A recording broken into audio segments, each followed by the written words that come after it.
The guy greeted his subscribers and began setting up the camera for the upcoming shoot. He invited viewers to the AnyRaid channel, where they could participate in raids of all kinds, since he himself was a YouTuber hunter from the Kangdo Chol class. The guy said that today's monster is a C+ class monster, and this video will be about an attack on an arachne. The audience was told that arachnes live in large groups, similar to ants, and are also classified as arthropods. However, these monsters are completely different from terrestrial spiders because they do not attack at night, but instead spit out their web. Before he could finish his sentence, the spiders began to scream, and the guy noticed that they were not spitting out threads, but shooting them at enemies. The spiders' legs began to glow with a bright green flame, and their faces took on a more stern and menacing expression. When the spider attacked Dochul, he stopped the attack with his sword and said that everything was not going according to plan, asking his friend to cut out the scene later. Next to him was his friend who was in charge of filming and editing, and this guy's name was Meng Shi Wu. Arachnid's original fighting style revolved around indirect attacks and stealth hunting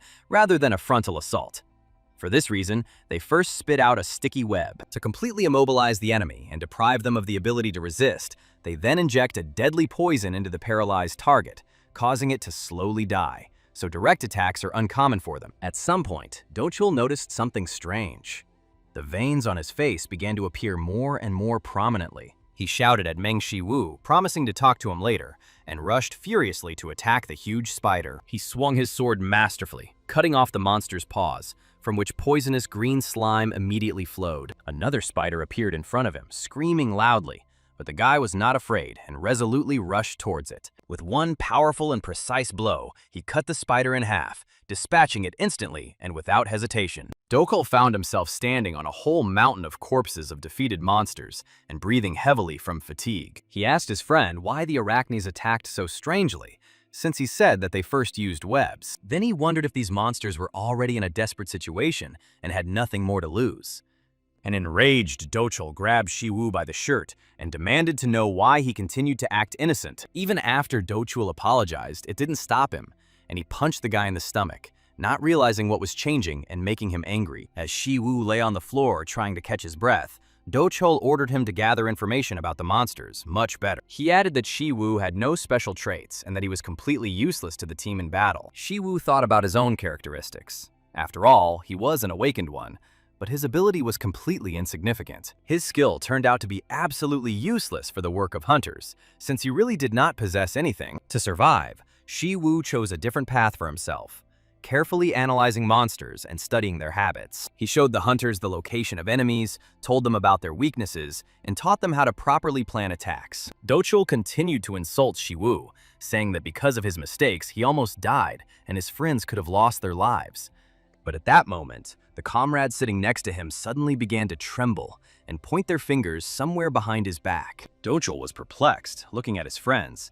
But at that moment, a huge, terrifying spider towered behind him. When everyone in the cave realized that an elite monster had appeared, they immediately rushed towards the exit. A huge spider was racing after them, and on top of its back was sewn the body of a man with his head turned back. Dochul ran, holding his armor and sword in his hands, and thought that he could die if he didn't find bait quickly. He looked at Shi Wu and decided that he should be the one to become the bait victim for the huge spider. When the guy almost reached him, Dochul kicked him right in the face with all his might. The blow caused Shi Wu to lose his balance, become temporarily blind, and scream in intense pain. Dochul said that all of this happened because of Shi Wu's bad information, and he should take responsibility. Shi Wu lay on the floor, breathing heavily, and not knowing if he would even have time to get to his feet. Suddenly, right behind him, a huge, terrifying monster rose up, ready to attack. His body was shaking and his muscles were completely unresponsive, leaving him helpless. The spider screamed and began to spit out saliva, and Shi Wu wondered if this was how he would die. Memories took him back to the past,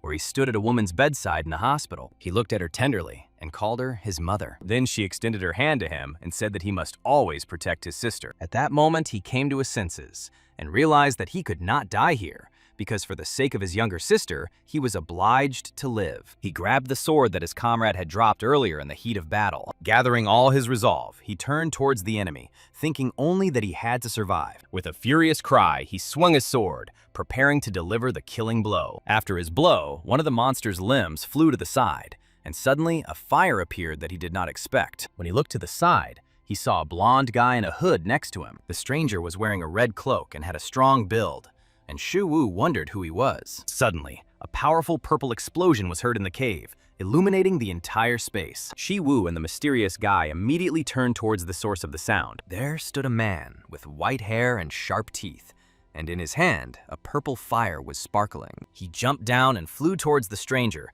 calling him arrogant and promising that he would not escape here again. The blonde didn't wait. He screamed, and a bright red fire appeared in his hands, after which he rushed into battle. As their attacks collided, Shi Wu watched and didn't understand why the two were fighting. The fusion of their powers caused a huge explosion that shook everything around. Shi Wu couldn't comprehend what was happening, but he understood that their incredible power was capable of instilling fear even in the Arachnes. He realized that these two were creatures that even elite monsters trembled before. New explosions, flashes of bright rays, and loud bangs were heard in the cave. Shi Wu covered his face with his hands to keep the dust out of his eyes and wondered who they were. At that moment, the white-haired guy kicked his opponent in the stomach. A beam of fire fell from above onto the ground and exploded with a roar. The guy with purple magic shouted at the enemy to stop hiding and stop his antics. The blonde replied that their confrontation would be long until everything was finally over. He immediately put his hand forward and began to conjure a huge sphere of fire. The enemy was shocked that he was ready to go to the end,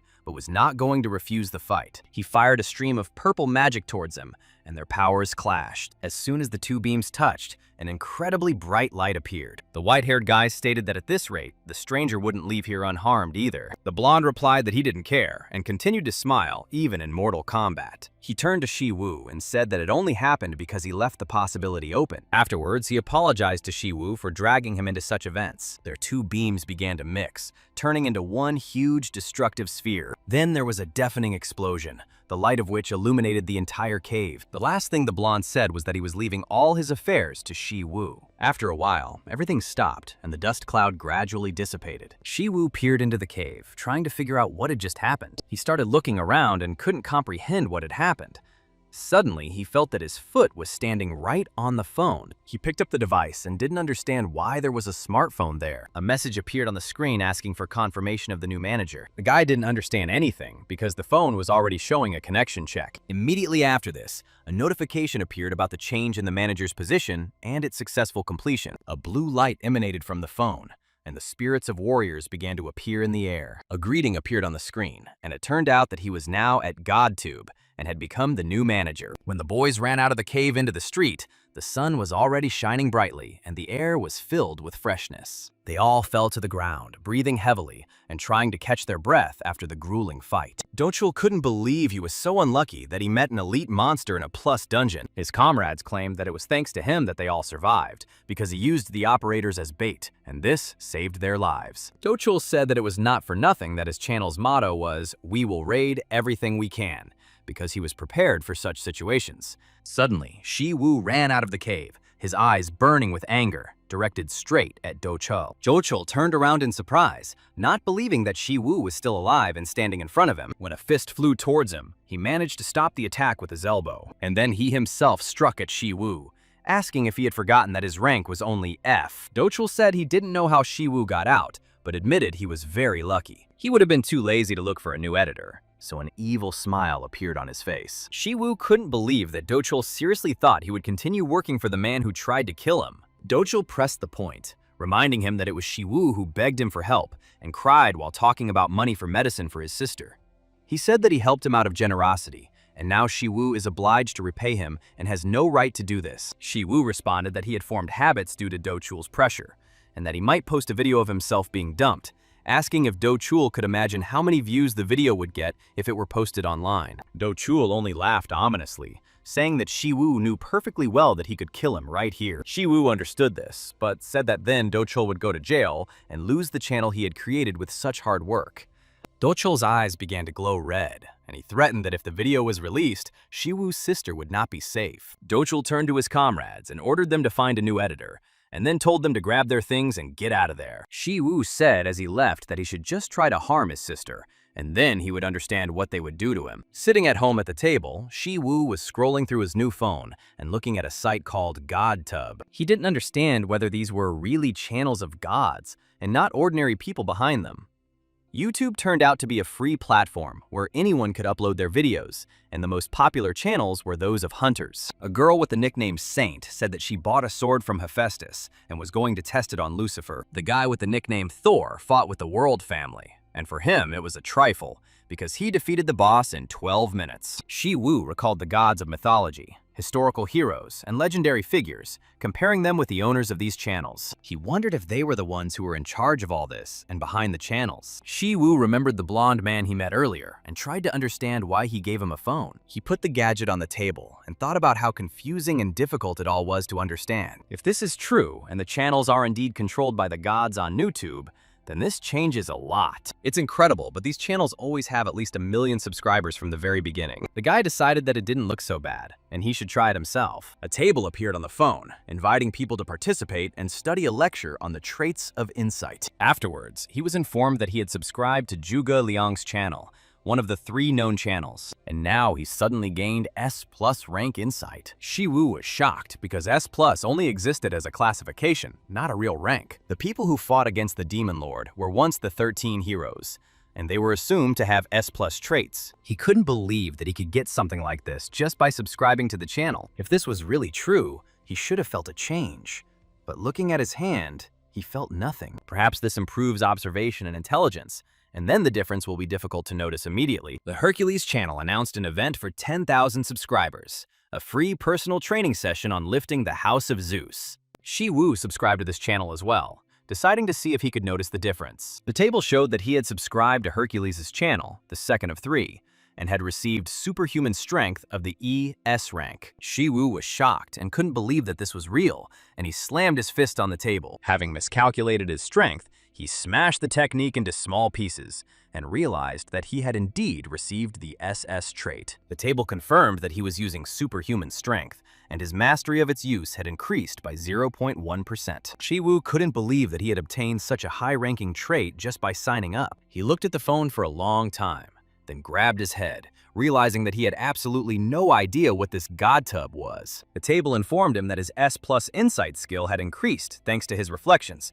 and was now 0.1%. Shi Wu wondered if he needed to reach 100% to fully master this ability, and thought about Heracles' training. He watched the preview of the video and clicked on it to unpause it and see the rest. People in Greek clothes watched in amazement what was happening on the screen. Hercules tore out one of the building's columns and began squatting with it as if with dumbbells. His muscles were tensing and growing. He was talking about an amazing feeling and felt stimulation in his legs. Then he stood up without dropping the column. Sparks of his power flashed around him, and he shouted that it was incredible. Shi Wu looked at everything that was happening in amazement, completely unable to understand its meaning. He realized that it was now clear why he only had 1 follower, and decided to unsubscribe as well. But suddenly the table notified him that unsubscribing was impossible. Hercules pointed his finger at the thin boy, as if he were Shi Wu, and said that he could come, but he could not leave whenever he wanted. Shi Wu tried to unsubscribe several times, but each time a message appeared that it was impossible. The guy was angry because he couldn't unsubscribe,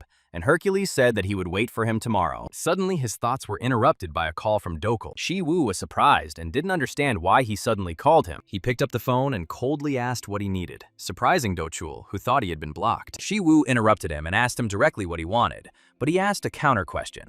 Dokul wondered if Shi Wu really had nowhere else to go. Shi Wu was annoyed and thought Dokul was calling to tease him, but he said he wanted to discuss business. He asked Shi Wu not to be so rude, since they had only worked together recently. Shi Wu shouted, demanding that he tell him directly what he wanted, as he didn't have time. Dokul explained that the group SH invited them to stream together and asked if he wanted to join. When Shi Wu heard this name, he was truly shocked. SH is the #1 leading financial company in Korea. Recently, the group leader's granddaughter awakened 2 hunter traits within herself. Shi Wu suggested that the company was now also involved in monster hunting. Dokul said they are expanding their business and want to try new directions. Shi Wu noted that this was the same SH group and asked Dokul's opinion, but he firmly refused. Dokul was amazed and said that he would pay him 50,000 for each video. He asked if Shi Wu wanted to join right now. Shi Wu smiled and replied that he still refused. Dokul couldn't understand the reason, since it was 10 times more than the usual payment, and asked how much he wanted. Shi Wu calmly said that he needed 50 million. Dokul was shocked and wondered if he had gone crazy to demand such a sum. The table again showed that the skill of insight, ES+, increased, and amounted to 0.2%. Shi Wu said he would try to guess why the SH group approached Do Chol instead of the high-ranking hunters. Do Chol became noticeably nervous and asked what he would say. Shi Wu said that it was obvious.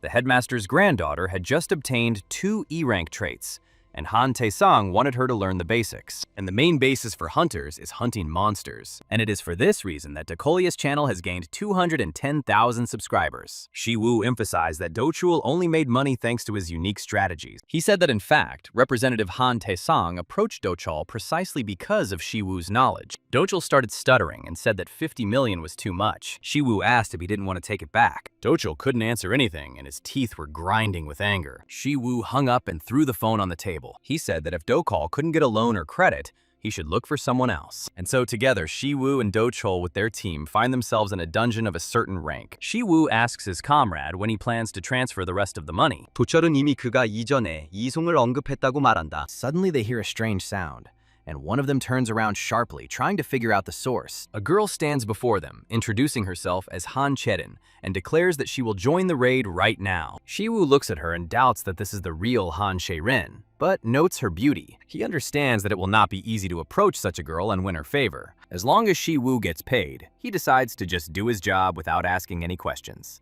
And so they reach their destination, where a huge, hairy monster stands in front of them, standing with its back to them. Cherin notices that it is a black troll, and Do Chul happily confirms her guess. He begins to talk about the monster's classification, its rank, and who it belongs to. Do Chul explains that the strategy against the troll is to completely rip apart the body. To win, you need to destroy the heart and cut off the head before regeneration begins. Cherin doesn't listen to his explanation and suddenly takes out Do Chul's sword from his bosom. She then charges towards the monster with determination, ready to fight without hesitation. She flies up to his back and swings her sword to strike. When the troll turns around, she plunges the blade straight into his heart. After this, she pulls out her weapon and in one motion cuts off the monster's head, landing on the ground. Shi Wu and Do Chul stand there, confused and amazed, watching her.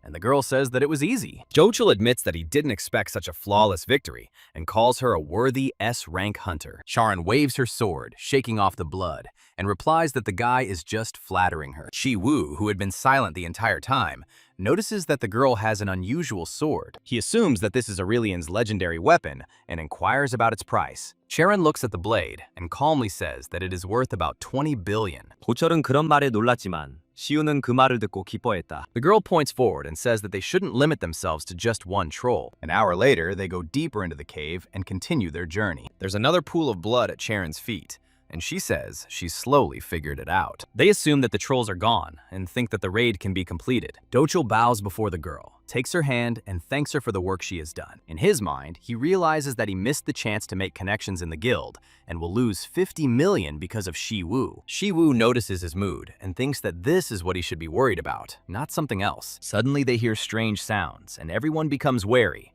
Do Chul assumes that the enemy is not an elite monster based on its size. Shi Wu agrees that it is not an elite monster, but his whole body trembles with fear. A huge creature with horns, tumors, and a single powerful limb appears before them. This is a boss monster with glowing eyes, ready to kill anyone who comes near. The monster swings its paw and lets out a loud cry. Charon reacts instantly and stops his sword strike. Do Chul hides behind her back and is amazed by her strength and courage. The rest of the comrades start screaming and rush towards the exit of the cave. The monster uses its power, throws Charon aside, and takes a huge stone. He breaks a boulder with his palm and throws dozens of fragments towards the running people. The rocks stop them, and even Do Chul miraculously dodges, saving her life. He thinks only about escape, not caring about the team, because he wants to survive. Breathing heavily, he runs and realizes that he should not die in this place. His thoughts of salvation are interrupted by the appearance of a monster blocking his path. The monster turns out to be so huge that its leg is equal to the guy's height. Do Chul was frozen with horror,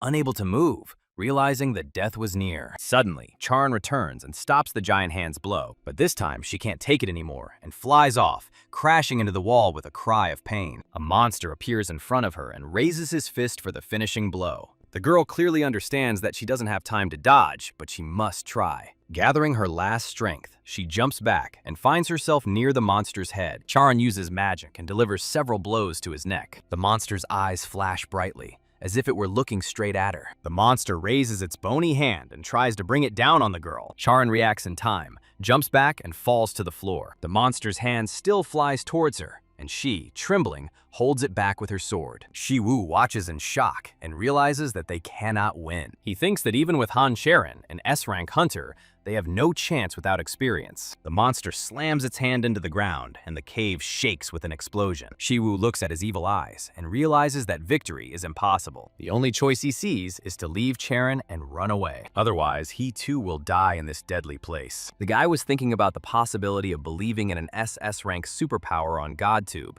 but none of them knew exactly his current rank. Suddenly, Dochul rushed past Shi Wu, shouting something loudly and completely ignoring the others. Shi Wu turned around with obvious surprise and looked after him for a long time, not understanding what was happening. He remembered how Dochul had previously yelled at him and blamed him for everything because of the false information that Shi Wu had allegedly spread. Dochul not only shouted, but also accused the guy of taking full responsibility for what happened. At that moment, Shi Wu lay helplessly on the floor, was very scared, and almost lost consciousness from fear and pain. Meanwhile, Charon continued to hold off the monster's attack with her sword, although her strength was at its limit. Shi Wu, standing nearby, thought only that they had no chance of winning, and saw escape as the only way out. Numerous words and thoughts swarmed in his head, but they all boiled down to one thing: run without looking back. In the end, he made his choice, deciding that he had to flee or die right there on the spot. But suddenly he stopped and shouted loudly, calling on everyone to come to him immediately. He thought that money or prestige meant absolutely nothing when a person was on the verge of death. However, if he were to abandon Han Charon here and run away now, he would become a terrible person. And then he realized that he would be no different from Dochul.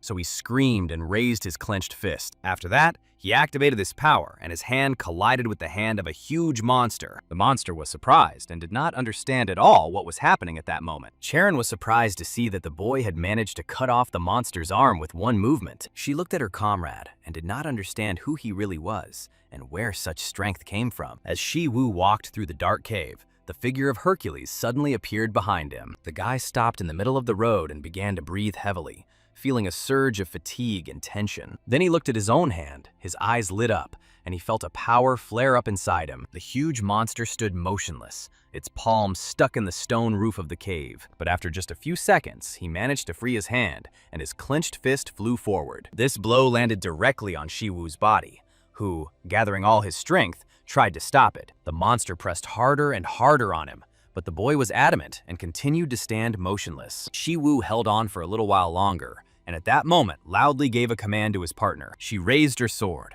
rose into the air, and rushed headlong towards the monster. He didn't even have time to react, and Charon landed on him, plunging the sword straight into his heart. Then she pushed off, flew through the air, did a few somersaults, and landed at the monster's head. As soon as the monster began to react, Charon had already raised her sword, preparing for the decisive blow. Gathering the rest of her strength, she cut the monster's head from the neck down with one precise movement. After that, she sank to the ground and stood next to the heavily breathing Shi Wu. The boy looked at the defeated monster with disbelief, not believing that everything was really over. But he knew that the situation looked strange, and something was definitely wrong here. After all, bosses are special monsters capable of double transformations, and physical mutation is natural for them. And suddenly the monster's head rose into the air. Black liquid flowed out of it, and the head itself let out a laugh. At that moment, the monster's body extended its palm and abruptly grabbed the girl. After that, it squeezed her limbs with terrible force, and Shi Wu decided that it was all over. He understood that he was unable to do anything, because even the powers he had received were now too weak. Then he decided to at least buy a little time, and began to unclench the monster's palm with all his might. Half-dead Charon whispered to him to run away from here quickly, while there was still a chance. But the guy remained adamant, continuing to fight and ordering the girl to aim for the heart. With incredible effort, she broke free from the grip and fell to the ground, almost exhausted. She raised the sword in her hands and confidently said that now everything was perfectly clear. Meanwhile, the monster's head had grown back onto its body, and the girl quickly rushed towards the monster. Shi Wu held the monster's hand and told Charon to trust him completely and attack. Although the monster did not understand their words, he began to suspect something was wrong and began to twitch restlessly. He tried to free his hand,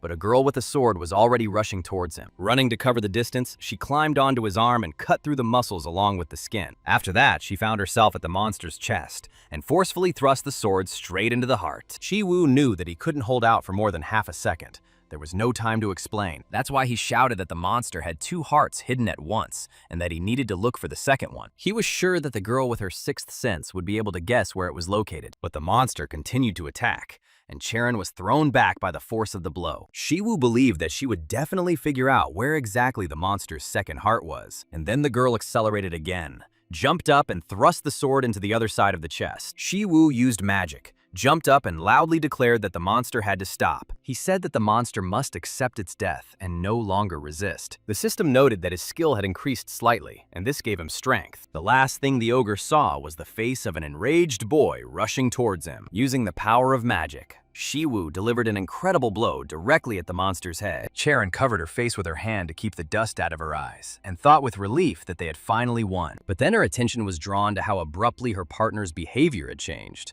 because now he was standing in front of her, covered in blood. After that, he walked a few steps forward and fell right on the ground in front of the girl, and she wondered who he really was. After a while, Shi Wu opened his eyes and realized that he was now in a hospital room. Charon was sitting in front of him, and the girl was regretfully apologizing to the guy. Shi Wu, as soon as he noticed her, was immediately frightened and surprised at the same time. A little embarrassed, he asked what she was doing here next to him. Charon pointed to the IV and said that she brought him to the hospital because he was badly injured, with torn muscles and broken ribs. She sat on his bed and, moving closer, asked how he was feeling. Shi Wu realized that the girl was too close, and because of this, he began to feel very embarrassed. After that, Charon placed her palm on his forehead, checking his condition. They sat, looked at each other for a while, and were silent. The girl then said that she felt like Shi Wu had a fever. After that, she pulled back and remembered that they hadn't even properly introduced themselves. So she asked his name. Shi Wu told him his name, but he didn't understand whether the girl didn't know it,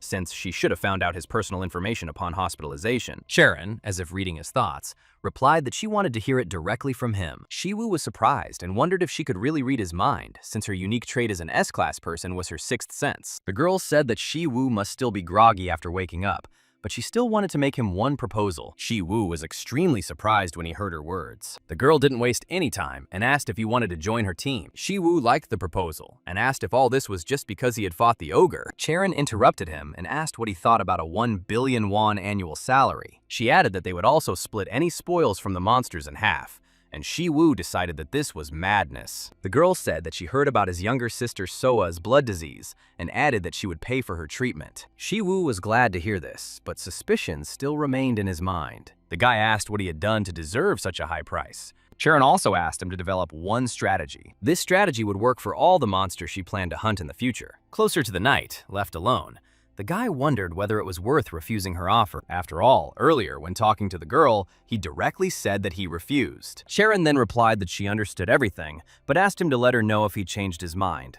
She said that she still owed him for saving his life, so she would repay the debt by paying for his sister's treatment. Shi Wu decided to test the possibility of using the GodTube channel, as it turns S-class hunters into mere extras. You shouldn't miss such an opportunity, because you can immediately accept the offer, but your sister's illness still requires medicine. Long ago, his sister had fallen into a dungeon breach and was now suffering from a blood disease for which there was no cure. Modern medicine could only alleviate the symptoms, but with GodTube, everything could be changed. If Shi Wu obtains their traits, he will definitely be able to cure Soa. But the medicinal ingredients used for treatment were too expensive. Since the disease is rare, the guy will have to earn a lot of money. But in the meantime, he needed to finish editing the videos for 50 million won.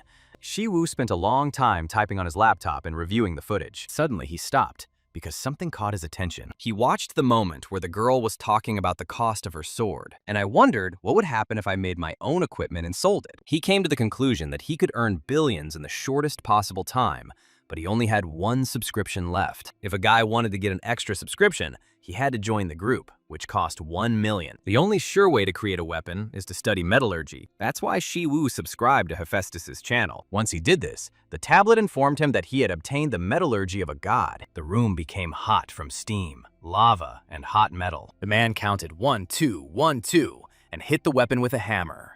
He shouted that many were afraid of failure in improving weapons, because people at that time did not have enough courage. He added that one must be prepared for the fact that the weapon could be destroyed, and Shi Wu watched and did not understand why the gods were behaving this way. The table wrote that he corrected his incorrect knowledge of metallurgy and significantly improved his level of proficiency in it. The next day, the weather was fine, and there was a playground near the hospital. When Shi Wu felt better, he went outside and started doing pull-ups on the horizontal bars. Doctors discussed how Shi Wu's patient's body had become much better looking. Shi Wu heard their words and didn't believe them until the girl said that the doctor called his recovery incredibly fast, even for a hunter. The doctor also said that he would be discharged tomorrow, and the guy was surprised because he thought he would have to train for a long time. At that moment, his superhuman strength mastery increased slightly. The guy decided that if he used super strength too often, his muscles would break down again, so it was better to train hard. He was suddenly interrupted as someone called him from behind, and the boy turned around. It turned out to be his sister Soa,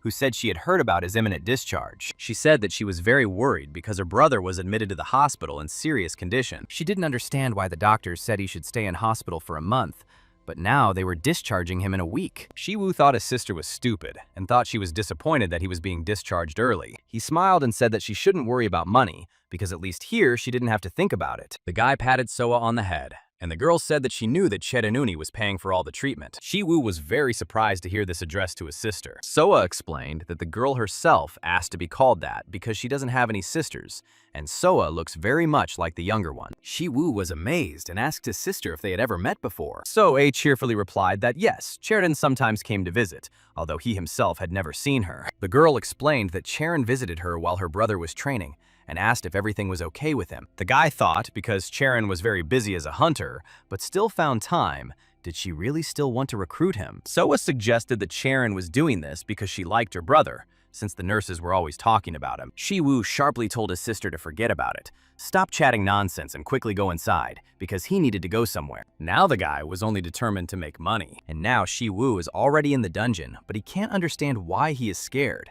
Is it because this is his first time hunting monsters himself? He clenches his fingers into a fist and then unclenches them, trying to calm himself down a little before the fight. After this, he hears strange sounds and immediately realizes that the monsters are already very close. He is now in the goblin lair in an EF rank dungeon and sees numerous small monsters running towards him. All of these creatures have different weapons. Some brandish stones while others hold knives. The spears fly straight towards the guy, but he manages to dodge in time. He understands and remembers that goblins always act in groups, but their numbers are still too great. The monsters keep growing in number, and they all keep running straight towards Shi Wu. One of the goblins tries to hit him with his mace, but the guy quickly crouches and deftly dodges. After this, he uses magic and delivers a blow that causes the goblin's body to split into two parts. Blood splashes in all directions and even hits Shi Wu's face. He is shocked that the monster literally exploded and wonders if its power was actually stronger than he imagined. Now the guy becomes extremely calm and slowly walks towards the remaining goblins. He stops briefly and begins to stretch his neck, and after that, with a slight smile, he tells the goblins to attack. After a few hours, Shi Wu defeats all the goblins and throws their bodies on the ground, asking the man how many he can make from them. The man is shocked and doesn't understand what exactly he wants, since he asked for ingredients, not body parts. It was the owner of the So-So family's forge, Palguan, and he invites the boy inside to teach him how to forge weapons. The blacksmith spent most of his youth studying metallurgy, and now, 20 years later, when he is already over 40, he tells Shi Wu that youth is not only about strength. He explains that just because a person has good materials doesn't mean he can easily create A or S rank equipment, because he is now an awakened and talented craftsman himself. Shi Wu was completely amazed and watched the work of the experienced blacksmith with great interest. The man handed him a hammer and said that he had shown him how to do it, and now it was the boy's turn. The blacksmith walked away, remembering the name of his guest, and noted that he had not asked to make equipment for him or to accept him as an apprentice. Shi Wu didn't even ask to join his guild in exchange for rent. He was the first one who only asked to borrow the workshop. The man allowed this more out of curiosity because he wanted to know what his intentions were, since people usually think that metallurgy is an easy skill, but it took him 20 years to reach his current level. Moreover, this brat was looking at his phone the whole time. He must have turned on a video on YouTube and thinks that everything is just as simple. The blacksmith understood that his guest was deeply mistaken, but soon he suddenly became very surprised. After some time, a girl, a representative of the Soyun company, named Kim Soyun, entered the forge. The blacksmith greets her, and the girl says that no one else would come to this forge, where it stinks of sweat. But the man reminds her that she could entrust this to someone else, and she comes every time. Soyun replies that she is dealing with the best blacksmith in all of Korea, and so of course she must come in person. The girl reminded that she is Kim So-yeon, a representative of a large company that works only with the best products. She puts down the bag and says that these are the ingredients that the blacksmith spoke about last time, and as for the price, the man interrupts, saying that the object is wrapped in cloth and the blade is sharp, so you should be careful. The girl again tries to talk about the price and equipment for the group, but she is distracted by a loud sound. She yells at Shi Wu and asks him to be quiet because she is trying to talk. So-yeon looks at several swords he made and doesn't understand what the guy is even doing. She takes one of these swords and still doesn't understand how it can be called a weapon. The blacksmith asks her opinion, and the girl replies that the blade is dull and the shape is rough.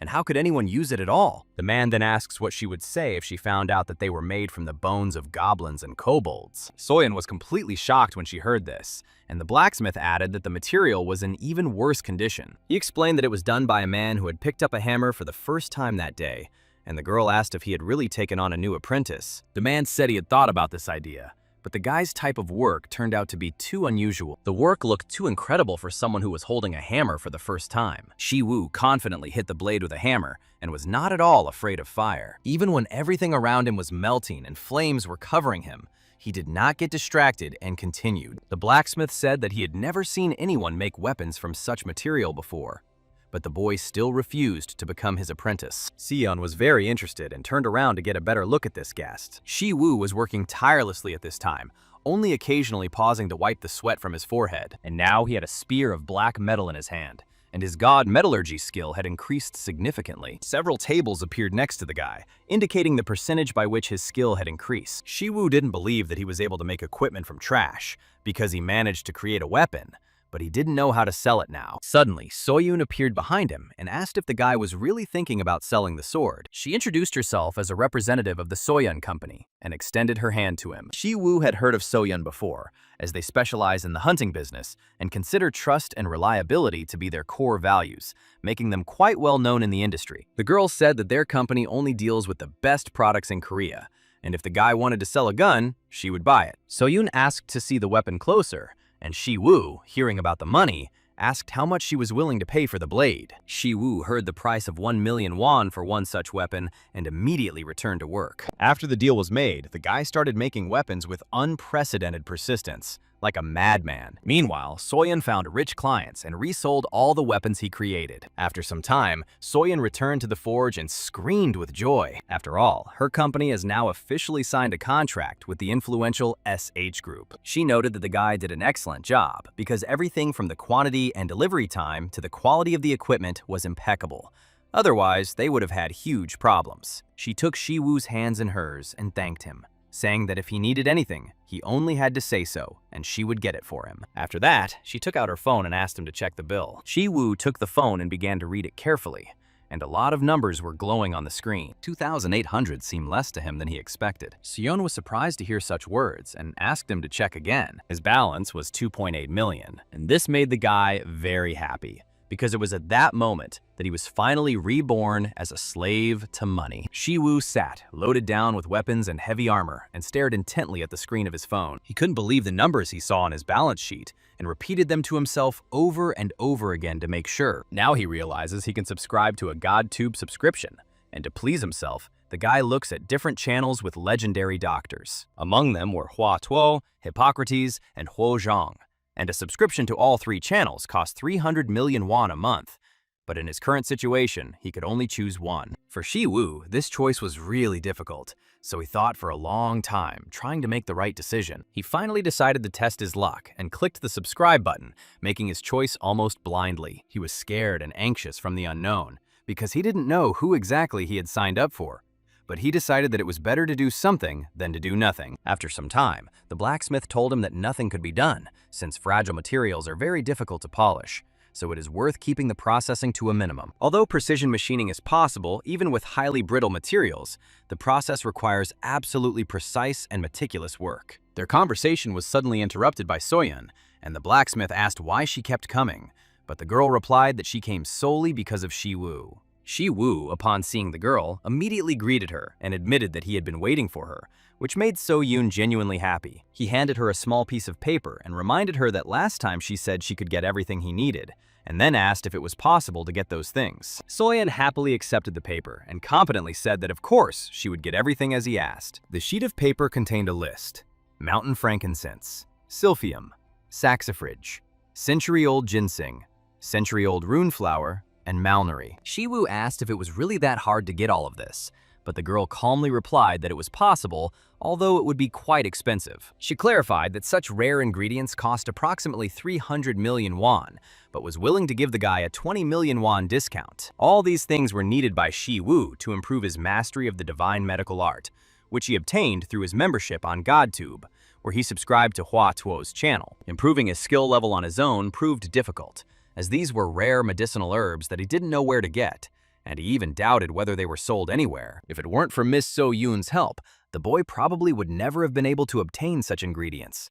So-yoon saw his reaction and directly asked if she should buy all of this for him so that he could advance. Shi Wu had no choice but to agree, so he received 284 million won from the girl and immediately gave her 280 million, leaving himself only 4 million in the balance. The subscription was 100 million won per month, and with this monthly fee to pay, the guy urgently needed to earn more money right now. Even if he continued to work harder and produce more equipment, how could he possibly earn hundreds of millions of won in such a short time? And suddenly a brilliant thought appears in his head, like an epiphany that gives hope. He remembers how he used to make various videos with his friends, and decides that it's time to try to make money through the NewTube platform. At this time, people were sitting in a quiet train carriage. Some were sleeping, while others were silently scrolling through the newsfeed on their phones. The guy also looked at the screen and examined the headlines, but he realized that there was nothing interesting for him there. And suddenly, he stumbles upon a channel with the nickname Conqueror of the World, which immediately caught his attention. He became curious and clicked on the video cover to see what was being shown. A lake appears on the screen, and several spotted hippos slowly moving in the water. Next, Shi Wu himself appears in the frame, wearing a funny hippopotamus costume. He asks the audience a humorous question. Do they know that hippos are not water horses at all? The guy who happened to be watching this video didn't understand what was going on, and why Shi Wu was wearing a ridiculous hippopotamus costume. Shi Wu begins to explain that the monsters they see now in Korea are called hypodons, and in other countries they are called hippos. This is quite logical since they look like a hippopotamus, and the word hippopotamus is denoted by the hieroglyphs for horse. However, hippos are not related to the horse family, which is often confused. The viewer continued watching the video and still did not understand whether what he said was true. Shi Wu explained that they actually belong to the hippopotamus family. They are more accurately classified as cetaceans, but going into that kind of detail would give people headaches, so he stopped there. Shi Wu then grabs a red rag and tells the audience that he will show them something really interesting. He promises to show exactly how to subdue a hippopotamus and deal with it. To begin with, according to him, the animal must be excited with a red cloth, which it immediately begins to do. Although cows do not react to the color red, the main goal here is to excite the animals and attract their attention.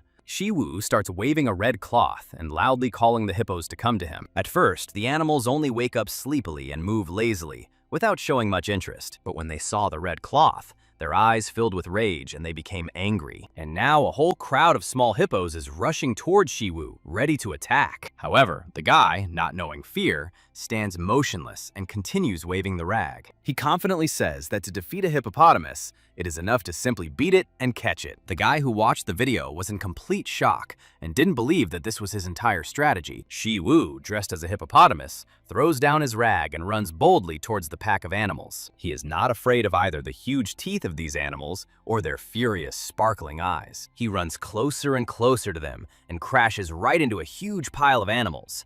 A moment later, he stands up safe and sound, and the cloud of dust gradually begins to settle. There were many small hippos lying unconscious on the floor, and Shi Wu calmly says that it was too easy, and the viewer continues to sit and watch in complete bewilderment and shock. But a new group of animals was running straight towards him again. Shi Wu takes a portion of rice noodles in his hands and deftly throws it into the mouths of the animals. Then he grabs the buckwheat noodles and throws them into his mouth in the same way, and then hits him. He tells viewers that if they found his strategy helpful, they should like, subscribe, and turn on notifications. In the comments, users write that this guy is clearly crazy, but everyone laughs, has fun, and the number of views quickly grows. A notification arrives on Shi Wu's phone that more and more users are following him, and now there are 243 of them. Everything was happening exactly as Shi Wu himself had planned.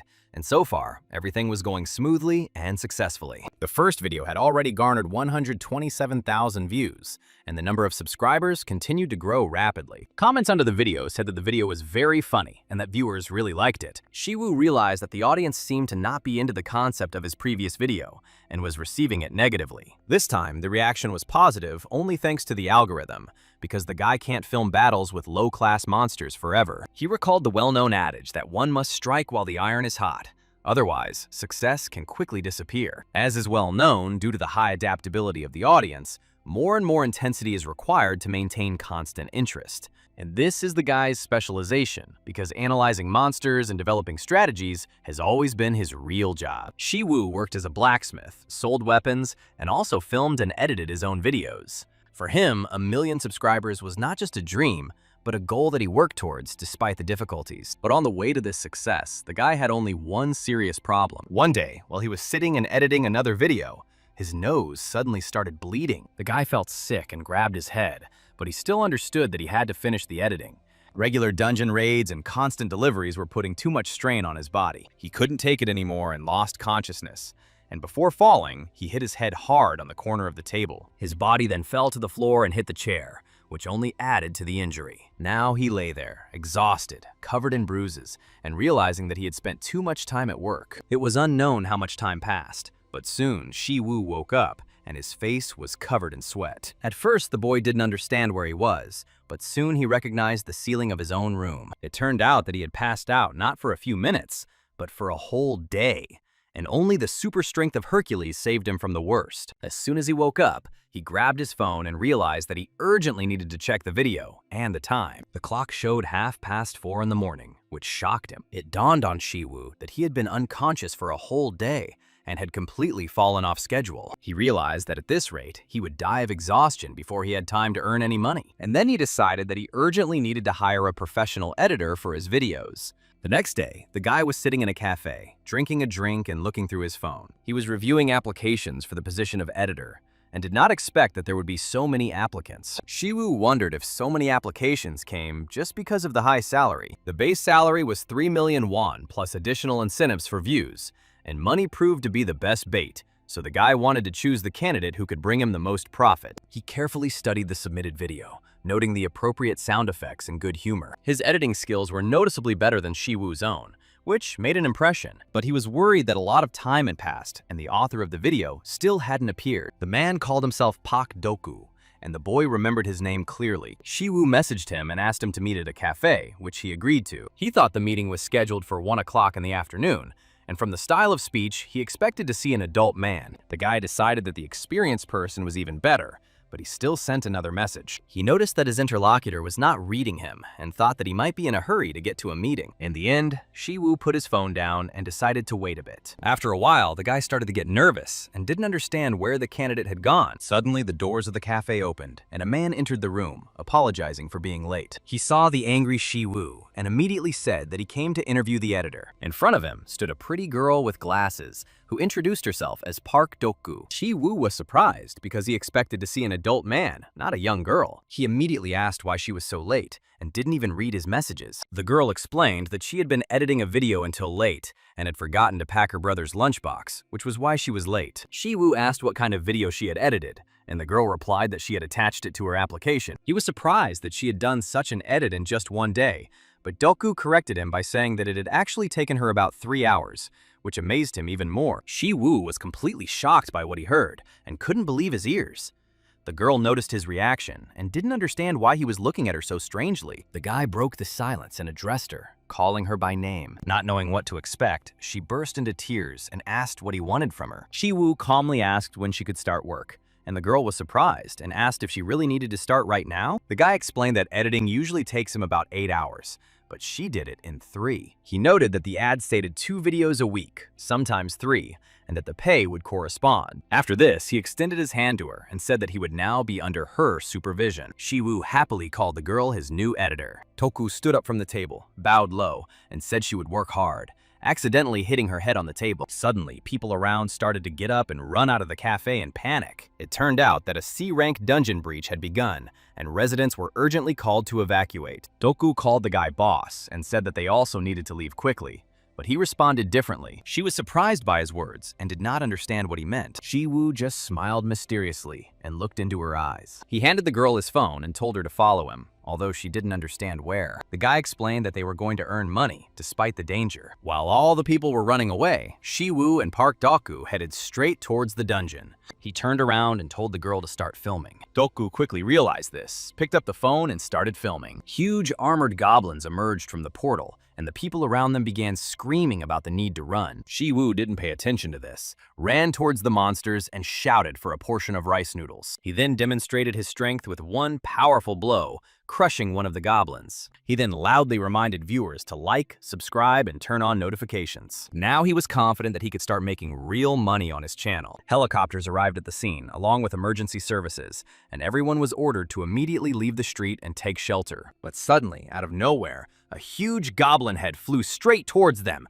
causing indescribable horror among all witnesses. People were in complete shock because they had no idea what exactly had happened and what kind of monster was in front of them. They watched as Shi Wu fought masterfully, defeating one goblin after another with incredible speed and strength. And just a few minutes later, he was already standing on a whole mountain of dead monsters, which he had destroyed with his own hands. After this, he repeated in the video that if viewers liked what was happening, they should definitely click like and subscribe. Pak Doku was already sitting at the computer in the evening, editing a video, without any understanding of what was actually happening. In the comments, people actively discussed what was happening, noting that the guards didn't know what to do, and the world itself seemed to live by its own laws, and the girl was perplexed as to why it was so popular. She edited his video, but still couldn't understand the phenomenon of his popularity and the reasons for such a furious reaction from viewers. However, she knew one thing for sure. Her boss was a real psycho who did completely crazy things. The girl put her head in her hands and wondered if she could succeed,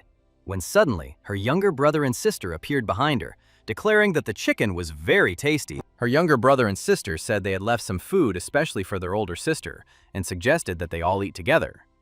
After that, they even started arguing about who would eat the last piece. But in the end, they decided to give it to their older sister. The girl's mood immediately noticeably improved, because she remembered that she had to try, at least for the sake of her younger brother and sister. Meanwhile, Shi Wu was practically living in the forge, as he worked there every day without rest and literally without stopping. The equipment he crafted from the orcs in the dungeon was much stronger, as it was made from the materials of C-class monsters, and he had high hopes for it. Suddenly, a multitude of tablets appeared in front of him, which showed that his mastery of divine metallurgy had increased, and that he had managed to create equipment that was worth even giving away for free. Shi Wu was very surprised by this, and immediately began searching for more information on the internet to figure out what was going on. Despite all the doubts, his skill had grown to 1.4%, which was an incredible result considering the speed of progress. Soyeon approached the boy and said that the quality of his equipment was getting better and better each time, although the blacksmith did not understand how this was even possible. She added that such a thing was basically impossible for someone who had started blacksmithing less than a month ago,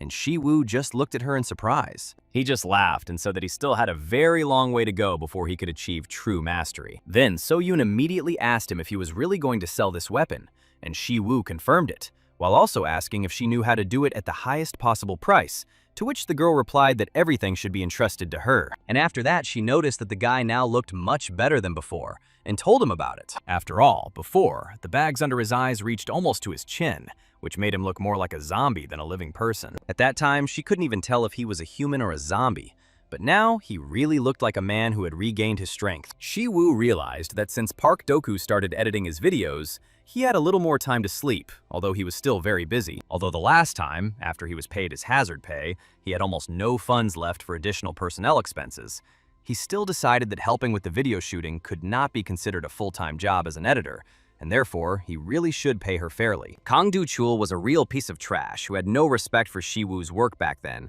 and treated him with contempt. But Shi Wu had no complaints about the girl's editing skills, and since she tried so hard, he was very grateful to her. After that, he turned to Seo-yoon and asked how things were going with the medicinal herbs he had asked for last time. Seo-yoon took out the bag and said that of course she brought everything, because this was Shi-woo's first request, and she couldn't ignore it. Shi-woo was genuinely surprised and said that it was simply incredible that she was able to get everything so quickly. The girl added that Soyeon Products always sells only the best products, although the guy still didn't understand why she said this. He then wondered how much it would cost, and Soyeon decided to calculate it all on her phone, and the total came to 212,440,000 won. Shi-woo was completely shocked because it was a really huge amount. But the girl said that since this was his first request, she would give a discount and set the amount at 200 million won. But next time, there would be no discount. After this, the girl asked him why he needed so many medicinal herbs and where he was going to use them. Shi-woo didn't know what to answer, so he said that the herbs were needed for clinical trials related to medicine. He recently watched a video that said herbalism refers to purified natural medicines that are derived from animal, plant, or mineral sources. The forms of such drugs vary,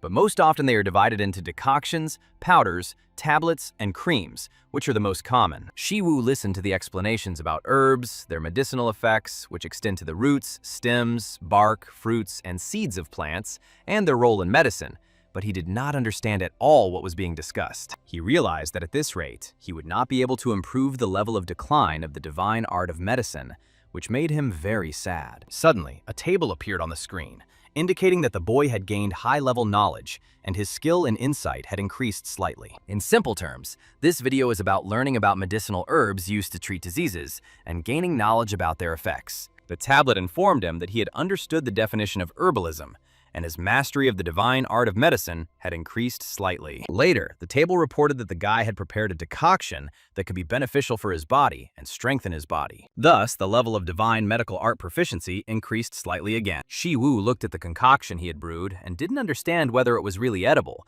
because it was said that it could be good for the body, but that meant that it could also be harmful. Without thinking twice, he decided to try it anyway, because it was just a decoction prepared with the help of the divine art of medicine. And could it really kill him? However, before he could finish drinking, the guy suddenly fell to the floor, and all the liquid from the cup spilled onto the floor. The taste was simply awful, and the guy realized that all his money and all his valuable herbs had been wasted. But as soon as Shi-woo heard the message sound, he immediately grabbed his phone to read the notification. The tablet informed him that he had consumed a product that could be beneficial for his body, and his super strength mastery had increased slightly. Shi-woo was very surprised because only a few seconds had passed, and he wondered if he should try drinking the rest of the potion that had spilled. After some time, the boy went to the bat cave, where vampire bats lived, which are E-rank plus monsters from the bat family. There were several reasons why the guy came to this particular place, despite the danger. Firstly, he wanted to make a video about whether bats are a type of rat.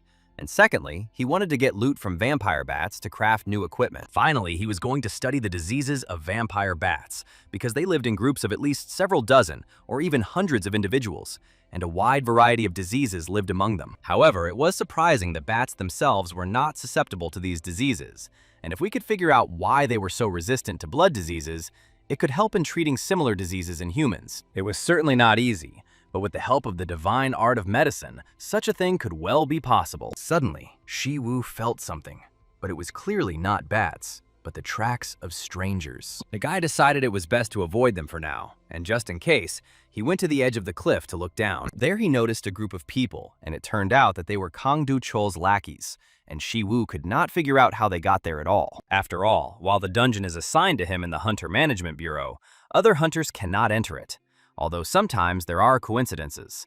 But did he really accidentally run into Kang Do-chol's people? These guys were supposed to be C-class hunters, and he didn't understand why they would come to an E-class plus dungeon, and it seemed like they were specifically after him, since the dungeon was an isolated area with no internet or communication. This meant that even if someone died, no one would know about it, and Shi-woo wondered what he should do now. Then he suddenly jumped up from his seat and decided that there was no need to think for long, because he would only be able to find out all the answers in battle. Meanwhile, the guys were examining the cave and asking their comrade if he was sure that Shi-woo had really gotten inside today. One of them said that he was sure because he himself saw him climb inside, and Ji-min-chul also confirmed that she saw him too. Then the third comrade wondered why he himself had not seen him, and whether Shi-woo had already died. Kim Ji-woo stated that this guy was a useless awakened, worse than even F-class, and how dare he even enter this dungeon alone. even though it only makes their job easier. Jimin-chol said she didn't know about the rest, but the guy was smart, and he probably came up with a strategy to deal with vampire bats. Do-yoona responded that after watching his video, it doesn't seem like he relies solely on his own strategies. Another comrade countered that anyone could say it was just manipulation or CG editing and that it sounded ridiculous. They even began to wonder if this place was an ordinary punishment cell trap and not a dungeon at all. But suddenly, everyone heard a strange voice and turned around in fear to see who it was. Shi Wu roughly grabbed Kim Ji-woo by the shoulder and demanded to know where exactly Kang Do-chul was. The guy turned around in horror because he didn't feel Shi Wu approaching, and he calmly said that he didn't expect that they would tell him Kang Do-chul's location so easily. He knew it was unlikely anyone would give him an answer, and the whole team was in shock, trying to figure out where he came from and whether he had really decided to fight them. Kim Ji-woo grabbed his weapon and ran towards Shi Wu, thinking that he was useless and could not do anything. However, before he could jump, Shi Wu used his magic, and the weapon flew straight out of the attacker's hands. Then his body flipped over several times in the air, and he hit the stone wall with all his might. He ended up on the floor, shaking with fear,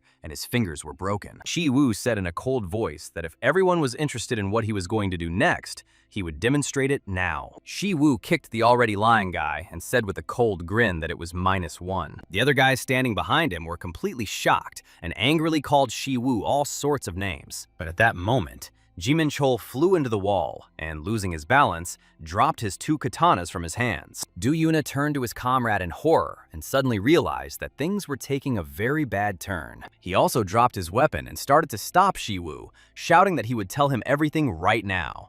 When he saw how joyfully Shi Wu cracked his fingers and walked towards him, he shouted even louder that he would tell everything. But Shi Wu coldly replied that he was not used to trusting the words of a man whose limbs were intact. After a while, Shi Wu directly asked Do-eun if it was true that Kang Do-chul had ordered him to teach him a good lesson. The guy, all beaten and bloody, choking and writhing in pain, nevertheless confirmed that it was true. Shi Wu couldn't understand why he did this and why there was such interest in him. Do-yoona answered haltingly that he didn't know. But when he saw Shi Wu's fist, he shouted that he really didn't know anything. Shi Wu lowered his hand and asked if he knew where Kang Do-chul was, but immediately ordered him to forget about it. He ordered the guy to gather his friends and get out of here immediately. Do-yoona was surprised to see if they were all dead, but Shi Wu calmly said that he didn't kill them. He ordered him to go and tell Kang Do-chul that the same thing would happen to him next time. Shi Wu grabbed the boy's face and asked if it would really be so difficult to say such words to his boss. And soon his entire team appeared before Kang Do-chul, beaten, some in casts, some with crutches. And behind them, like a shadow, stood Shi Wu, greeting his old friend and asking if he was eating well. The whole group started making excuses, saying that it was a misunderstanding because Shi Wu had forced them to do everything. Shi Wu, in order to set Do-yoon up, put his hand on his shoulder and said that his luring plan was great. Do-eun began to justify himself, shouting that he was set up, and Shi Wu stated that he had a request to kill Do-chul. Frightened by the possible consequences, Do-yoona broke free from his grip and ran away headlong. After that, the other 2 guys apologized to Kang Do-chul and ran away as well. Shi Wu noticed that now his old friend was left completely alone and without any support. He said that this is why he should have treated them better,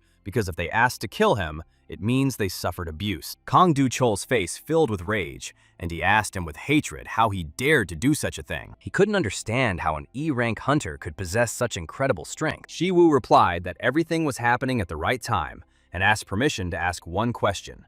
He asked why Kang Do-chul was doing this to him, because he wanted to hear the reason. Do-chul didn't understand, wondering if he really had to give the reason for his actions. Shi Wu just chuckled and said that, of course, he wasn't expecting any answer. After that, he gathered his strength and flew quickly towards his opponent to strike. Kang Do-chul barely managed to stop the attack and held his fist with his katana. Shi Wu noted that he usually only trusts the words of those whose limbs are not yet damaged. He understood that Do-chul was a different matter, since he was a B-class hunter. Do-chul immediately used his weapon and tried to strike, but Shi Wu dodged the attack. Shi Wu did a few backflips, and Do-chul noticed that his reaction was much higher than expected. Shi Wu noticed how strong and cruel his opponent's rage was, and admitted that he was even afraid. He noted that one good blow could break a sword, but he still lacked the skill to block a B-rank weapon. Kang Do-chul went on the attack again, but Shi Wu realized that his strikes were fast but too simple. As he dodged them, he suddenly remembered the old days when he worked as an editor for Kang Do-chul. Then he was treated like a slave in a dungeon and beaten for little reasons without any reason. He captured Kang Do-chul's countless monster hunts on camera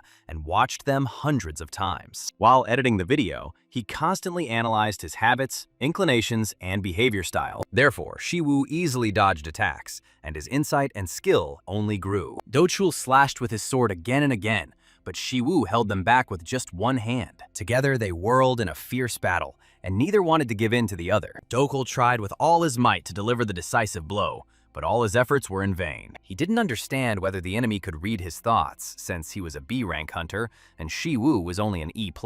How could he possibly have the qualities of an S-rank hunter, he thought, and then received a punch to the face. He managed to stop his fall by thrusting his sword into the ground and maintaining his balance. For a second he froze, and thought that all this was simply impossible. He had studied Shi Wu's strength from videos on YouTube, so he couldn't believe what was happening. Suddenly, the strength began to leave his body, and he shouted that he would kill Shi Wu no matter what. And then his sword suddenly changed and turned into the legendary Aurora Blade. Shi Wu instantly realized that his opponent was ready to give it his all and rushed to stop him. But when it came down to it, the guy had no choice. A blue light shone around him, and Shi Wu decided that it was time to show his best as well. He used the strength of Hercules and his muscles began to tear, so he couldn't hold on for long. Jumping back, he decided to give this fight his all. In just a second, he was right in front of Do Chul's face. Using all his strength and pent-up rage, he delivered a crushing blow that caused a huge explosion. The explosion raised a cloud of dust. Part of the building collapsed, and bricks and slate fell from the roof. An influential girl arrived at the scene with her group and shouted to block off the area and search for survivors. It was an inspection bureau,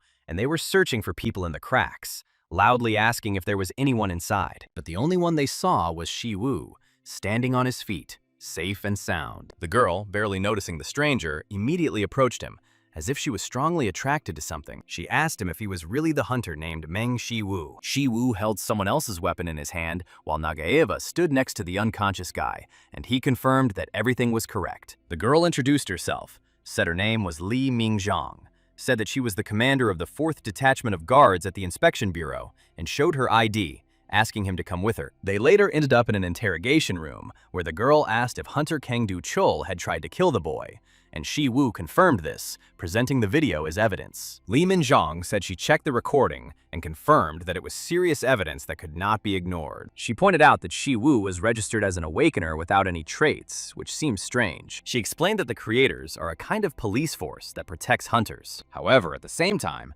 she noted that in other words, the creators hunt criminal hunters and murderers of people. Shi Wu knew that squad leaders were appointed from at least A-rank hunters, and the girl's aura seemed similar to that of an assassin to him. He asked her if the trait rank was related to the hunter's rank, and the girl said that she knew that his rank was E+.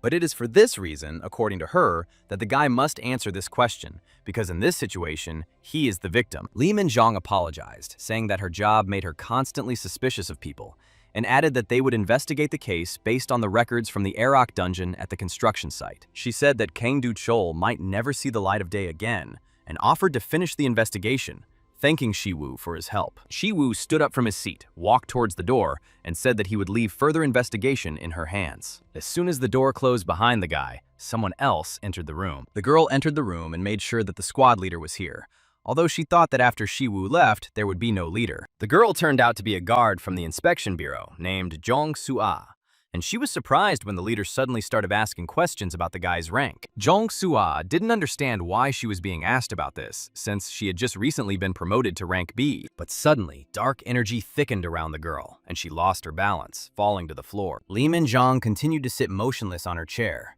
but it was she who caused the girl to fall with her strength. She stood up and said that, as she expected, the girl could not withstand her strength. Zhong Sua couldn't understand what was going on.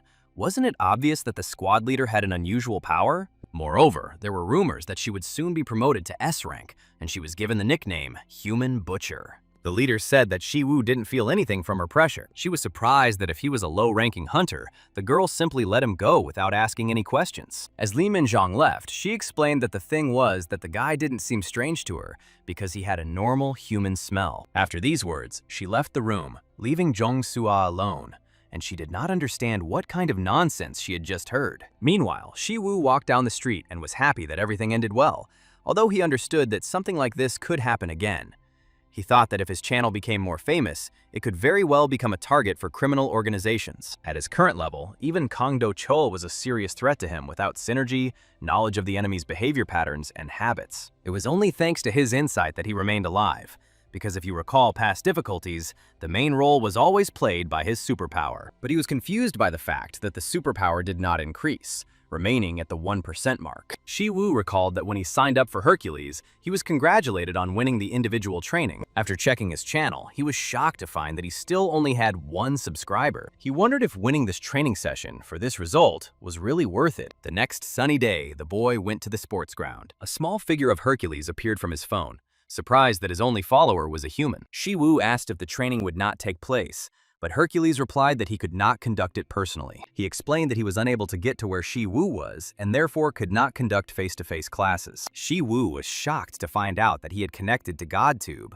and remembered the blonde man with the smartphone and the white-haired opponent. Hercules said that although he couldn't correct his posture, he could at least teach him, so there was no need to worry, and the training would begin right away. He explained that the guy's body was completely unbalanced, especially his back muscles. The posterior muscles were the back muscles that Shi Wu mentioned, and they were only part of the overall system. These include the lateral muscles, trapezius muscles, and triceps brachioradialis, which the guy learned about and, thanks to this, slightly increased his mastery of super strength. Hercules said that as the guy sees it, there are many types of hamstrings, and it is precisely because he doesn't see them that he often underestimates their importance. These muscles are extremely important, especially for maintaining overall body balance and making bold movements. Having said this, Hercules began to walk heavily across the ground, leaving dents and breaking it.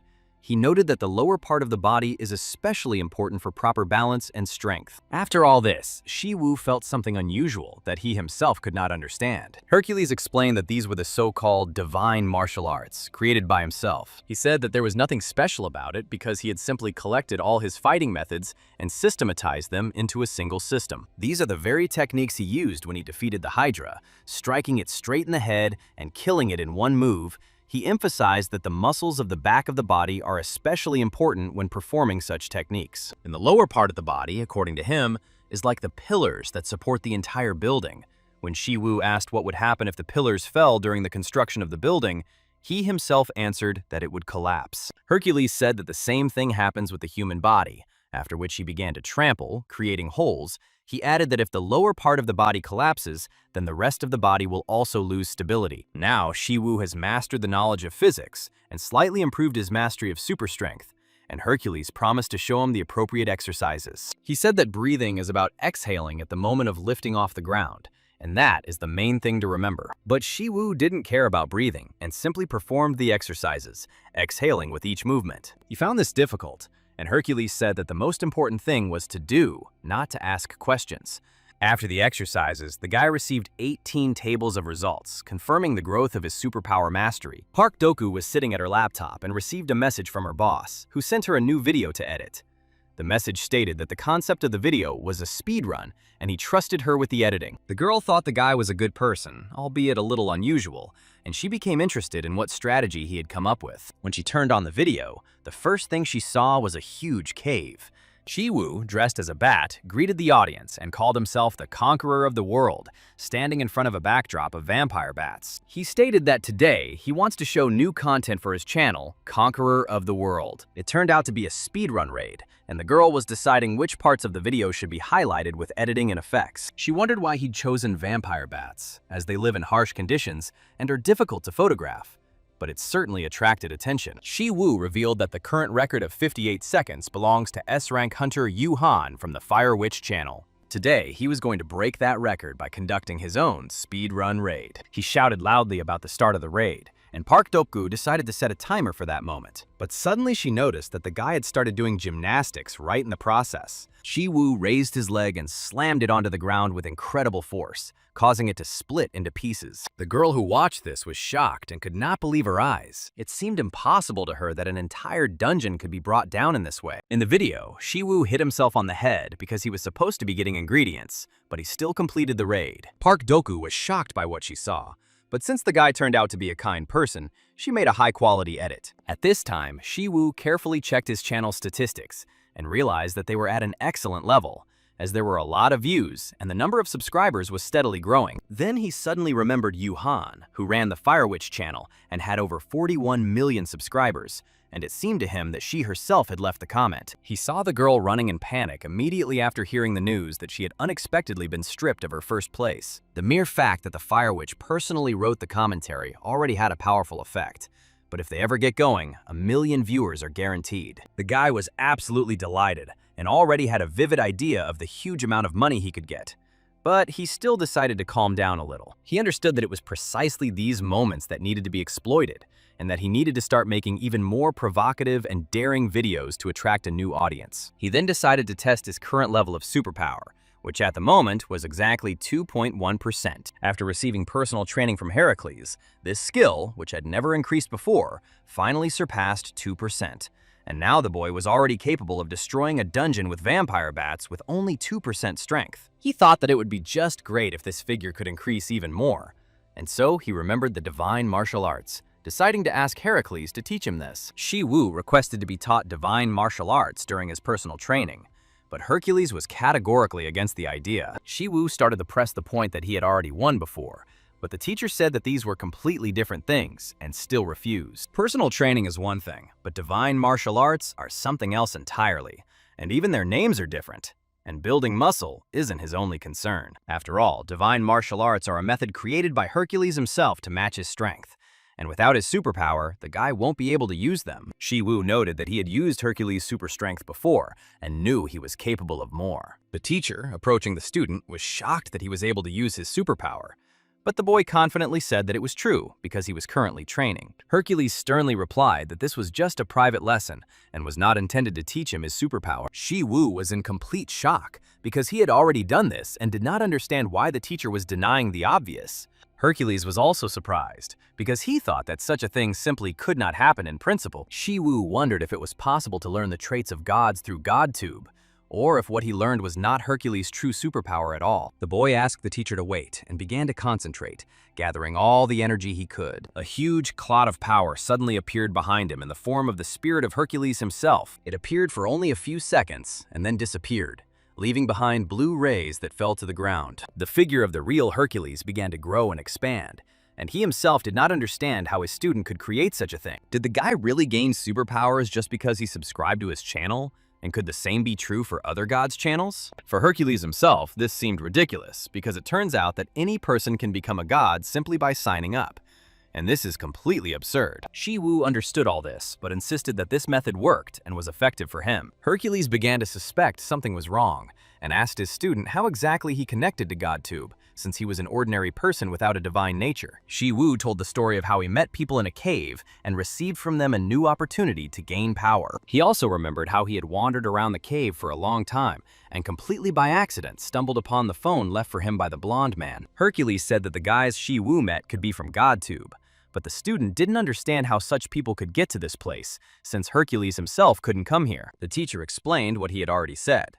The dimensions of humans and gods cannot interfere with each other, and the guy on the site only has a manager account. It turned out that one of the people he met was a manager, but Shi Wu only knew a few such people. However, he still shouldn't have received the power of the gods just because he signed up with a manager's account, because then the managers would become the gods of the universe. Despite this, Hercules was sure that the student had somehow acquired his superpower, and then the boy asked to be accepted as a student, but was refused. Shi Wu was shocked and didn't understand why the teacher refused, but Hercules only said that it was too much trouble. The guy began to convince him that he had already learned superpowers, but Hercules repeated again that these were completely different things. Moreover, even giving him individual training is already troublesome, and the guy is also asking to add divine martial arts. Shi Wu realized that he could not achieve anything more and asked to be allowed to ask at least one question. He asked what the GodTube subscribers actually meant, and Hercules said it could be understood as an element of divinity. Shi Wu couldn't quite figure out whether this meant that the more followers a god had, the higher his divine status,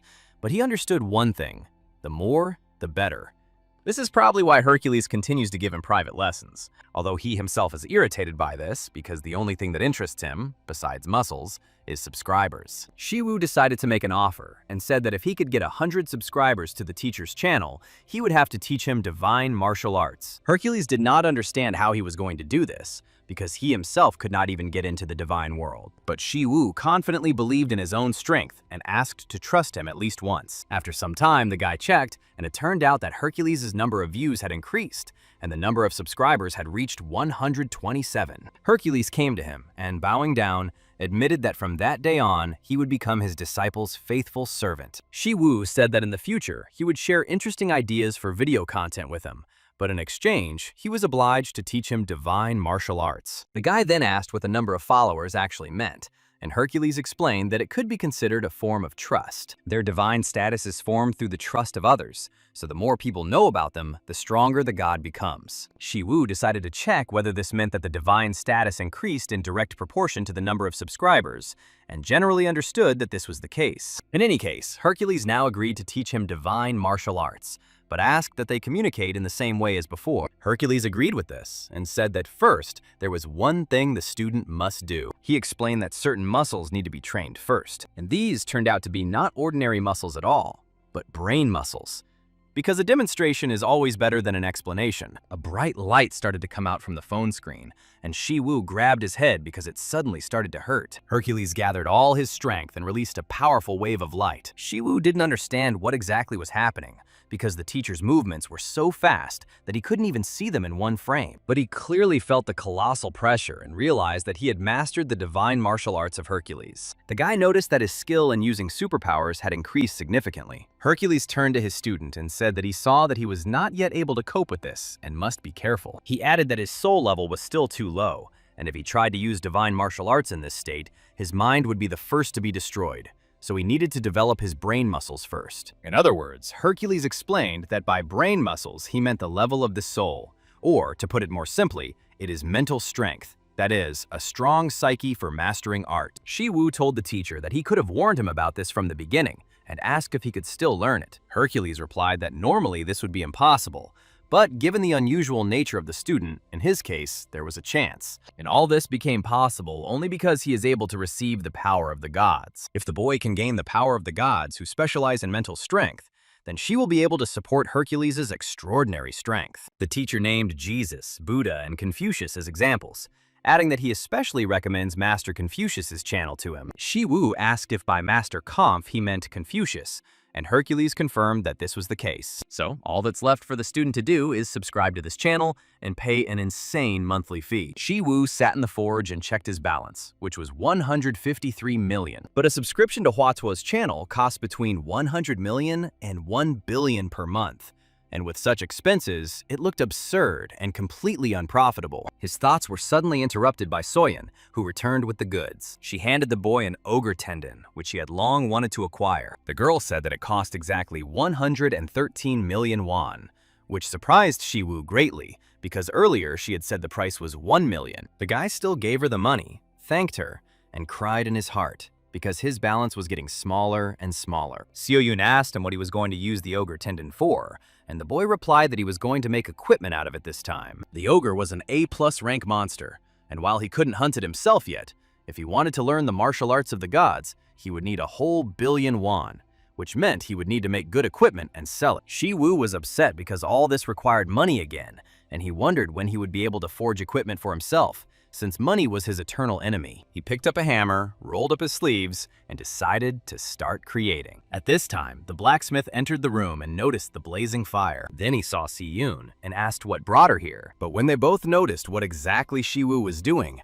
they were completely shocked. They stood in amazement and watched as the boy deftly handled the weapon. In just a few minutes, Shi Wu managed to create the armor and held it up to examine it, and the blacksmith was shocked to see this item. The table announced that the boy had managed to create a one-time product, and thanks to this, his skill in divine metallurgy had increased significantly. But Shi Wu was extremely surprised, because despite the fact that he had given it his all, the product still turned out to be a disposable one. The blacksmith immediately ran up to him and could not believe that he had managed to create such a thing with his own hands. Shi Wu turned to So-yeon and asked her how much the gloves he made could be sold for. The girl was surprised by his desire to sell such rare equipment, because among their clients, there was no one who was capable of buying an item of such a level. The boy thought that there was no point in keeping the glove if he couldn't sell it profitably, and decided that it would be better to subscribe to Confucius and Hua Tuo in order to gain knowledge from them. He told the girl not to worry, because fate itself would sell these gloves for him, since they were just a disposable item. Soo-yoon smiled awkwardly and replied that since he entrusted her with such a task, she would do everything possible to complete it. The girl confidently said that everything should be left in her name, and asked the blacksmith if she could use his name at the auction. She thought the best option would be to put this rare work up for auction. At the same time, many people had already gathered in the hall, waiting for the presentation of the next lot. The girl loudly declared that this was exactly the kind of equipment that even Master So Pagwan himself would admire. Everyone immediately began to discuss the identity of the man, because he was the blacksmith recognized by Aurelian himself. The girl ceremoniously lifted the fabric from a clear glass box and announced that the next lot would be a pair of high-quality gloves. These gloves were made from ogre sinew, making them extremely durable and eliminating the need to worry about them breaking. And it's no wonder that, due to the fact that they were made from the tendons of an A-rank monster, their evaluation showed the ability to enhance the owner's power. Everyone present was amazed and began to whisper, wondering if this was really enchanted equipment. The girl explained that, unfortunately, it was not an enchanted item,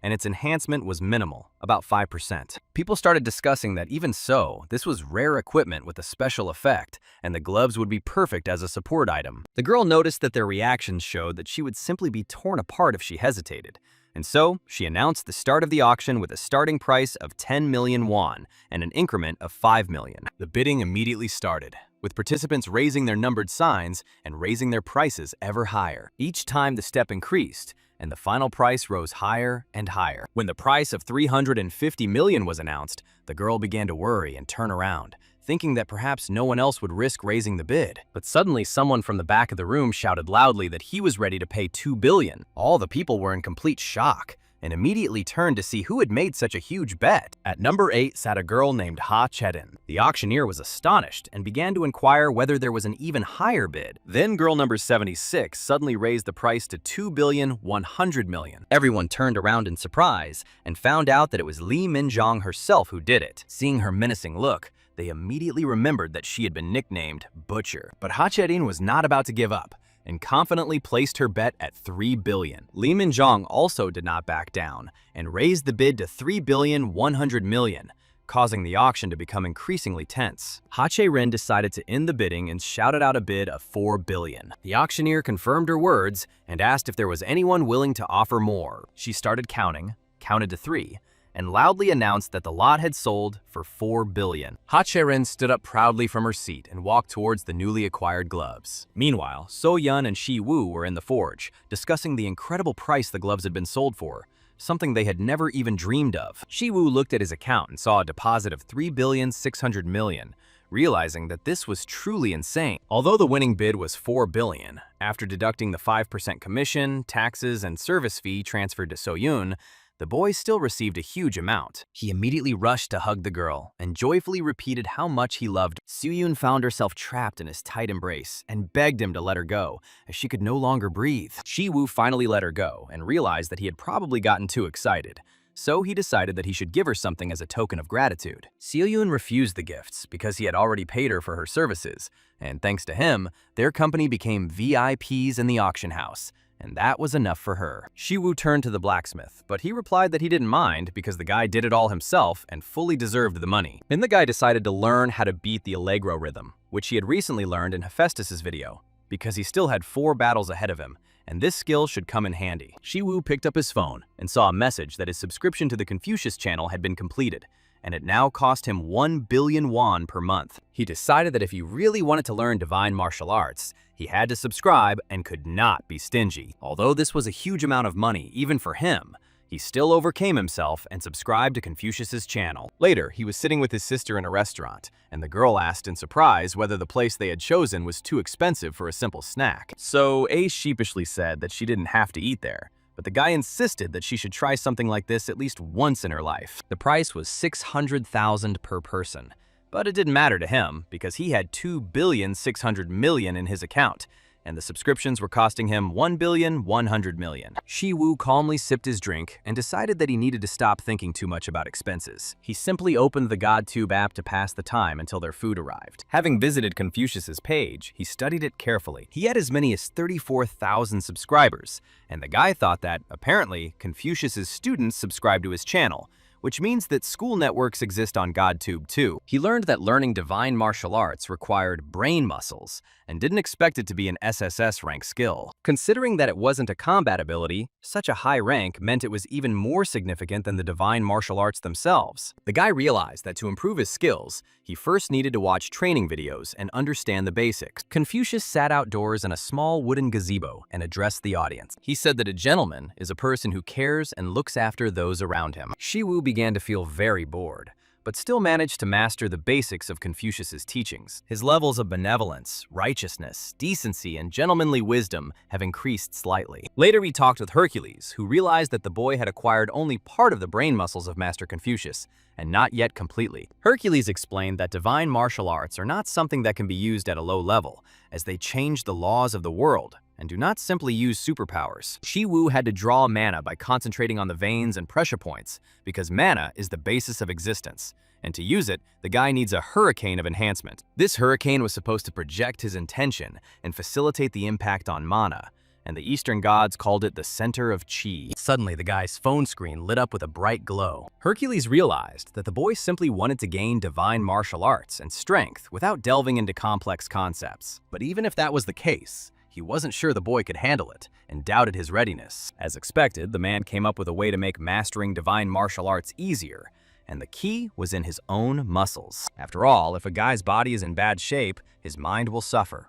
So he must build up his muscles and grasp concepts gradually. He needs to leave the headache-inducing knowledge to his muscles and learn through physical development. At this time, in the SH Group's apartment, the grandfather said that he heard that his granddaughter had recently bought new and very valuable equipment. Han Charon confirmed his words and added with a smile that she was indeed extremely pleased with her recent purchase. Grandfather noted that he had heard talk that her new equipment cost as much as 4 billion, and he was very impressed by this. Charon explained that although this item cannot be compared to Master Aurelian's legendary sword, it is an excellent auxiliary equipment, and she can already feel how her skills have increased thanks to just one piece of equipment. Han Tae-san, the group's chairman, was delighted by this and said that if his granddaughter ever needed his help, she should speak up. Charon bowed politely and thanked her grandfather for his concern and willingness to help her in any endeavor. She then added that she thought they could start something, and her words made the man frown slightly. It turned out that Charon was referring to the raid into the dangerous S-rank dungeon that they were planning to undertake. The next morning, Shi Wu trained hard outside,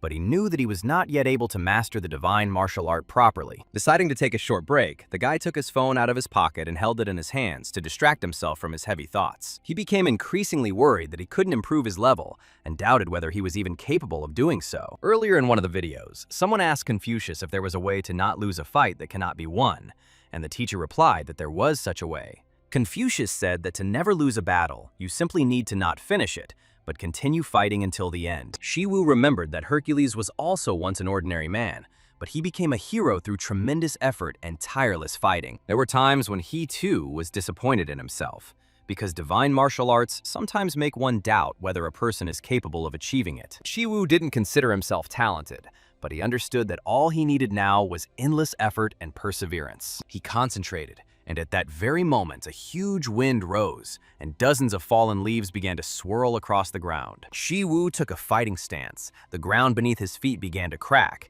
and the wind grew stronger and stronger. The tablet declared that an unbending will filled his body, and the gentleman's level of benevolence, righteousness, and wisdom had increased slightly. But suddenly something distracted the guy from his concentration, and he opened his eyes in horror. He saw that a huge gust of wind had blown away most of the earth and trees, and now he was actually using Heracles' divine martial art. Between the trees there now stood a huge, long hole, as if formed by a monstrous blow. The guy realized that he would now have to look for a suitable training center, and at the same time thought about how much money would be spent on compensation for the destruction. At this time, Pak Doku was sitting at her desk and diligently working on assignment. She received a message from her boss asking her to edit the video he sent her, but it turned out to be the same video with the bat as last time. The Fire Witch once again broke the boss's record on her channel and once again took first place, her incredible record lasting only 11 seconds.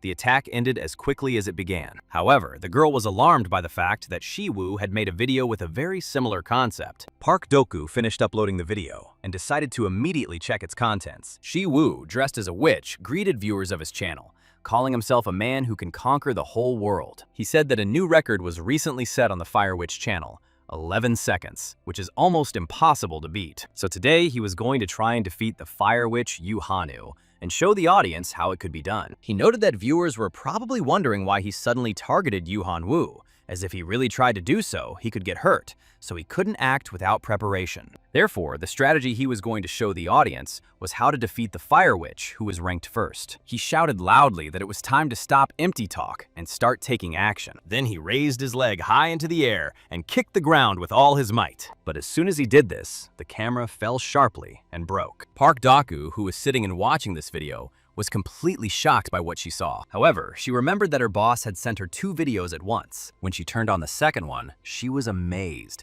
because it started from the moment when Shi Wu raised his leg. A portal glowed next to him, and when he hit the ground, the camera next to the portal fell, and the space itself began to distort. A huge gorge immediately appeared next to the guy, and he said that now, thinking about it, he understands that he could train in the dungeon. Park Doku was extremely surprised and did not understand at all what exactly she was watching. Her hands were shaking, and she noticed something odd. Namely, the unusual length of the video. It lasted only 4 seconds. And this struck the girl even more. Shi Wu looked at the channel statistics, and the number of views, comments, and subscribers was rapidly increasing thanks to his divine martial arts.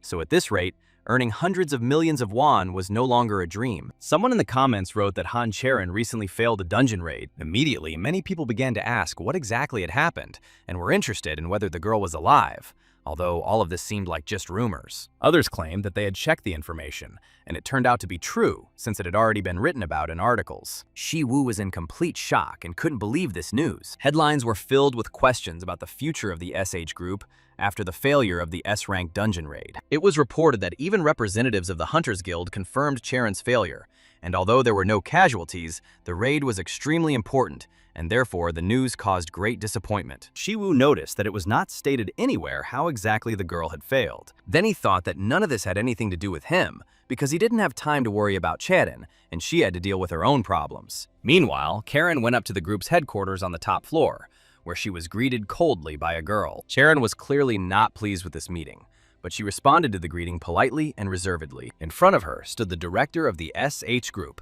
Han Mina, who was her aunt. She started laughing and asked with a grin if her niece had decided to return after talking with the chairman. Charon coldly remarked that his aunt had probably also come to see him on business. Han Mina said the chairman urgently called a management meeting because the company was in chaos.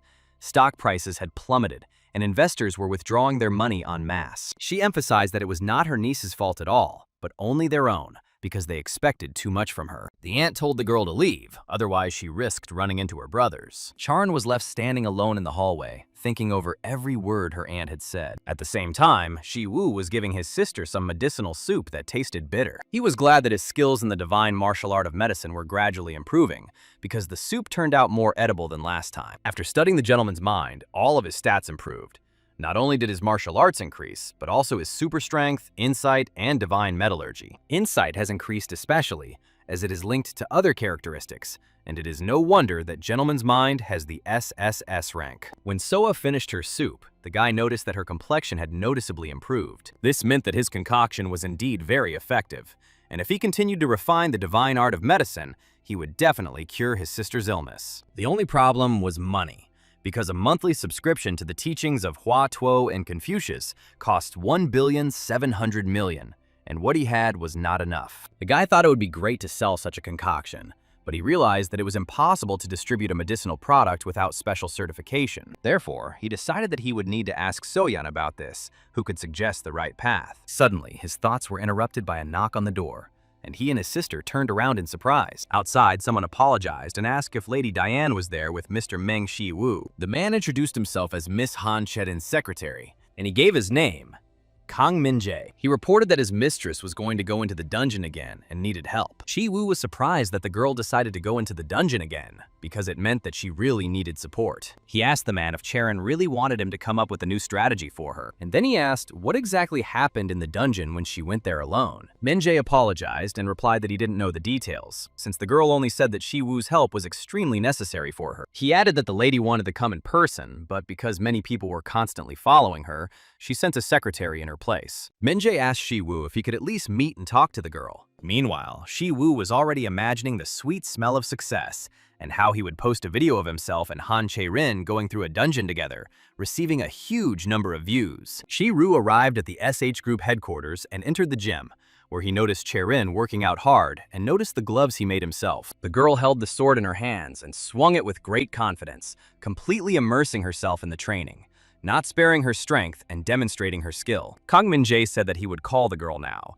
but Shi Wu stopped him and asked him to wait a little, wanting to assess the situation himself. He recalled his previous trance training, realizing that training with this level of concentration could produce incredible results, since he had had a similar experience before. He informed the secretary that it might be a bit of a wait, but that a rare and valuable opportunity could present itself for Charon. Charon trained so diligently that she completely ignored the presence of other people around her and was not distracted by anything extraneous. Shi Wu noticed that the girl's movements were definitely not systematic and looked chaotic, although she seemed to be focused. Perhaps it was due to his improved understanding after studying insight and divine martial arts, as her movements were nothing more than random hand movements. He had also heard that Charon had not yet learned to wield a sword properly, which explained the somewhat crude quality of her skill despite her talent. One of the girl's characteristics was her talent with the sword, but her crude handling of weapons was overshadowed by her natural strength, as if she could use superpowers but had not learned divine martial arts for systematic use. Swordsmanship based on brutality will eventually show its limitations,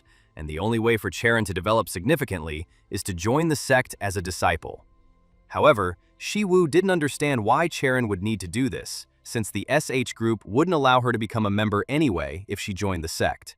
And then her background wouldn't be of any use. However, at Charon's level, the guy thought that she would be able to maintain the martial arts skills she learned on GodTube if she continued to practice on her own. King Arthur, the legendary Knight of the Round Table, was the wielder of the divine sword Balmung, whose name was known to all in legend. Siegfried, the first dragon slayer, was considered one of the key heroes of Germanic Scandinavian mythology, whose exploits remained an example for hunters. Zhang Yu was an invader with a huge army numbering tens of thousands of men, demonstrating strength and strategic genius in battle. Although their training videos looked a bit crazy, if Charon could master their martial arts, she would have an incredible experience. But she didn't have access to GodTube. The guy realized that he could just watch the video and teach her himself, although this required paying for a subscription. But he could get money from Charon for the training. It didn't matter whether it was 1 billion won or 10 billion won for the SH Group's granddaughter. It didn't matter, because he might even get paid for his education. Shi Wu thought that this was a great deal, because the girl's financial power could greatly help him in the future. However, there was a problem. Whether Han Chae-rin, an A-rank hunter, would be willing to take lessons from a D-rank hunter, which seemed doubtful. Moreover, he could only teach her what he himself had learned, and the question remained whether it was possible to master a divine martial art by studying it on one's own. However, if the boy gave up now, everything would be in vain. And suddenly, Charon approached them, interrupting their thoughts. The secretary apologized to the girl, explaining that Shi Wu did not want to interrupt her training so as not to interfere with her concentration. Charon, all sweaty, dried herself with a towel and decided not to get angry, despite the inconvenience, showing patience and fortitude. Shi Wu, standing opposite the girl, became a little embarrassed and blushed, not expecting such closeness and tension. The girl walked past him and said that she would first go wash herself, and the guy, watching her, thought about her beauty and grace. They sat opposite each other, and the girl noticed that it seemed like Shi Wu had been waiting for her for a long time, but he replied that this was not so, because he heard that she needed his help. Shi Wu decided to ask directly what happened in the dungeon, trying to understand the true reasons for her upset. Charon lowered her head sadly and reported that there was no monster in the dungeon back then, which no one expected. When she entered there with her comrades, there was initially no one there, and this surprised them a little. But then they encountered a dangerous monster that immediately attracted attention and caused alarm. Although he looked like a wolf, it was hard to call him an ordinary monster, because Charon had never seen anything like it before. Wolf monsters were rare, and in her memory, they almost never appeared in S-rank dungeons, making the situation unique. Charon's hands trembled, and she said that she couldn't do anything against this powerful monster, showing fear and confusion. Even though the dungeon was S rank, and Charon's strength was A+, she couldn't win, which Shi Wu thought was natural. Moreover, Karen participated in the raid with talented comrades possessing incredible equipment, and yet they still failed, which was unexpected. Shi Wu summed it up. There was only one monster in the dungeon, and it was so strong that even Sharon couldn't handle it. A dungeon's rank is usually determined by the total amount of mana in it, so it's rare to judge it by a single monster, but such cases do occur. This phenomenon was called a mutation, which did not please the hunters at all and was considered a rare threat. The concept of mutation is different from the term capo monster, which refers to particularly powerful creatures in dungeons. The monster, which possessed all the mana in the dungeon, posed a great threat, so Charon explained that she would not be able to deal with it. The capo monster was particularly dangerous, and given its S rank, it was highly likely that this was the kind of monster they were facing. Charon was surprised because she had never heard of anything like this before and did not expect to encounter such a danger. Shi Wu said that it was better to abandon this dungeon because a second visit was extremely dangerous and the girl could die. However, Charon stood her ground and declared that she had to go through the dungeon, explaining that he wasn't the only one with problems. Shi Wu realized that due to the raid's failure,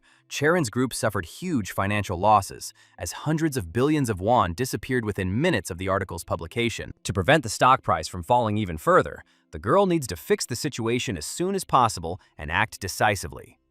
She said that she must fix everything again and succeed in her dungeon raid, demonstrating determination and courage. Of course, it was extremely life-threatening, but the trillions of won and risks were worth the attempt, because the monster was new and previously unknown. Shi Wu said he understood everything and offered one condition: permission to film the entire process on YouTube to document the strategy. Charon was surprised, as she had never heard of such an idea before, and Shi Wu immediately asked her for 10 billion won for his services. He couldn't go below that amount and smiled, demonstrating confidence and cunning in negotiations. After some time, Shi Wu received an advance of 1 billion won and decided that perhaps he should have asked for more. Surprised by the girl's ease of agreement, he decided not to be greedy because 10 billion was already a huge sum, and it was not worth risking his reputation for more. The high-ranking capo monster was new and never seen before, and the guy wasn't even sure he could come up with the right strategy if he asked for too much. However, Shi Wu's potential was 24%, and he was confident that he could at least analyze this monster. The next day, they both found themselves outside an S-rank dungeon, prepared to face the danger and unknown within. Charon stepped forward and announced that she would lead the guy, and he understood that the girl allowed him to go into the dungeon on the condition that she accompany him. In fact, it was extremely dangerous, but he didn't want to go there alone, and he needed to explore the dungeon to develop a strategy. Moreover, thanks to his superpower and knowledge of divine martial arts, although he was not sure of victory, he would at least survive. The atmosphere of the dungeon was definitely different from the lower ranks, and this was immediately felt upon entering, creating tension. Charon didn't stop and kept saying that we needed to move on, but the fear gradually increased, making the path more and more dangerous. Shi Wu noticed that the girl often adjusted her gloves, as if checking their comfort and condition before the fight. He asked if they didn't suit her, and the girl confirmed that they did, which required adjustments. The guy asked to be allowed to adjust the gloves so that they would be perfect for fighting and movement. He said he didn't know who would use them, so he made them to fit his hands, but it should still be comfortable for others. Shi Wu pressed the stone on the gloves, and they began to sparkle with blue light and shrink to the right size, surprising Charon. He smiled and told the girl to consider it a favor and a sign of his concern for her comfort and efficiency. Charon asked how he knew about the gloves' function, and the guy didn't reveal that it was because he made them himself. The girl was surprised and asked if he was the one recognized by Master So Palguan, to which Shi Wu replied that he did not know about it. He just worked in the same workshop with him. They stood looking at each other for a few seconds, and then a strange and alarming sound distracted them, drawing their attention to the danger. Shi Wu turned around in great surprise, his eyes burning with fear, because something incomprehensible was approaching them with enormous force. The ground began to shake, and he felt an incredible energy coming from an unknown source, which made him wary. Raising his head, he noticed the huge red eyes of a predator, sparkling in the darkness and instilling terror. An incomprehensible creature emerged from the bushes, and its companions were almost as tall as the girl's leg,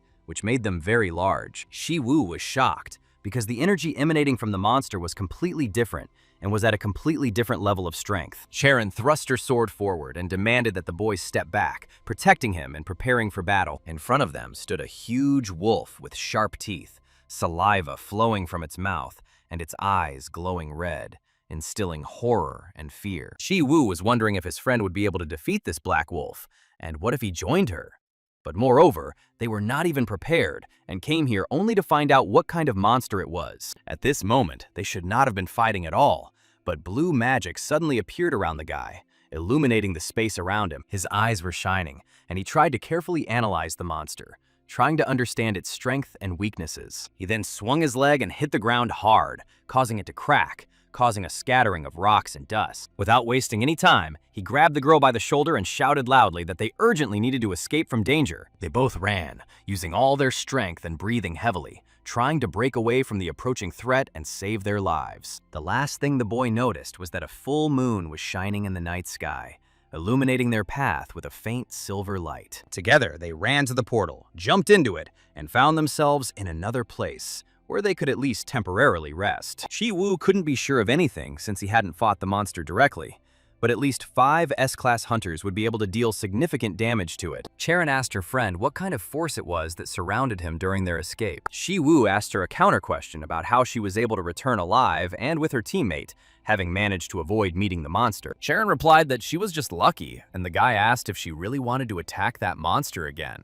The girl answered without the slightest hesitation that she was absolutely obliged to do this, despite the danger posed by the monster. And if a partner develops a strategy, then their team will be able to do everything it takes to defeat this dangerous creature. They looked at each other in silence for a long time, realizing how dangerous the upcoming battle would be and how careful they needed to be. Shi Wu started pacing back and forth and said that he would contact her later once he had managed to thoroughly analyze the wolf and make a plan of action. At home, he rewatched the recorded video and carefully examined the wolf's face, in whose mouth a red knife was stuck, causing surprise. He couldn't figure out what kind of monster it was. A kappa was a species that was a modified version of a normal creature. There had to be an original monster from which it came. He opened the association's published Encyclopedia of Monsters, but no matter how much he searched the internet, he couldn't find any information about it. Even after using his insight, he still couldn't find a single clue that would help him identify this creature. The next day, the boy went to training, where the teacher said that he could stop there, but he successfully completed the Hercules-level exercise, improving his skills. Shi Wu lay on the floor. He had very little strength left. He was breathing heavily, but his super strength, skill, and divine martial art continued to improve. Hercules was surprised because the guy was already lying on the ground only after such intense exercises, demonstrating the limits of human capabilities. Without thinking twice, Shi Wu grabbed his phone and looked at the screen, trying to figure out what information he could extract to analyze the monster. Hercules also became curious. He looked in and asked what exactly the guy was looking at, intrigued by the student's unusual behavior. Shi Wu told the teacher about the monster he had recently analyzed, trying to understand its origins and capabilities. Today is already the 3rd day, and the guy still does not understand what kind of creature it is and how to deal with it. Hercules became curious and asked to see the video so he could assess the threat himself. Shi Wu, noticing the teacher's gaze, asked if he knew what it was and what they might encounter. The man suggested it was a Fenrir, a mythical creature from Norse mythology known as a demon wolf. Fenrir appears in Norwegian mythology, and his other names include a demonic wolf and a wolf of divine slaughter, possessing great strength. The reason why the Fenrir is so called is simple. It was this creature that brought about the end of the world, known as Ragnarok. With its upper jaw reaching to the edges of the sky and its lower jaw reaching to the edges of the earth, the monster devours everything in between, threatening the entire world. Fenrir bites and kills even Odin, a powerful god from Norse mythology, demonstrating unfathomable strength. Shi Wu was both amazed and surprised, trying to figure out what this monster was doing here and how it got here. An unknown guy gave him a smartphone with GodTube content, including information about Fenrir, which left him confused. In this scenario, Hercules is probably the only one who still doesn't know how this mythical beast got here. Shi Wu asked the teacher if it was really Fenrir, and he replied that it seemed so. He had already fought with it once. But of course, he won. Shi Wu wondered if it would be possible for him to fight this monster then, given his own strength and experience. Hercules replied that he was not sure, because this battle could end instantly, probably without lasting even a second. He explained that until the monster had torn him to pieces, it was impossible to accurately assess its threat, although the enormous potential for danger was visible. From this, it is clear that Fenrir has become significantly weaker. His physique has changed, and now he resembles a wolf cub. But despite its reduced size, the monster was still the size of a small hill and, given the mythology of Fenrir, remained extremely dangerous. Hercules noticed decorations on the monster that he had never seen before, which could indicate special limitations or enhancements. He pointed his finger at the screen so that the boy could examine the details carefully and assess the possible influence of these decorations on the monster's strength. A red chain hung from one of the paws, and it seemed to suppress the Fenrir's power, limiting its destructive potential. Shi Wu asked the teacher what kind of handcuffs these were and tried to understand how they could affect the outcome of a fight with such a powerful creature. The teacher replied that it was Gleipnir, which could never be destroyed by anything that existed in this world, possessing incredible strength. Hercules said that with a monster like that, he thought it would only take a minute before Fenrir could tear anyone to pieces. Shi Wu couldn't understand how the Fenrir came here and why. If this black wolf was really a Fenrir, then there was practically no way to explain its appearance. Hercules stood there, wondering whether to tell his student about the monster's weaknesses, but Shi Wu immediately interrupted him and promised to share an idea for video content for 200 subscribers. Hercules immediately disappeared, became a spirit, took the phone and said that he would organize the materials and bring them right now for analysis. Charon was in the office building next to the guy, waiting in the dungeon next to the paparazzi, who kept asking why she didn't give in. After that, she opened the door and noticed that everyone she was waiting for was already here, and they needed to go to the dungeon. The warriors noticed Shi Wu filming a video for his followers and were surprised, wondering who he really was. One of the guys said that he was a YouTuber, and his channel was called Conqueror of the World, which sparked interest among those around him. The man with the scar on his face said he didn't think it was a really famous channel, wondering what such a psycho was doing there. The blonde guy replied that he was said to be the one who came up with the strategy for this dungeon, which caused confusion among everyone present. The scarred man thought that the team members' unusual support conditions and the presence of a strange person should have been the team leader, and Charon was in despair. Suddenly, someone told him to calm down and asked what he was going to do if things ended badly, but the man said that there was no need to say such unpleasant things.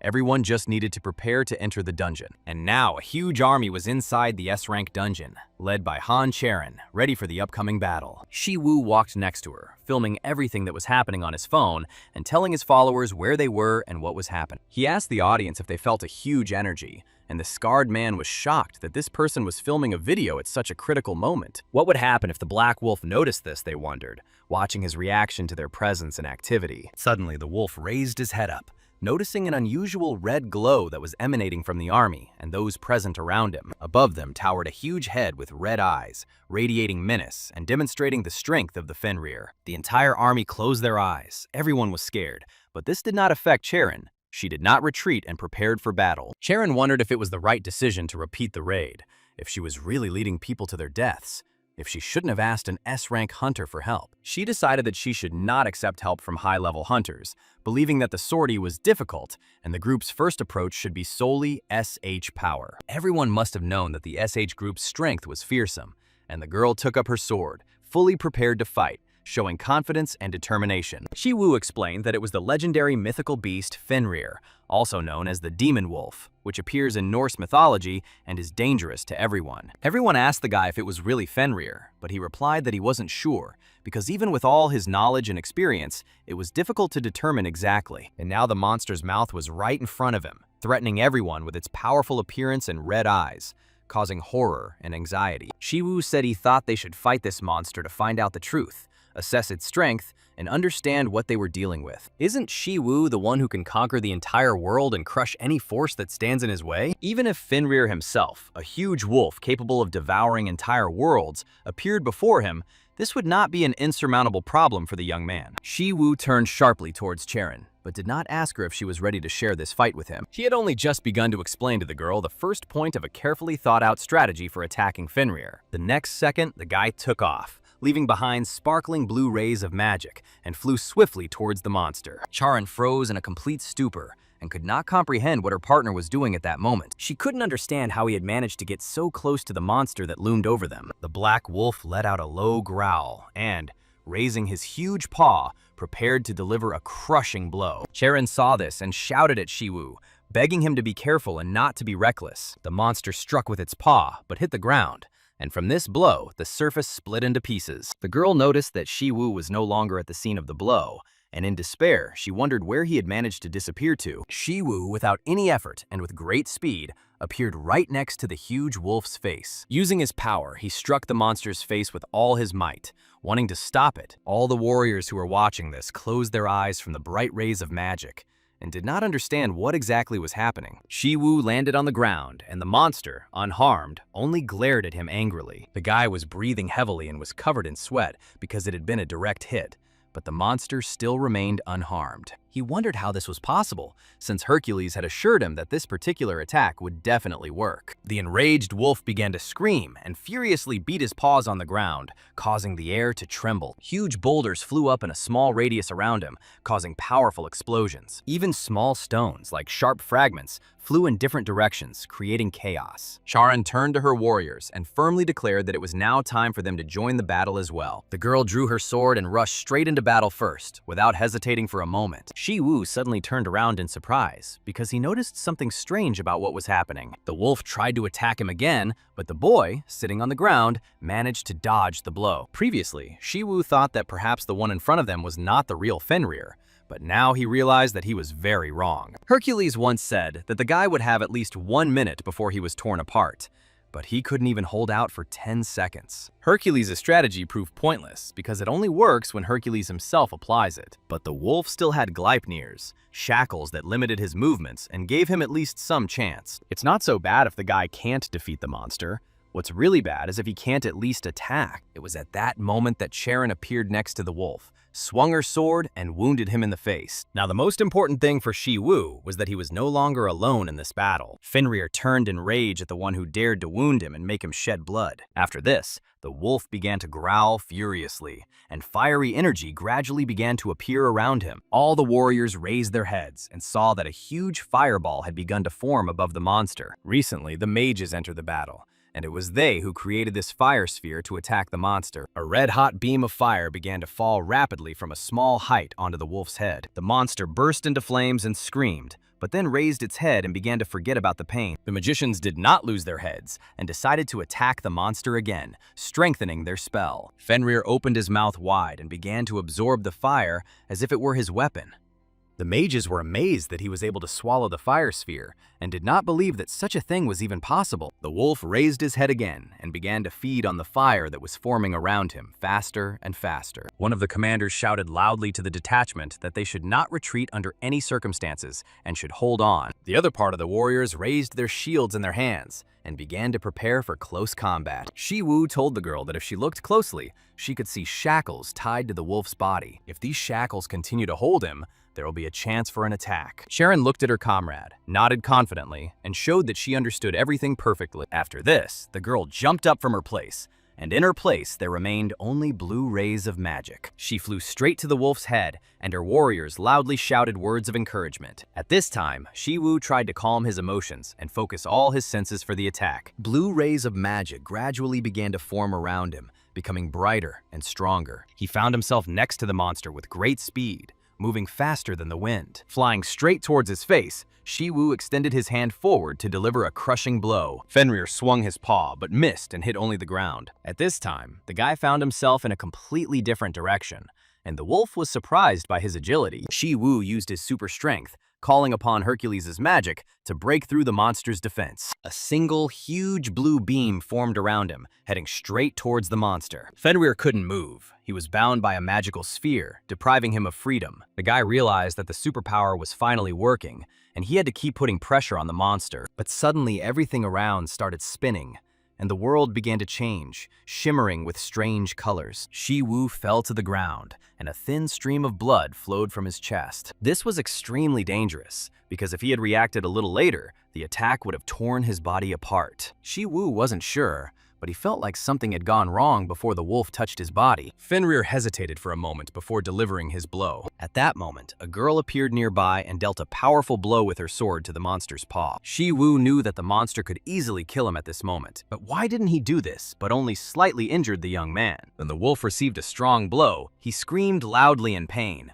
and his howl echoed throughout the plain. There was a deep bleeding scratch on his body, from which scarlet blood flowed in thin streams. Shi Wu realized that he had to pull himself together, because he had to take advantage of the chance and show his abilities. He tensed, and in a few seconds he was right next to Fenrir, covering the distance in a single dash. Then, using his magic, He delivered a powerful blow straight into the monster's chest. The wolf began to cough and spit blood, experiencing severe pain. After that, he raised his paw over the youth, and Shi Wu realized that the decisive moment had come. Without wasting any time, he grabbed the red chain that held the monster's paw. The monster's eyes widened, and his extreme surprise was evident in them. Shi Wu pulled the huge red chain towards himself with all his might, straining his entire body. The monster screamed and furiously tried to resist the guy's strength. At that moment, Shi Wu gathered all his magic and the last remnants of his strength. After that, he pulled the hook with one jerk and lifted the monster into the air. Charon reacted instantly and with burning eyes flew towards the monster. The boy let go of the chain and jumped to the side before the wolf could attack again. A powerful sword strike flew through the air, tearing apart the space around. The troop commanders looked on in shock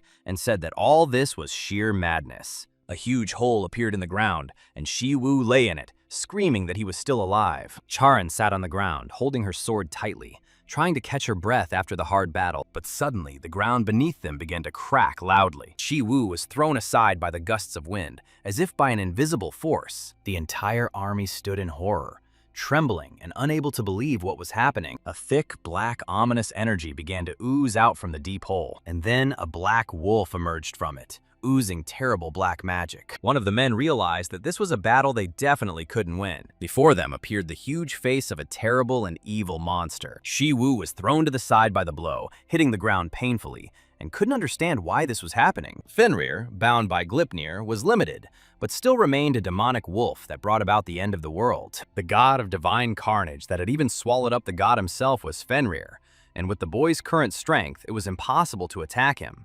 But it still seemed strange. Charon ordered her warriors to retreat and take Mr. Shi Wu with them, and the guy himself thought that this was similar to that situation in the dungeon with the black troll. Perhaps the girl also saved the team members in the last raid, because no matter how hard they tried, it was impossible to defeat Fenrir, and he did not understand why. But suddenly the guy's eyes widened, as if something important had dawned on him. He finally understood, and he found it hard to believe that he had only just realized it now. He called himself a fool and admitted that it all made no sense to begin with, while the warrior next to him asked if he could move. But Shi Wu, despite the severe pain and terrible fatigue, broke free from the hands of his comrades and went straight to the monster. At this time, Charon fought with all her might, swinging her sword in all directions. Sweat was streaming down her face. She was very exhausted and could barely stand on her feet. But suddenly, she noticed that Shi Wu had come very close to the monster, and she was very surprised. The guy noticed that the monster, as expected, did not attack him,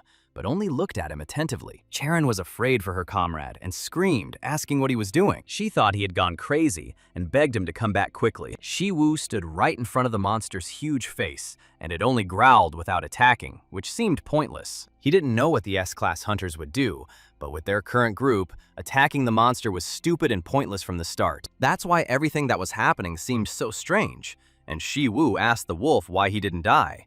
He asked how everyone managed to return alive. The guy asked in surprise why none of them had died yet. Charon was amazed and asked him herself what he meant. Then the guy explained that if Fenrir had wanted to, he would have killed them all long ago, and no one would have been able to return alive. All the soldiers were in shock and could not understand how they had survived. Shi Wu said that it was the wolf that let them go, and that was the reason why Charon and her team were able to return. Fenrir told them to run away because he didn't want to hurt people. Of course, it was hard to believe even for Shi Wu himself, but if you think about it, Fenrir never attacked first. If he were a simple monster, this would not make sense, although Fenrir once destroyed Asgard. From birth, he was alone, abandoned by everyone, and struggled with hunger alone, but stubbornly survived. Then rumors began to spread that Fenrir was alive, and the gods of Asgard came to him after hearing of his power. Then he did not resist the unexpected offer of the gods, because for a lone wolf, it was like an invitation to play. They encouraged him by tying him with a rope, and he was able to untangle it, surprising everyone,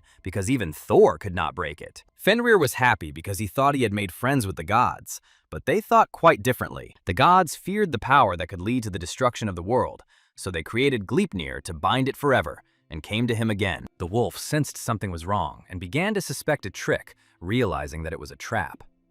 One of the gods said that if they didn't let him go, he would be able to bite off his left hand, and then he would be free. A god named Tyr came to him personally and swore an oath, and the wolf believed him because only Tyr did not turn away from him. He brought him food on the barren land where nothing grew, because he considered himself his friend. So Fenrir found himself chained and could no longer free himself, and the gods, as expected, did not fulfill their promise. Even Tyr turned away from him and abandoned him, like the others, not keeping his oath. As promised, Tyr thrust his left hand into the mouth of the grown wolf. He admitted that he had deceived Fenrir, but the wolf was still unable to bite his hand. Fenrir didn't want to do this, because deep down, he considered Tyr a friend. However, the gods, still afraid of his power, thrust a sword into his mouth and forced him to keep his mouth open. Fenrir was to remain chained until Ragnarok. He remained alone and lived in endless pain until madness consumed him. When Ragnarok came, Fenrir was overcome with madness and tore the gods apart, devouring the world. And yet even then, he could not kill Tyr. Even when he was mad, he remembered him and kept the memory of his friend. Tyr was the only one who ever returned to him, abandoned by everyone. He was the friend who once satisfied the hunger of an abandoned creature. Fenrir always considered Tyr his friend, even if it seemed naive and stupid. In myths, Fenrir was not a wolf at all, worthy only of being called a wild demon. Shi Wu explained to his comrades that the monster actually did not want to harm them. All the warriors were stunned and couldn't believe that Shi Wu actually wanted them to trust his words. Charon interrupted their doubts and firmly said that the wolf still needed to be destroyed. Otherwise, it would be a threat. If you neglect an S-rank dungeon and allow it to break through, there will definitely be no turning back. Even if the dungeon doesn't collapse, the wolf will still come out during the breakthrough, and then no one can guarantee that people won't get hurt. Now they must retreat, report to the association, and get help from the strongest S-rank hunters. The girl herself decided to abandon the task of clearing this dangerous dungeon. Shi Wu understood that Charon was right, because in order to prevent a catastrophe, they had to kill Fenrir. He himself could not understand why this powerful wolf was here. Could it really be that Fenrir was abandoned again, as he was in the myths? In mythology, the end of the world was called Ragnarok, and when Gleipnir's chain was broken, Fenrir was able to escape. But for unknown reasons, he found himself tied up again, as if he had been left alone in this place again. The dungeon served as a barrier to trap Fenrir and prevent him from escaping anywhere else. Like the myths, he was abandoned at birth to die a lonely death here. This also explained why the dungeon was considered S-rank, since mana was measured not by the wolf's strength, but by the barrier's magic. The power that trapped the weakened Fenrir was rated as S-rank. Charon interrupted the guy's thoughts and firmly said that it was time for them to go back. There was nothing to be done, because Shi Wu didn't have enough strength, and if they left, everything would be over. Fenrir had no intention of harming the humans, and even if he committed suicide after they left, he would not pursue them. And it all seems stupid because, just like in the myths, everything would end as soon as they left the dungeon. Even if he's Fenrir, he won't be able to stand against a squad of S-rank hunters, so all that's needed is to gather them and clear the place. If the wolf is weakened and tied up, as it is now, then it will be possible to attack him, and this will be enough for victory. Why leave Fenrir alive if he is a threat that needs to be eliminated?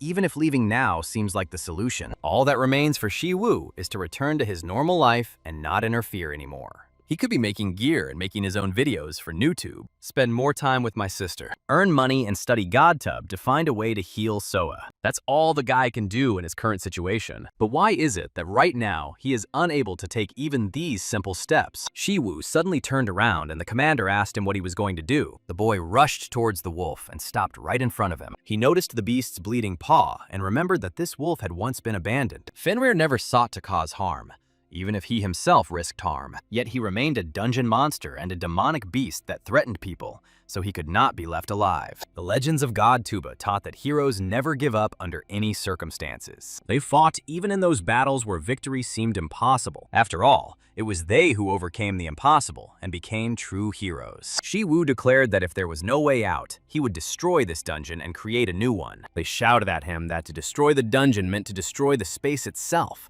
and that only God could do that. Shi Wu knew that awakening such a power was incredibly dangerous, but he couldn't stop. He reflected that the river does not drink its own water, and the trees do not eat their own fruit. The sun does not shine only for itself, and flowers do not smell fragrant only for themselves. Therefore, a gentleman should not live only for his own benefit. He spoke like a scientist, although he knew that no one would recognize it and he would not be able to make money from it. But if you don't get angry even when others reject you, isn't that the behavior of a gentleman? A true gentleman does not get angry, even if the world does not accept him. And in the modern world, it is enough that he is at least not considered an idiot. And yet, for some reason, he just wanted to be a decent person. Not those who are good in themselves, but those who treat other people well. This thought suddenly came to Shi Wu after watching a video about Confucius. He looked at the wounded Fenrir, and this very thought flashed in his heart. So he decided to use the divine martial arts of Hercules. The wolf's eyes widened. He immediately recognized this power. Hercules said that divine martial arts are used not only for creating equipment,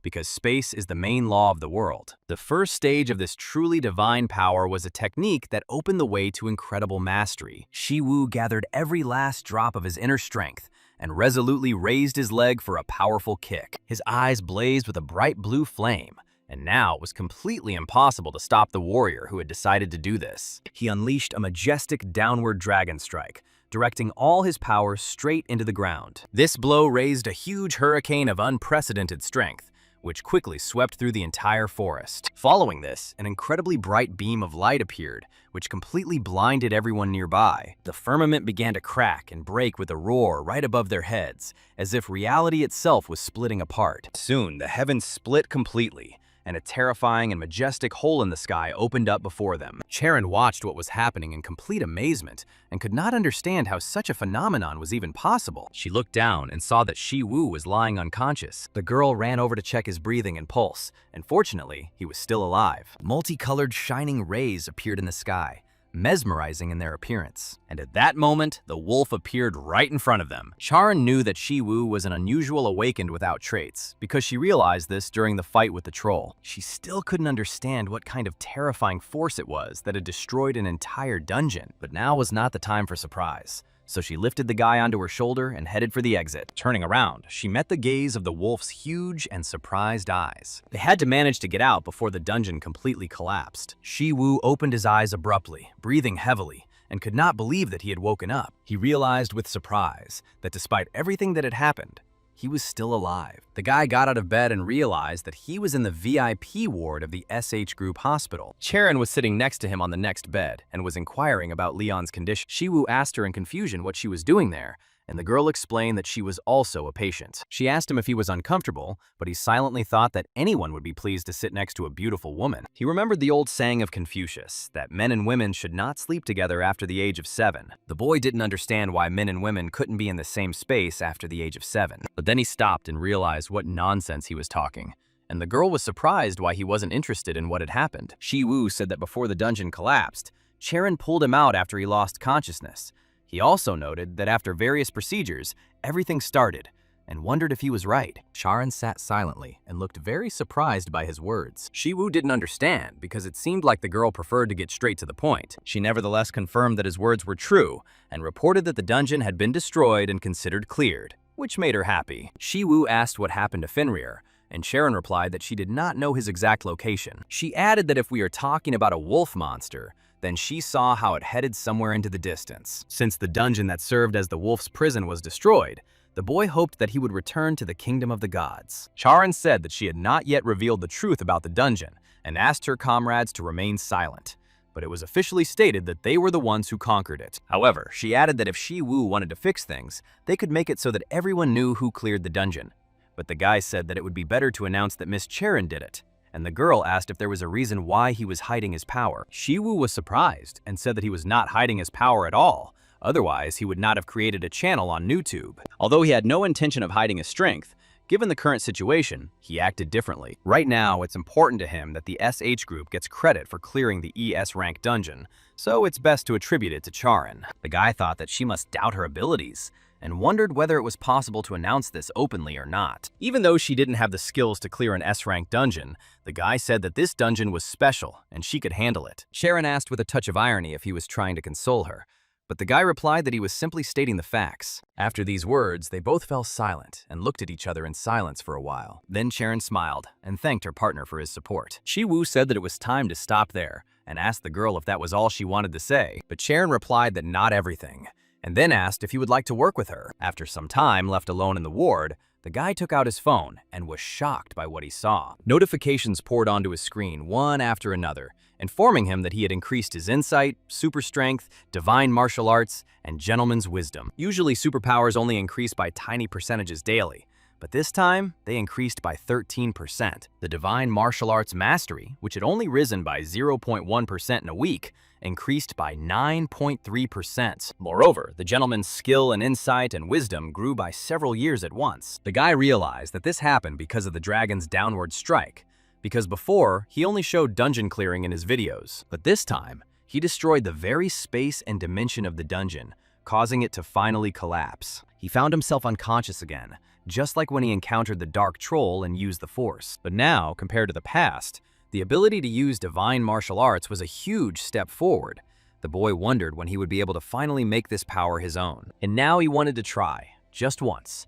And who would have thought that Charon would immediately agree to his proposal? The next day, the girl got into the car and asked to be taken to her grandfather. The driver thanked her for her hard work on the raid, and the group representative was also pleased. The driver then asked Shi Wu what his response was to her proposal. When he heard that the guy refused, he was surprised. And he asked again what he said this time. Charon replied that he had said something along the lines of gentlemen getting along with people, not groups. The guy noted that insignificant people create gangs. But even within them, they don't know how to get along with each other. So he said that instead of being colleagues, he sometimes likes to just work together. Based on this, he also asked if the girl would like to learn the art of fencing. The driver was surprised that Shi Wu was really going to teach the girl, although he acknowledged his exceptional abilities, since formally he was an awakened D class. Yet he was going to teach the young lady Charon the ES class, and the girl replied that she would like to try to learn. The driver then asked why they were going to the chairman, and Charon explained that she needed to pay for her training. As the evening progressed, the sun gradually disappeared behind the horizon, and a quiet and calm atmosphere reigned near the hospital. Shi Wu, sitting on the street, looked at his phone and wondered which of the masters was better. He recalled the Heaven Destroyer, the owner of the Divine Sword King Xiang Yu. He then introduced a Dragon Slayer who wielded the Siegfried sword technique, capable of slaying monsters. And finally, he thought about the founder of the Wudong sect, the Taiji swordmaster Zhang Sanfeng. The guy believed that these three techniques were the most suitable for Charon. He believed that among these three techniques, there would be one that the girl would like the most. So he wanted to show her all the techniques and let her choose the one that was closest to her. To do this, you will first need to pay for a subscription, but this is not so important because he will also receive a monthly tuition fee. Shi Wu decided to check the subscription price, and the required icon appeared on his phone screen. At first, he saw the figure of 200 million and was surprised that it was so little. But when I looked closer, I realized that it said 2 billion. And I couldn't believe why it was so expensive. After all, the Confucius channel cost 1 billion, and this one turned out to be even more expensive, which seemed incredible. He was shocked because the last time the price was only 100 million, and now it had risen to 2 billion. The guy wondered if this meant that the subscription price increased depending on the number of channels connected. If this is true, then in the future, the amount could reach 3 billion, 4, 5, or even higher, which is completely absurd. And if the price went up by at least another billion, the total would be 9 billion. And he didn't know if he could cancel the subscription. This meant that he would have to pay 9 billion monthly, otherwise the subscription would be canceled automatically. Even if he chooses only one sword technique, the subscription to the next channel will also increase, all because the subscriptions to different channels are added together and become a total amount. And no matter how much money he earned, there was no end in sight to this growth, and Shi Wu sat in complete despair. Suddenly he felt someone's energy and presence, which made him turn around sharply. He realized that this energy definitely did not belong to a human. The guy got up from the bench and began to look in surprise at who was there, and noticed a dog. But an unexpected detail immediately put everything into place. The dog happily wagged its fluffy tail, the tip of which was green. This small black puppy with green markings turned out to be Fenrir. Shi Wu was surprised when he realized who was standing in front of him, and he couldn't figure out where exactly he came from. And yet he still didn't fully believe that it was really Fenrir, because now he seemed much smaller. Suddenly, he noticed how the little wolf cub spun sharply in the air, and then the puppy dumped the caught mouse in front of the guy. Shi Wu was surprised and wondered if the puppy really wanted him to eat it. But as soon as he reached out his hand to the mouse, he noticed that it was still alive. After this, the puppy suddenly ran off to the side, and the guy did not understand where it had gone. A confused expression appeared on Shi Wu's face, as he didn't understand what kind of strange silk was in front of him. Hercules was furious, because didn't he teach the boy how to defeat the monster? Shi Wu said he was asking because he didn't know, but Hercules insisted that he was already teaching him how to defeat Fenrir. However, advice that his weak point was his side or tail did not help, and none of them worked. Hercules said that it was all because the guy was too weak, and that should have been acknowledged from the very beginning. Shi Wu should have warned him, because he almost died, and Hercules didn't think that his student would be so weak. The guy said that it didn't matter anymore, and asked the man to tell him a strategy that was appropriate for his level. Hercules said that it was unfair because he could not do that, and even his strength did not allow it. What a blessing that everything worked out, because otherwise he really could have died. More importantly, His video from the dungeon was erased, and both the wolf and Charon were in the video. This video would have definitely gotten at least 1 million views, but now it's gone forever. Shi Wu heard a sound from the side and realized that the puppy had returned. He noticed that he was trembling all over and whining pitifully, and then he stood next to Hercules and again said that all this was unfair. Then the man stopped crying and suddenly turned around in surprise. Shi Wu started to get out of bed and suddenly remembered something. Hercules had fought Fenrir before, so the puppy should have remembered the man. Now there was a dove lying in front of him, and he didn't understand what it meant. Shi Wu touched the bird with his hand and told it to stand up. The dove jumped up in fright, and its eyes became round. He began to walk from side to side and toss his head. Shi Wu didn't understand what all this meant and just looked at him in surprise. Then the bird spread its wings and flew out the open window. And Hercules asked where Fenrir was from and what the dove was for. Shi Wu replied that he didn't know. Perhaps the puppy just brought it to him to eat. But Hercules didn't understand why, because Fenrir wasn't even a cat. And in any case, if a puppy brings him animals, doesn't that mean they're his prey? The guy said he thought the puppy didn't want to hurt other animals. Hercules asked why he was bringing them to the guy then, as if he was asking him to kill him. And where did the animal come from here anyway? Why does the puppy bring animals? After this, Shi Wu told Hercules about everything that happened in the dungeon. The man was surprised because the puppy appeared in his dimension, and he did not understand how it could exist there. Shi Wu said that he was also wondering if Hercules was the only one who didn't know how to get here. The man said that all this was nonsense because their dimensions cannot intersect. But then how could Fenrir be here? The boy realized that Hercules was indeed the only one who didn't know how to get into this world. Hercules began to ask for trust and showed his muscles, but this again seemed unfair. In any case, the guy managed to survive the dragon's downward strike, and that was amazing. Shi Wu smiled and said that he was just lucky at that moment. Hercules was surprised because the dragon's downward strike could not be used by relying only on luck. The boy asked why not teach him the next technique, and Hercules said it was easy. But shouldn't a student give something in return? And Shi Wu realized that he would give away the content of the next video. Hercules was delighted because everything turned out as he expected from his student. At this time, in another building, where the lights were turned off, there were empty staircases. A wealthy man sat on a chair among the women and was informed of a new order for the D-class hunter, Shi Wu. The man rudely put the glass on the table and ordered the girls to leave, leaving him alone with the guest. They did so immediately and left silently. The man, hearing the hunter's level, only chuckled and smiled. A silent man in a mask stood in front of him, and the rich man thought that he was being mocked. Did their organization Pandemonium really seem like a joke to him, since this man was a top executive named Jig Wang? But the man in the mask said that this guy was no ordinary hunter. Jig Wang heard about Sharon clearing a high-ranking dungeon, and the internet was buzzing about it. But Shi Wu was also connected to this, although the details remained unknown. Shi Wu was helping Charon that day, and it was necessary to confirm him through the company by any means. And more importantly, it was a VIP order, but Jig Wang said they couldn't fulfill it. After all, Li Minzhong had already made her move, and the masked man wondered if it was the butcher from the inspection bureau. Jig Wang said he didn't understand what had come over her, but she was already causing them a lot of problems. If this guy is caught by this woman, even he won't be able to escape unharmed. And a new head of the Korea branch was recently appointed. He didn't want to create unnecessary difficulties right after his appointment.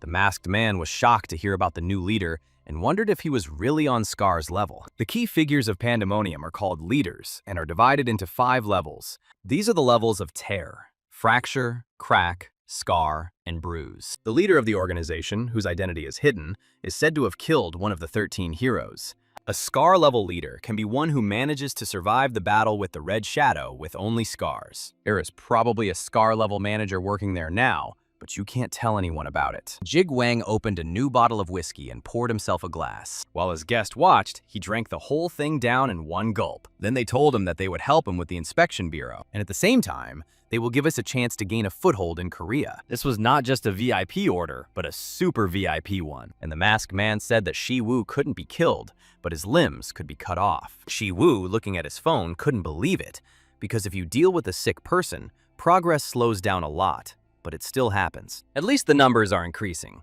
and although something around it won't fall tomorrow, progress is still being made. The boy noticed an unconscious rabbit next to him, which lay motionless and looked very weak. Shi Wu turned around to look for Fenrir, but he still couldn't figure out where he was. He became curious about where he could find a rabbit in such a big city and how this was possible. Several days have passed since then, and the puppy will probably soon calm down and stop bothering everyone around him. The next day, he brought the boy a deer.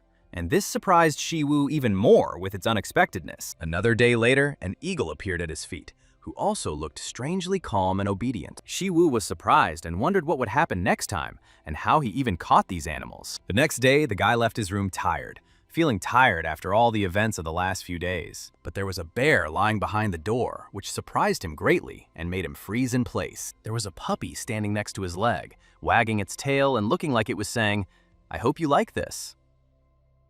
Shi Wu realized that he would now have to take special measures to deal with the situation and protect everyone. A week later, the boy did not return home from the hospital, and this began to cause concern among those around him. His younger sister met him and asked if Shi Wu was feeling well after all the events of the past few days. He replied that he was fine, because the wound was not that serious, and if he had not taken the girl to the hospital in time, she could have died. More importantly, how was So-ah feeling? And he asked if she had been taking her medication regularly, without missing a dose even in his absence. Shi Wu asked if she had taken herbal remedies, as she couldn't skip a dose, but the girl replied that the thought of them made her stomach ache. It seems she's still having a hard time, and her brother will need to improve his divine and healing techniques to help. Shi Wu said he needed to ask his sister something, and asked if she happened to like puppies, which seemed strange. She wondered if he really had brought the puppy, and the boy paused for a moment, considering his words. So-ah had already sat down on the floor, noticing the little puppy, and was surprised at how cute and friendly he was. Shi Wu told her to be careful,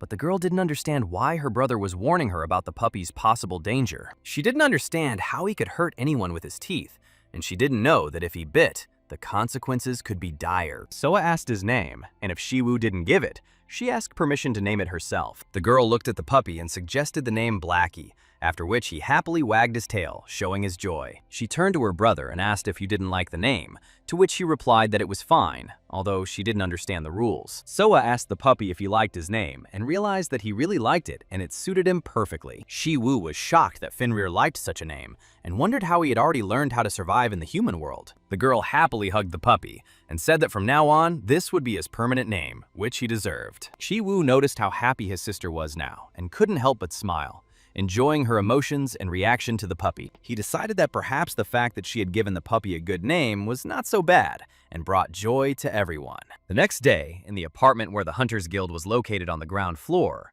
Cherin and Shi Wu met to discuss business. The girl said that first they needed to sign a contract, as she had promised, minus the deposit, which amounted to 9 billion. Shi Wu checked his message to make sure everything had arrived, and confirmed that the balance had increased correctly and without errors. He did not show joy, but in fact he was very pleased, because he had 10,600 million in his account, on which a family of 4 could live for 277 years. Sharon said that if it wasn't too much trouble, they could discuss the price of the lecture he mentioned after she saw his swordsmanship. Shi Wu replied that yes, please, and that she should see it in person and decide on its price, since the guy was not sure. He himself did not know how much to ask for the lecture and how much she was willing to pay, so it was better for her to make the decision on her own. So he asked the girl to borrow one training sword to demonstrate the technique and skills of wielding it. Now they were standing in the middle of the gym, and the guy explained that out of all the sword techniques, he would show her only 3 that were suitable specifically for her. He explained that he had been looking for techniques that would work best for her,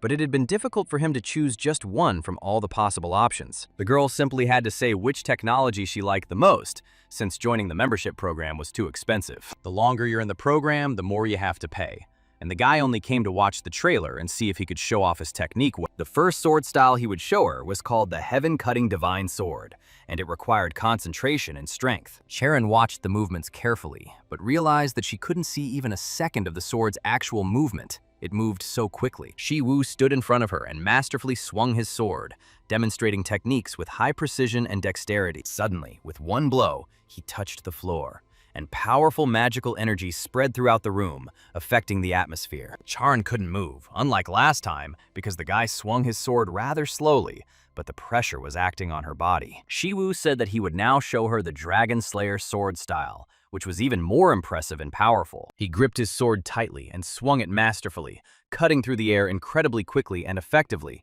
creating a magical effect. After this, the spirit of a pink dragon burst out of his sword, flew very close to the girl, and suddenly stopped. Shi Wu said that at the end, he would show the sword style Taeguk, raising a huge whirlwind and wind force around himself. Charon stood there in amazement, watching as a powerful wind rose around him, engulfing the entire gym. The boy swung his sword, and a yin-yang sign appeared under his feet, symbolizing the harmony and power of magical energies. After this, beams of fire and water appeared in the air, intertwining and creating an impressive spectacle. These elements then mixed and transformed into a dark, mysterious force, creating a sense of unusual danger. Charon stood and silently watched everything that was happening, trembling from the impressions and strength emanating from the guy. Shi Wu said that was all, and these 3 sword techniques were the ones he could teach the girl, asking which one she liked the most. At the same time, a black car was parked opposite the Hunters Guild headquarters, from which they were watching what was happening. The men discussed how someone had not yet left, and no one could confirm that they had actually left the building or what they had been doing inside. Jigwan said that he was helping, and that Shi Wu offered his services to Chaerin. He looks menacing at first glance, but in bed, he behaves differently. After that, he remained silent, and his partner asked if they should continue to wait to see how it all ended. Jigwang remembered about Shi Wu, and that he had a younger sister, which could affect the situation and their plans. He said that if they contacted outsiders, problems could arise, because the Inspection Bureau could find out everything and interfere. The man replied that there was no need to worry, as the people behind the council would figure it out themselves, and a few moments of attention to the younger sister would not hurt anything. After all, instead, they will waste their time, and the guy himself will come to them on his knees, noticing everything that is happening. Therefore, the man said that they should quickly catch Shi Wu's younger sister to use it for their own purposes. Charon continued to stand there in shock, and the guy called her name several times until she finally came to her senses and could concentrate. And when this finally happened, he asked her with interest which technique of those she had seen she liked the most and found the most powerful. The girl looked away shyly and could not make up her mind because she did not know what exactly to answer to this direct question. Shi Wu handed her the Janisha and told her that if she was unable to choose the right technique, she should try everything herself. Charon swung her sword, closed her eyes tightly, and took a deep breath, as if gathering courage for the upcoming blow. And after that, she waved the weapon in different directions several times, trying to repeat as accurately as possible the attack she had recently seen. Shi Wu watched her actions and realized that the girl's movements were no different from his own, but there was clearly something missing in them. The girl stopped to catch her breath and wondered if she was really missing something important and not noticing a necessary detail. Shi Wu suggested that she try other techniques as well, since he simply had to get his allowance and therefore would try his best. Sometime later in the evening, the guy was riding on the bus, and Hercules said that his girlfriend couldn't keep up with him because it's hard for an ordinary person to compare with their strength. Shi Wu replied that he had done it himself, and that together, with the help of Hercules, they were mastering powerful divine martial arts. Hercules reminded him that when the boy first asked to teach him these arts, he remembered the reason why he was refused then. Shi Wu said that he remembered it perfectly well, and then Hercules explained that it was not just a matter of laziness, as he had put it then, but something completely different. He remembered that he had said back then that divine martial arts could only be mastered when the boy learned to use his superpower, because his mental state at that moment was at its worst. But now, Hercules meant that just as he was mastering the basics of divine martial arts, the boy was obliged to learn the other arts of the gods. And that is precisely why the girl, not knowing the basic principles, cannot repeat him.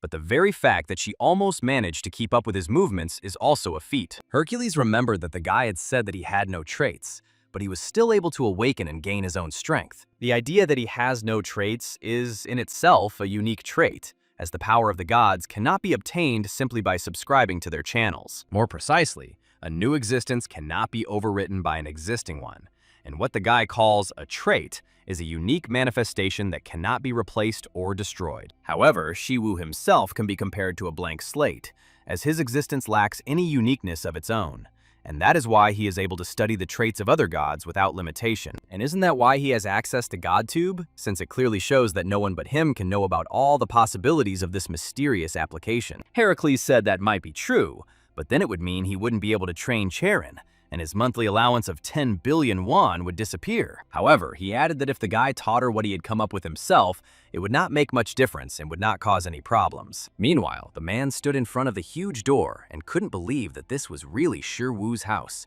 which he managed to get into. Without hesitation, he reached for the door handle and pulled it out of its mountings with ease, as if it were made of paper. Without ceremony, he entered the stranger's apartment and leisurely walked through the rooms, carefully examining every corner. Stopping next to the bed where Soa was sleeping, he felt joy at finally finding her here. Since they still needed to lure Shi Wu out to deal with him, the man decided to have some fun with this girl. But suddenly he heard a strange sound that he had not noticed before. and he wondered if there was really someone else in this house. Turning around, he saw a small dog that suddenly began to glow with a bright green light. At this time, Shi Wu listened to the man's proposal and was greatly surprised by his unexpected words. He explained that although humans could not master divine arts directly, if a guy learned them himself and then taught them to his girlfriend, it would not matter. After all, he still teaches her the arts from GodTube, and the fact that she can't learn directly won't change, and the story will only deviate slightly from the original. Among the masters, he mentioned Zhang Sanfeng, who, with the help of Tai Zhu, became an important figure in the world of martial arts, and even once helped Hercules himself. It is impossible to directly teach the arts of the gods, but a guy can create his own art based on them and then teach it to his girlfriend without any problems. Shi Wu realized that he needed to master Tai Zhu, and only later would he be able to practice divine martial arts. Creating your own martial art is not easy at all, but he was confident that he would succeed because he had already overcome many difficulties. In any case, he thanked the man for telling him all this and guiding him on the right path. Hercules said that if he really wanted to thank him, he should give him the video he mentioned earlier. Shi Wu replied that he would take care of it and let you know as soon as it was ready, as the situation was a bit more complicated now. When the bus stopped, the boy quickly ran out of it, thinking about how difficult it would be to create new art and teach Charon. But when he approached his house, he noticed that the door handle was lying right on the ground, and his heart sank with anxiety. His eyes turned red, wrinkles appeared on his face, and his veins began to bulge with tension. He burst into the house and thought only about his sister being safe and not being in any danger. But when he reached her bed, he calmed down a little and felt relieved. He saw that she was still sleeping peacefully. But suddenly, he heard a strange noise in the room. Turning around, he noticed that the puppy had injured the man, who was now lying unconscious on the floor. The guy couldn't understand why this man came here, but he was sure that his intentions were bad. He took Chernish in his arms, began to stroke him, and asked with gratitude if it was really he who protected Soa. Shi Wu looked closely at the stranger and realized that he had never met this person before. But his energy made it clear that he was an awakened, unusual person. And although it was unclear how he ended up here, his intentions were certainly evil. The boy hugged Chernish tightly, thanked him, and asked him to continue looking after the house when he was not around. The puppy barked confidently, as if agreeing to his owner's request and confirming his readiness to protect. After this, the man's face became distorted with anger, and determination flashed in his eyes. After a while, he began to come to his senses, although his vision was still blurry and unclear. He sat tied up on a chair and could not understand exactly where he was or what had happened. But when he raised his head, he recognized Meng Shi Wu in front of him, and immediately realized that he was in trouble. The guy was surprised that the stranger knew his name, but said that he was going to ask him a few questions. All he could do was answer them truthfully, but the man called him crazy and laughed. Suddenly, the ropes behind his back came undone because he didn't believe that Shi Wu could hold him by force. Now, Shi Wu finally understood that this man had come to the house with bad intentions, and not at all by chance. He placed his hand on his shoulder, and it glowed with a bright light, causing the man to scream in pain. Shi Wu covered his mouth with his other hand, which caused him even more surprise. Shi Wu's body was ablaze with magic, and he passively attacked the stranger as he continued to scream. The guy told him to shut up and warned him that if his sister woke up, it would not be limited to just questions. He then used magic and struck the man hard in the stomach. Shi Wu said that he was not the type to take the word of a person who still had all his limbs intact. Meanwhile, night had fallen, and the city streets were almost completely empty. In the midst of this silence stood two bandits with scars, who suddenly turned around in surprise. Shi Wu appeared in front of them, throwing an unconscious man next to him. He looked straight at the bandits and calmly asked them where Meng Shi Wu was. Shi Wu was furious, his eyes glowing red, and the number of bandits around him was growing, ready to fight. The guy repeated his question again and insistently told the bandits to answer honestly where their boss was. The bandits didn't understand what he was talking about, and one of them said that the guy was talking complete nonsense and was just scaring them. One of the men approached Shi Wu, put his hand on his shoulder, and told him to cool down and go home before they took action. He asked if Shi Wu even knew who Meng Shi Wu was, and said that he should get lost if he valued his life. The tension between them grew with each passing second, and the guy repeated his question again, trying to get an answer. The bandit began to get angry. His face and gestures betrayed his readiness to teach the guy a lesson for his insolent behavior. But before he could do anything, Shi Wu grabbed him by the collar and lifted him into the air, asking again where their boss was. The man was in shock and panic, screaming for them to let him go, his teeth clenched in pain and fear. His eyebrows trembled in horror, and he couldn't understand why this guy had such incredible strength. After this, Shi Wu threw the man to the ground with great force, and his whole body hit the floor with a loud thud. All the other bandits stood in complete shock and could not understand what was happening right before their eyes. Everyone grabbed their weapons, not understanding what this guy was doing or whether he even knew who they were. They noticed that he was extremely confident in his skills, but they still decided to show him where he belonged in this situation. Shi Wu raised his foot and kicked the ground with such force that something under his foot shattered into small pieces. Small stones rose from the ground and hung in the air near the boy for a while, like obedient students. Then he punched the air, and the stones flew in all directions, striking the bandits with their destructive effect. The gang leader was in complete shock and could not comprehend the full strength of the stranger, standing paralyzed with fear. Shi Wu approached him with great speed and grabbed his face with his palm, leaving no chance for resistance. After that, he angrily asked the guy standing next to him where Meng Jiguan was, demanding an answer immediately. At this time, at the Seoul branch of the Hunter Inspection Bureau, the commander was informed that Pandemonium had made his move. Li Minzhong turned around in shock and asked her assistant if she had found out the exact location of the enemy. The assistant replied that no, but noted that the enemy's movements were quite clear and they would soon be able to figure it out. The girl shouted for everyone to immediately gather the members of the 4th Squad and request reinforcements from all possible guards. Moreover, she ordered to gather even those guards who could move, and the assistant said that she understood everything and ran. Li Minzhong realized that she also needed to act, but a man's hand suddenly fell on her shoulder, telling her to stop and apologizing. He explained that an urgent task had been received, and it seemed that the commander really needed help, but the girl replied that she doubted her abilities. When she heard that this was a special order from the leader, Li Minzhong was very surprised and confused. The man said that there was class activity in the Sandu Dan dungeon, and the commander should go there as soon as possible. Li Minzhong asked if she really needed to go there and suggested sending another squad, but the man interrupted her, saying that he had heard her request for reinforcements and that it might be better to decline the request to avoid taking any risks. Moreover, he said that the head would not turn a blind eye to this, and he would not be able to bear responsibility for the consequences of her choice, so she needed to be prepared. The girl was shocked that he was so rude, because he became the head of the department and the Inspection Bureau of Hunters, and still threatened to fire her. Although the man called her, she left, telling them to do what they wanted and did not expect any further orders. At this time, a huge gang of bandits gathered near Shi Wu, deciding to kill the guy and show the strength of their group. Shi Wu noticed that there were about 100 awakened among them, and judging by their unusual appearance, it would be a difficult battle. But he was ready to protect his sister. If he let them get away with it, they would come back and target her again, so he couldn't let that happen. He must destroy them by acting with the morning darkness in his heart, by morally and instinctively making them afraid rather than by reasoning with them. He must instill in the bandits that they should never cross his path, so that they scream in terror at the mere mention of his name. At that moment, a bandit rushed towards him, shouting and asking if Shi Wu even knew who they were and what to expect. Both of them raised their fists and met each other with blows in a tense fight, full of determination and strength. But Shi Wu turned out to be stronger, and the bandit, having received a powerful blow, flew to the side without having time to do anything. All the other bandits realized that he was far from an ordinary guy, and that a hasty attack would be dangerous for them. Shi Wu thought that when fighting against multiple opponents who attack 3 or at most 5 at a time, attacking a large group would lead to chaos. Dozens of men forming a huge formation, attacking in unison and exchanging tactical information, demonstrated the art of formation, albeit crookedly. Of course, it was absurd to call it art, but they imitated it to some extent, like criminals fighting people instead of monsters. Chinese heroes claimed that the key to breaking the art of construction is simple: 2 lives and 2 deaths. And first, you need to learn to separate them. There are different types of construction art, but they all follow the principle.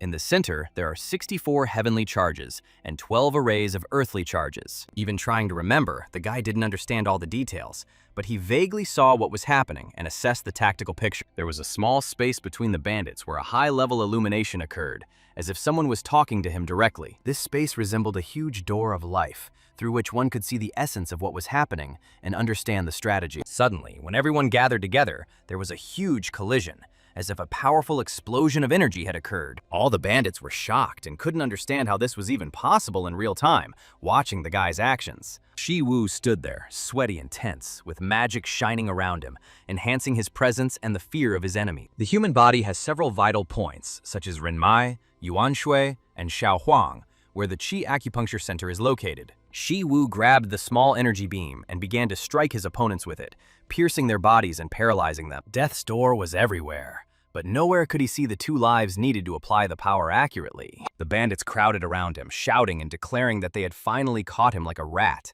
But Shi Wu was prepared for anything. No matter how experienced he is, fighting hundreds of people at once is always extremely difficult and requires full concentration and strength. Hercules said earlier that no one can stand against a group because the battle immediately becomes difficult, even if there are many small fry around. And then you need to act decisively, breaking through with your strength and destroying the enemy's formation, not giving him the opportunity to coordinate. All the bandits were shaking with fear. Some were coughing and couldn't believe what was happening, and some had already started running, realizing the guy's strength. Shi Wu used the strength of Hercules to advance and kill one after another, and one of the bandits called him a monster. As the boy destroyed each opponent in turn, the strongest of them would appear at the end, ready to challenge him. At that moment, Meng Shi Wu appeared and asked what was going on and why there was noise and destruction among his people. His eyes widened in surprise, and he couldn't figure out who this guy was who was literally demolishing his entire team. Hercules had previously told Shi Wu that as soon as he saw the team leader, he should kill him immediately without delay. As soon as Meng Shi Wu turned around, he saw the guy flying straight towards him, ready to strike. He didn't have time to react and received a powerful blow to the face, which knocked him off his feet instantly. After that, he was thrown to the side with great speed, as if he had been thrown out of the battle scene by a powerful force. Hercules reminded the boy that when meeting the team leader, he must eliminate him immediately to prevent further threats. The man lay near the wall he had hit, and it now bore a noticeable dent from the collision. All his partners were in complete shock, not understanding how this could have happened to their boss at the most unexpected moment. He was knocked out with one punch, and no one could believe that this was even possible in a real fight. Shi Wu continued to glare at him, his gaze filled with anger and unwavering determination. A few seconds later, Jig Wang came to and coughed loudly, trying to recover from the strong blow. After that, he struggled to his feet, leaning against the wall, and the bandits were glad that their leader had survived. He then looked menacingly at his opponent, trying to assess his strength and intentions in the fight. At first glance, he didn't seem particularly strong, but upon closer inspection, it became clear that this was just an illusion. If the attack had really happened suddenly, Jig Wang might have died without even having time to resist. He spat out blood and with difficulty asked the guy what he wanted from him and why he intervened. Shi Wu asked the man if it was he who ordered the kidnapping of his sister, demanding an honest answer. Jig Wang realized that Meng Shi Wu was standing in front of him, and when the boy repeated the question, he nodded, confirming the truth. He looked at him and realized that this was the very face he had seen on the website. Although the customer indicated that he only had a D rank, Shi Wu's eyes began to burn with a bright fire,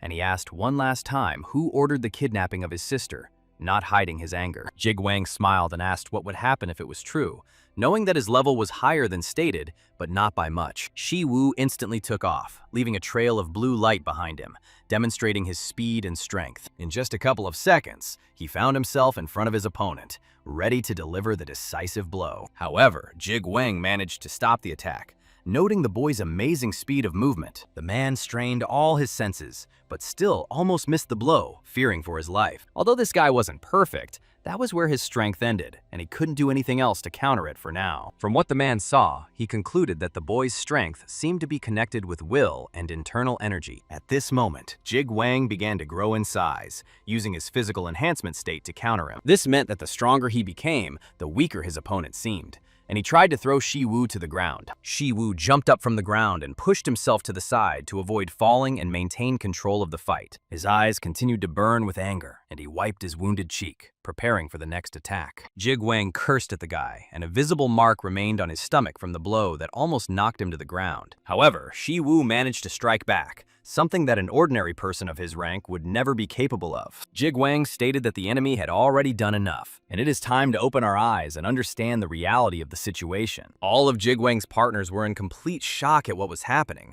not believing their eyes. Jig Wang pointed his finger at the boy and declared that he was now accepted into the Pandemonium team, confirming his level. Jig Wang's subordinate tried to say something, but he was told to shut his mouth and stop interfering in the conversation. His friends stood nearby, and they fell silent, realizing that interference would be dangerous for both of them. Jig Wang told the boy that he had power, and there was no point in living an ordinary and boring life, because there was a huge difference between them and ordinary people. He argued that it was fair for the strong to live by their own laws, while the weak should follow the rules they created for their own safety. For super beings like them, there is no point in sacrificing themselves for the weak, because they are the ones who should rule the world. Shouldn't the weak sacrifice for the strong, since they themselves are superhuman and have the right to power? A strong person must oppress a weak one, because it is the strong who are able to control everything and achieve what they want. Jigwang shouted that they would create a world where strength determines power and justice, where there are no rules and laws, and everyone can do as they want. Shi Wu didn't understand the meaning of his words and didn't really listen,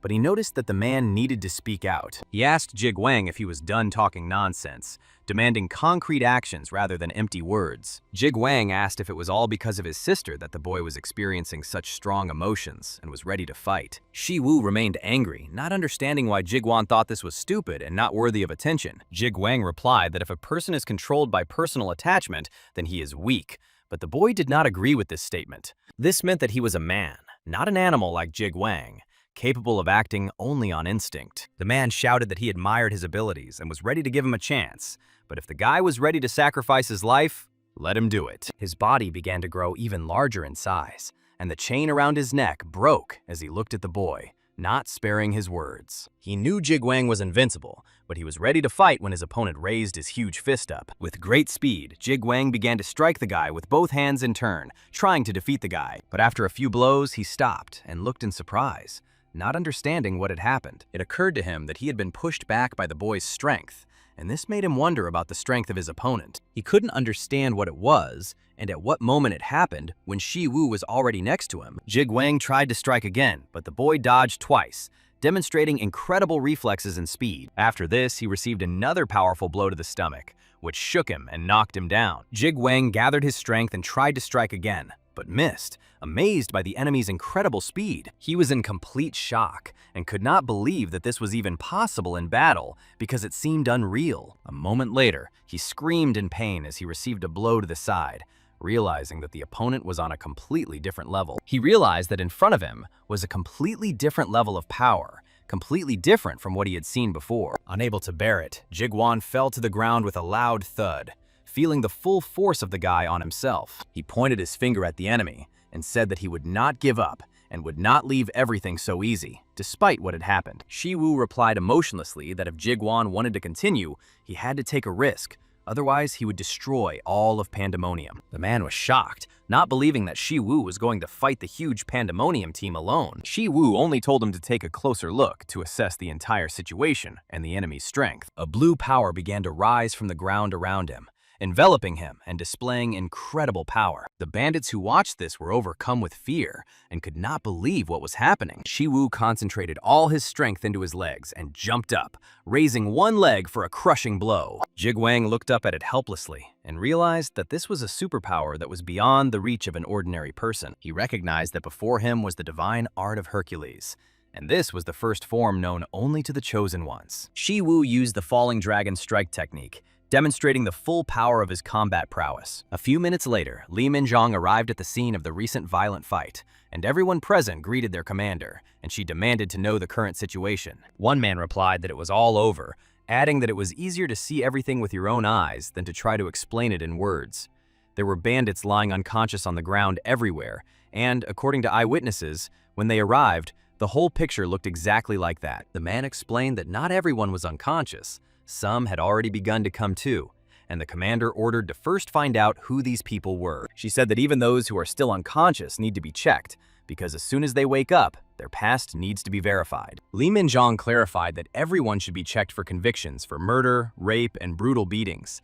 The girl emphasized that if someone has a criminal past, then that person should be killed on the spot, without hesitation. The man confirms that he understood the order, and Li Minzhong turned to Sua and added that she would also assist him in this matter. After these words, the commander approached the leader of the bandits and looked at him silently for a while, without saying a word. She recognized him because it was Meng Shi Wu, one of the most powerful leaders of the criminal organization Pandemonium. Even if the entire 4th detachment of guards had attacked him at the same time, it was unlikely that they would have been able to win, and even she would not have succeeded. She wondered who could have brought him to such a state, because it seemed impossible. Not far from the battlefield, Shi Wu sat on the floor, despite the intense pain, injecting needles into his arm. He used a divine skill called divine healing, and his proficiency with this technique had increased significantly. After the procedure, he felt a little better, but he still didn't understand when the excruciating pain would completely go away. There were skills that couldn't be used on people, and that was why he didn't use his full strength like he had in Fenrir's dungeon. He clearly understood that if he had used all his power,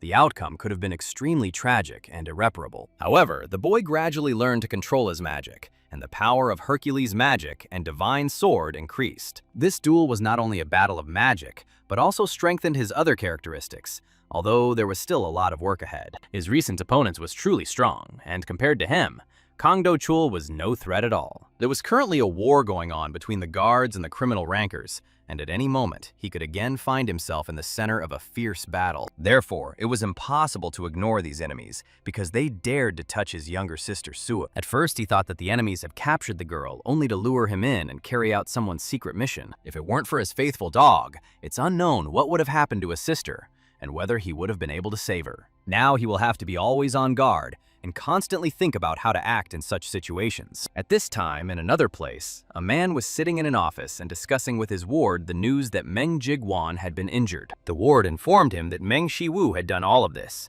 although officially he was only a D-class hunter. A senior leader of Pandemonium named Ju-won was shocked to learn that one of the leaders was attacked by such a low-level hunter. The subordinate added that he himself was not sure of the veracity of this information, but was telling everything he had managed to find out. Ju-won became enraged by the unverified information and used his suppressive power to force the man to collapse to the ground. The man, under pressure, nevertheless reported that an inspection bureau was working at the scene of the incident. This news greatly surprised the leader, as he was shocked by the very fact of the intervention of intelligence officers. The man explained that the scene of the fight was immediately cordoned off by the Special Operations Bureau, and although there were survivors, for some reason they went crazy. The leader couldn't understand why exactly Meng Shi Wu did all this, but he heard that Meng Jigwan had received a certain order before. The order specified Meng Shi Wu as the target, and it was during its execution that this whole strange incident occurred, after which the guy was never caught. As a result, one of the organization's leaders ended up being the victim of a D-class hunter,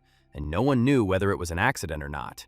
Perhaps the inspection bureau itself was behind it, because knowing Li Mingzhong's crazy character, it seemed quite possible. The few who escaped, although they had gone mad, even they trembled in terror when they heard Meng Shi Wu's name again. Judging by their reactions, it was indeed this guy who was the cause of everything, and the question remained as to why he was listed as a low-class hunter. Now, because of him, the whole company and the criminal world could face big problems. But this could be used to their advantage, so the leader said that this guy needed to be given a serious warning. The ward was ordered to convey to all members of Pandemonium the order to find Meng Shi Wu. Previously, he would have been simply killed on the spot, but now the inspection bureau intervened, and this made the situation extremely unpleasant. He asked how the bureau's investigation was progressing to find out what else the intelligence services knew. The man reported that Baek Sung-jae, the chief expert inspector, was already ready for battle and was taking active action. At this time, Kim Ji-pil was furiously throwing papers around and shouting at Li Minjong, accusing her of madness and arbitrariness. He was outraged that despite being the squad leader, she had carried out a real massacre.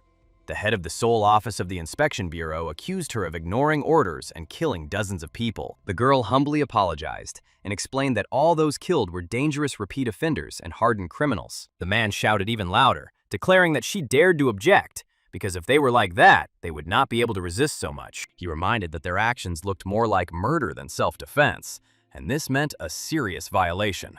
This time, the commander really crossed a dangerous line, and she was ordered to immediately hand over her uniform. Her partner stood behind her, trying to intercede, but the man replied that then the uniform would have to be taken from them too. Kim Ji-pil demanded that they at least remain silent out of respect for his position, since he is the boss and has the right to criticize. He then stated that he was waiting for the girl to finally hand in her form and admit her mistake. Her partner shouted that it was unfair because he was simply afraid of his connections with criminals being exposed. These words made the man lose his temper. He jumped up and shouted, demanding that what was said be repeated again. At this point, Li Minjong interrupted him, saying that she would hand over her uniform, but only if he left her team alone.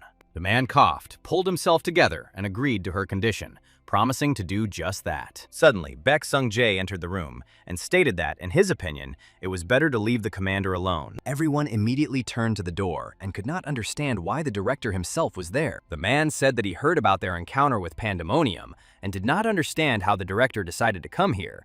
He also thought that the boss might not even know how dangerous this organization is. He had just heard accusations that G-Pill was collaborating with criminals, but he immediately began to justify himself, calling it a misunderstanding. Baek Sung-jae calmly replied that it didn't matter whether it was a misunderstanding or not, because the investigation would still find out everything. At that moment, guards appeared behind him, confirming the seriousness of his words. The man approached Lee Min-jong and asked her to prepare a detailed analysis as the squad leader. He added that he would like to talk to her alone if she had at least a few minutes. After some time, when they were alone, he asked directly if she had really done all this. Lee Min-jong sat silently and thought about how the director himself was known for cutting off the air supply to many criminal organizations in Korea. The very fact of his existence was enough to instill fear in criminals, as he was the son of Baek Song-pyong, one of the 13 saviors of humanity. The man said he already knew about what happened and asked if the killings were really so necessary.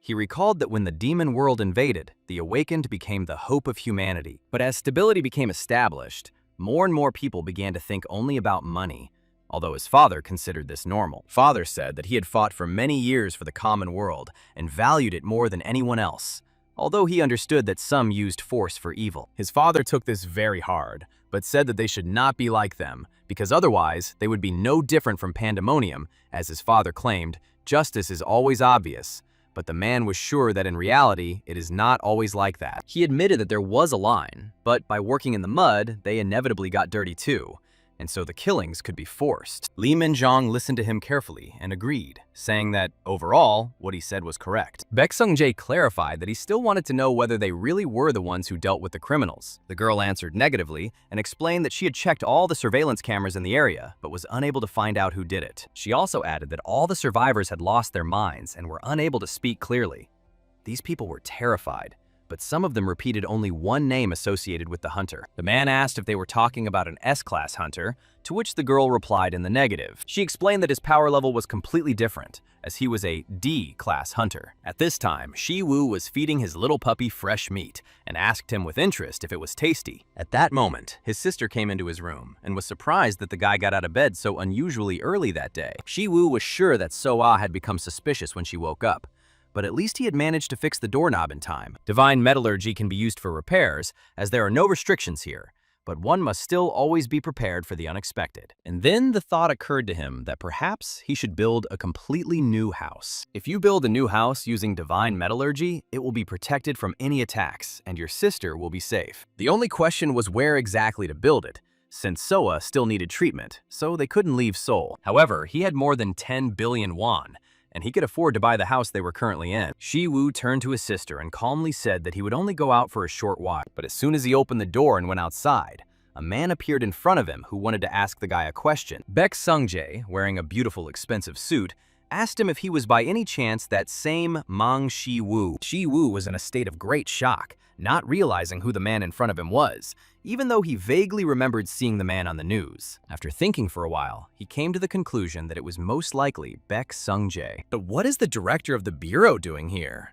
Did he really come because of the events that happened yesterday? The bureau obviously couldn't ignore what had happened, and Shi Wu should have known this would happen since they had reached So-a, causing him to lose control of himself. However, he did not understand why Song-jae had come in person and so quickly. Although this was still only his assumption, since nothing was known for sure and there was no point in rushing to conclusions. The guy admitted that yes, he really was Meng Shi Wu, and he was immediately asked directly if it was really he who had caused trouble in the criminal world yesterday. Having done this to people, he now lives peacefully, as if nothing happened. Shi Wu was horrified that the man already knew everything, because he was much stronger than Meng Jigwan, and the guy could not defeat him. The only thought on his mind was that he had to run away, but his sister was here, and he didn't know what would happen to her if he ran away. However, even despite the enemy's strength, he could not simply retreat, and the man unexpectedly came closer, placing his hand on his shoulder. Shi Wu was very afraid and didn't know what to do, and the man suddenly asked him if he wanted to become a guard. After some time, the guy was sitting alone at the bus stop and thinking about this offer. trying to figure out what the salary would be, since he already had employees, but they said that with long service, the annual income could reach 1 billion won. He found it hard to believe such words, although, if he thought about it, he certainly wouldn't refuse such a salary. But why did this man suddenly make him such an offer and then leave without waiting for an answer? Didn't he initially expect consent? Then why did he come at all? If he had come because of yesterday's events and for the sake of investigation, then it all looked very strange. But Shi Wu understood that it was not his job to solve such matters. Now he was sitting in a strange apartment at a table next to a woman and said that he would like to talk about the house in which they now lived. He asked the woman if she wanted to sell the house, and she was very surprised why he was asking about it. She told him not to worry, because as long as he lived there, she was not going to sell the house, and housing prices were now so low that it was not profitable. Interest rates had risen, real estate agent commissions were high, and she added that she wouldn't sell the house until she had children, so he had nothing to worry about. Shi Wu said he wasn't insisting, but if she ever thought about selling it, he'd like to buy it back. The woman knew that he was one of the awakened ones, which meant that he was doing well in business and had money, so he could afford to buy her house. The woman was genuinely happy and said it was wonderful, but admitted that she wasn't sure, because he himself understood that the house was very old and it was not easy to live in. Shi Wu looked away and admitted that he was too attached to this house, and the woman replied that if he really wanted it, she would give it to him for 150 million. The guy was shocked because the price seemed too low, but the woman explained that she simply knew how hard it was for him, and if she had put the house up for sale, she would hardly have received more. She told him to just accept the house as her gift, but Shi Wu replied that if it weren't for her, he and his sister would probably have died on the streets, so he would buy it for 1 billion. The woman was completely shocked when she heard that he was offering such an incredibly high price. And now, sometime later, Shi Wu was riding on a tram and thinking that building a house turned out to be much more difficult than he had imagined. There was too much paperwork, registration, building permits, and other documents, and it would take several months to obtain them. Now he couldn't even upload videos to YouTube, and in the comments, viewers were already asking why there were no new updates. The guy still had to prepare for a fencing lesson with Charon. A table appeared on the screen, indicating that Jang Sambong's channel subscription cost 2 billion won per month and had already been purchased. If you subtract the money for the deposit, he was left with 6.5 billion, even though the channel subscription alone cost 3.1 billion per month. Another table with a new subscription immediately popped up, and the guy became sad, realizing how quickly the money was disappearing. And just a couple of hours later, he found himself at the SH headquarters and met with Charon in the living room. The guy noticed that the girl looked better every day, and she suddenly asked how much her training would cost. Shi Wu explained that they would have 2 lessons a week, and the training itself would be quite expensive. The cost was 10 billion a month, and he asked if that price was okay with her, to which the girl replied that it was perfectly okay with her. Shi Wu was shocked that she agreed so quickly, because for the SH group, 10 billion seemed like mere peanuts. He even thought that perhaps he should have overcome his conscience and asked for more. But the girl said that she had expected about that amount. Grandfather wouldn't have allowed her to spend more anyway, since it wasn't a one-time purchase, but a regular monthly payment. Shi Wu confirmed that they had agreed on such a price, but 120 billion a year was a huge sum even for SH. After this, he turned to the girl and said that he would like to ask something. He explained that he was planning to build a new house, but it turned out to be much more difficult administratively than he thought, and Charon was surprised that he was planning to build it himself. She replied that she would find out everything he needed. Shi Wu thanked her, but he wondered to himself if she had understood everything too quickly. A table with the creation of a single-use weapon appeared on the screen, and he was shocked that it could only be used once, because the material turned out to be a nightmare. The blacksmith standing nearby was amazed that he had only been training all this time. Charon took over all the paperwork related to the house, and thanks to this, Shi Wu had more free time. At that moment, Soyeon came to the men and said that she was just passing by, remembered the blacksmith, and decided to stop by. She greeted Shi Wu, since she hadn't seen him for a long time, and asked what was new with him. Shi Wu became embarrassed, blushed, and, looking away, replied that there were a lot of things, although the girl asked him to tell her more. The guy remembered all the events, how he fought with a huge wolf, with bandits and their leader, but said out loud that there was nothing interesting. Soyeon noted that if he still needed her help, he could always turn to her. Shi Wu was very happy to hear this, approached her and asked if he could ask for something right now. He didn't mean anything by it, he just wanted to know if she could help him with building materials. Soyeon said that it was easy to get them, but asked why he suddenly needed them. And when she heard that they were needed to build a house, at first, she didn't believe his words. Was he really going to build the house himself? Even though she knew he had a well-developed skill in creating it. After all, the ability to create weapons and the ability to build a house are completely different things.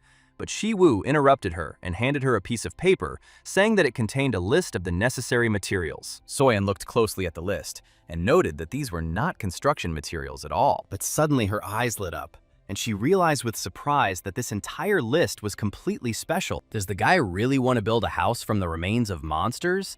And Shi Wu confirmed that this is exactly the kind of house he is going to build. Baek Sung-jae was sitting on a bench in the park when a man approached him and asked what had happened. Taemin Park said that Oh Ju-won did nothing and seemed to be trying to cover up what happened, meaning he probably realized who was behind it. Baek Sung-jae, sipping his drink, calmly remarked that everything had become clear to him and that he considered it a great shame. He asked the man why he was looking at him with such a strange look, because people are predictable, or whether it was because he was sitting alone and drinking. Taemin Park asked the director why he hadn't punished Shi Wu in any way, and heard that there was Lee Min-jun, the commander of the 4th Squad of Guards. She said that it was not like that at all, because there was much more humanity in him than in the others, and asked Chief Pak how long he had been working in the bureau. The man replied that he was almost 7 years old, and Baek Sung-jae said that he was also an old man, since he had awakened at the age of 11 and trained with his father for 8 years. And then his father told him to go and see the world, so he wandered for 5 years, and then joined the bureau and worked there for 20 years. He caught many criminals. Many tried to kill him, but died themselves. Otherwise, there could have been many more victims. Perhaps that was why he was tired of being human, because people are sometimes much worse than monsters. But the man emphasized that the guy was not a criminal. In fact, he does not trust people, and when communicating with them, he always remains on guard and very vigilant. And frankly speaking, in his eyes, everyone looks like a potential criminal, although there are still people who continue to believe in him. He asked Min Pak if he knew who these people were, and was told that he wasn't sure, but that they might be people who needed to feed their families. It's really not easy because you have to make sacrifices, and that's why parents are always admirable. But Shi Wu has a goal. He has to save his own sister, and Min Park said that it was suspicious because at his level, he is engaged in such dangerous activities. He had almost single-handedly destroyed an entire criminal underworld, but the man replied that perhaps this judgment was too unfair. Min Pak couldn't understand what he meant, so the man explained that people were called butchers, although this was not true at all. They must remember one thing: the blade of their sword must be directed only against criminals, because he likes a peaceful society. This was the kind of world his father defended. After which, the man headed towards the SH group. Min Pak was extremely surprised when he heard these words. Baek Sung-jae turned around and reminded them that their swords were to be aimed solely at criminals. At this time, Shi Wu was telling Soyun that he was going to build a house on his own. The blacksmith stood nearby and was shocked, asking if he was confident in himself, because the guy had never done this before, but he believed that he could handle it. He asked the girl if it would be difficult to get the materials, and she replied that perhaps they could be found, although the price would be high. The list included dragon scales, golem ore, and death knight armor. These are not simple monsters at all, and all the materials can only be obtained from B and A+ rank creatures. These materials are in constant need of hunters, and it is almost impossible to obtain them in sufficient quantities because hunters do not sell them. But this doesn't mean that Soyun won't be able to get them. The price will just be significantly higher than usual, at least 3 times the market value, so Shi Wu should expect to be worth 3 billion won. The guy was very surprised, although he realized that this was not a problem, because Charon had already paid for his education. It would be possible to reduce the level of materials, but the house must be absolutely safe for his sister, so there is no room for savings. He asked Soyun if she was sure she could get them, and she said she would try her best. The only problem is that hunters generally don't sell such valuable materials. This means that they will have to be mined using their own resources. But the monsters you have to hunt start at B class, and Shi Wu's level is still D class. All that remains is to obtain a hunting permit, but in his situation, this is absolutely impossible. The guy looked at his hand and wondered if he should try to increase his rank, since there were 2 paths to development. The first way is to improve your skills and gain recognition. The second way is to retake an exam that was previously unavailable, but after waking up, the situation has changed. Now a second method has emerged, and the examination has become something like a confirmation of awakening. Awakened are divided into 2 types: those who gain new special abilities, and those who have existing ones enhanced. The reason for the awakening is still unknown, but if it happened early, the level can be improved by retaking the exam. However, Shi Wu's abilities are not at their best right now. He has insight, skill, superpower, divine significance, divine metallurgy, and the strength of Hercules. and he decided not to waste time. After that, Shi Wu left the forge, saying goodbye to everyone and saying that he needed to go out. At the same time, Charon was visiting her aunt, who was very surprised by her arrival. The woman was Han Mina, the director of SH Group, and she noticed that the girl seemed to be having a hard time. Han Mina told her niece that the company had found stability thanks to her, but Charon replied that she was just doing her job and that the credit went to the director. Auntie said that Charon was still the same because she was a future director, and asked how long her niece would be wasting her time on nonsense. Sharon replied that she came to her today not as an aunt, but as the director of the company. The woman was very surprised to hear this, and remembered what a sweet child her niece had been. Her brother also left her for a chaebol family, and their shared blood made them rivals. So, after her parents' death, she was crushed from all sides. In such difficult conditions, it was impossible not to change, and the woman herself would not have survived if not for her father and brother. Although she couldn't help Charon before when she was little, the situation has changed now. Charon got down to business and said she wanted to build a house, asking if she could use SH's influence. Han Mina asked if she really wanted to build a villa, but she replied that it was just an ordinary house. Aunt said that she might not like the house where she now lives, and in that case, she would not stay away. She added that she would contact President Park from the construction department, and if contractors were not involved, the house would be built quickly. Charon stopped her relative and said that it was not for her, but she needed official permission from the company. Han Mina was calmly sipping her coffee, but when she heard this, she was very surprised. Meanwhile, Shi Wu was in the waiting room before taking the second exam at the Seoul Hunter Management Bureau, and someone came out of the room, sad about failing. Shi Wu sat confidently, because out of the 100 people taking the test, no one believed in low scores. He was once the same,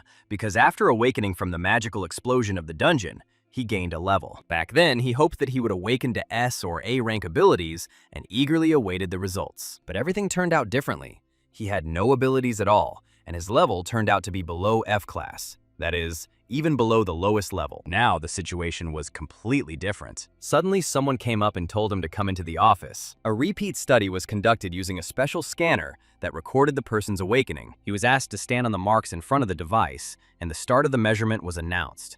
Shi Wu was told not to move, and he thought about how he had gained a lot of skills since then. He was sure that soon the entire bureau and even the entire world would change, and it was in vain that he had hesitated for so long to reconsider. But after fighting pandemonium, he gained confidence and understood that he had to protect himself because he had power, and he would not submit to anyone. Now he had no reason to hide, and the people watching the results were shocked. Shi Wu was already looking forward to the world's first recorded SS rank awakening, or maybe even the first awakened SSS level. Shi Wu looked at the screen in surprise, where it was written that he had no awakened ability and his level was below F class. All the people standing nearby could not believe their eyes, and did not understand how such a strange conclusion was even possible. Shi Wu shouted, demanding that they wait, since, in his opinion, there had been a mistake.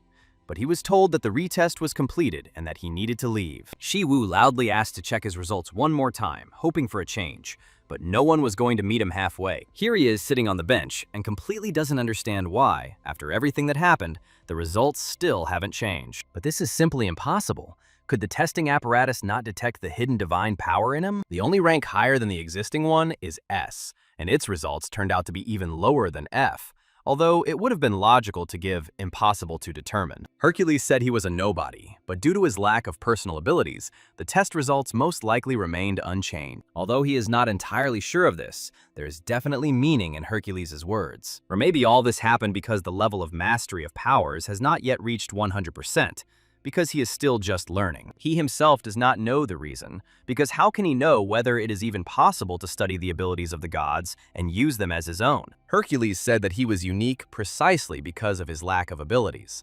Therefore, only he could know the power of the gods. But who then was that mysterious blonde man he met deep in the cave? Perhaps this man knew something about Shi Wu, and that was why he came to him that day. After all, the blonde said back then that he had foreseen this outcome, and regretted dragging Shi Wu into it. The guy remembered his words, and now realized that it seemed the blonde knew everything in advance. In any case, the retest turned out to be completely useless, and now I'll have to increase my rank only through dungeon raids. Right now his grade is D, and to reach at least an A level, he will need to put in much more effort. Moreover, he hadn't uploaded new videos to his YouTube channel for a long time, which was also important to him. He even recalled one amazing video that is perfect for the current situation. At this time, Baek Sung-jae suddenly came to the man, who was surprised that the inspection director had come in person.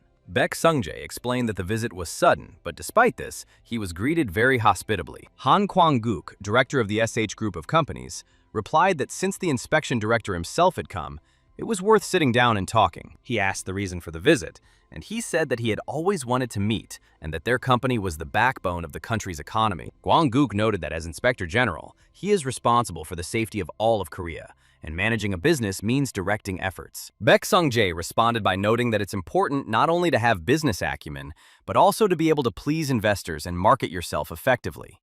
He also added that family shouldn't be forgotten, as sometimes even loved ones can stab you in the back. Although he holds the position of director of the inspection, he does not intend to interfere in their family conflicts, and it does not concern him.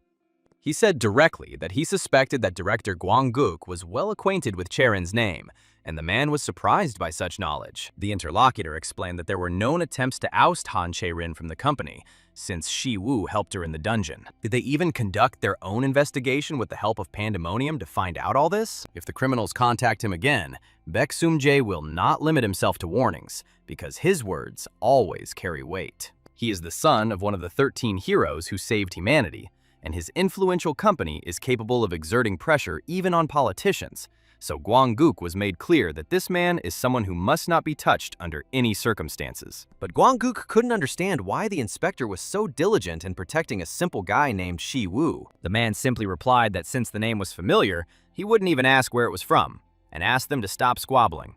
He ordered them to stop both family feuds and other conflicts, said that that was enough for today, and calmly left. At this time, Park Do-koo apologized to her boss, saying that she had no money this month and asked him not to fire her. Shi Wu was very surprised and didn't understand what exactly she meant by her words. The girl explained that her salary was only paid when her subscriber count increased, but her boss didn't understand her surprise. She even asked if he was planning to close the channel, and Shi Wu was shocked by the thought. He immediately thought that he had been uploading videos too infrequently, and this is what it all led to. The guy asked if she really hadn't received her salary, and the girl replied that the conditions were good and the boss was kind, but she just hadn't worked. Shi Wu recalled that he had promised her a basic salary from the very beginning, and that he had actually met with her specifically to discuss content. Park Do-koo was very embarrassed, and he responded by asking her to continue working with him. Besides, today is payday, and he has already sent her money so that she can buy something for the younger ones. He remembered how he himself, as a child, rejoiced when his father brought him a tasty chicken. And for her younger children, she is, after all, a parent. The girl lowered her head and quietly said that it was okay to call her simply by her first name, without formalities. Then she felt embarrassed because she understood that the guy might feel awkward addressing her like that, since he was older and her boss. Shi Wu laughed and said that he agreed, but she could call him Oppa in return. Park Do-koo blushed and promised that she would try to get used to addressing him that way. After that, the guy reminded her about new content, but she didn't understand what he meant. Earlier, he visited the Seoul branch of the Hunter Management Bureau to clarify some questions that interested him. Approaching the counter, he met a woman who immediately recognized him and remembered that he was awakened. She said that his name seemed to be Meng Shi Wu and that he came a few days ago. The girl happily asked him why he had come again, and he replied that he wanted to check the evaluation standards. She asked if he had a hunting license, and the guy showed the document, saying that his current level was D. The girl was in complete shock, because an awakened person with such a low rating is an extremely rare case. Perhaps this is his limit, since he has no personal ability,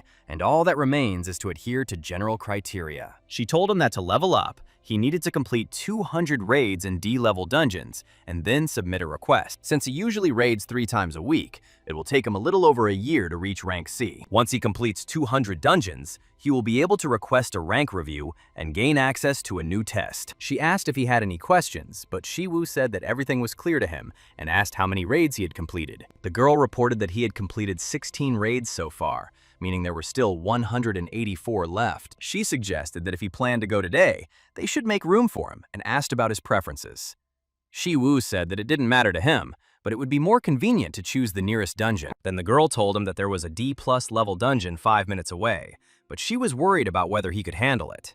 Shi Wu agreed, and she explained how to get there, wishing him a successful hunt. After a while, she called the next client and was very surprised to see Meng Shi Wu standing in front of her again. She decided that the D+ dungeon was too difficult, which is why he returned so quickly. The guy said that it was inconvenient for him to go back and forth every time, and he asked to combine all the raids into one. Park Do-koo sat next to him and, while discussing the content, asked him what he meant by that. Shi Wu explained that his new project was to reach A level in 1 month. Pak Doku, hearing this, was completely shocked and could not believe his words. And the guy suggested calling the project How to Become a Class A Hunter. He had previously asked the girl if it was possible to combine all the raids into one, or at least 50. At the branch of the Hunting Inspection Bureau, a man complained and shouted at the boss. He asked why he was shouting so loudly, whether a new rift had appeared in the dungeon, but the guy explained that there was a hunter who was conducting a mass raid and going through dungeons one after another. The boss was surprised and asked how far he had already walked,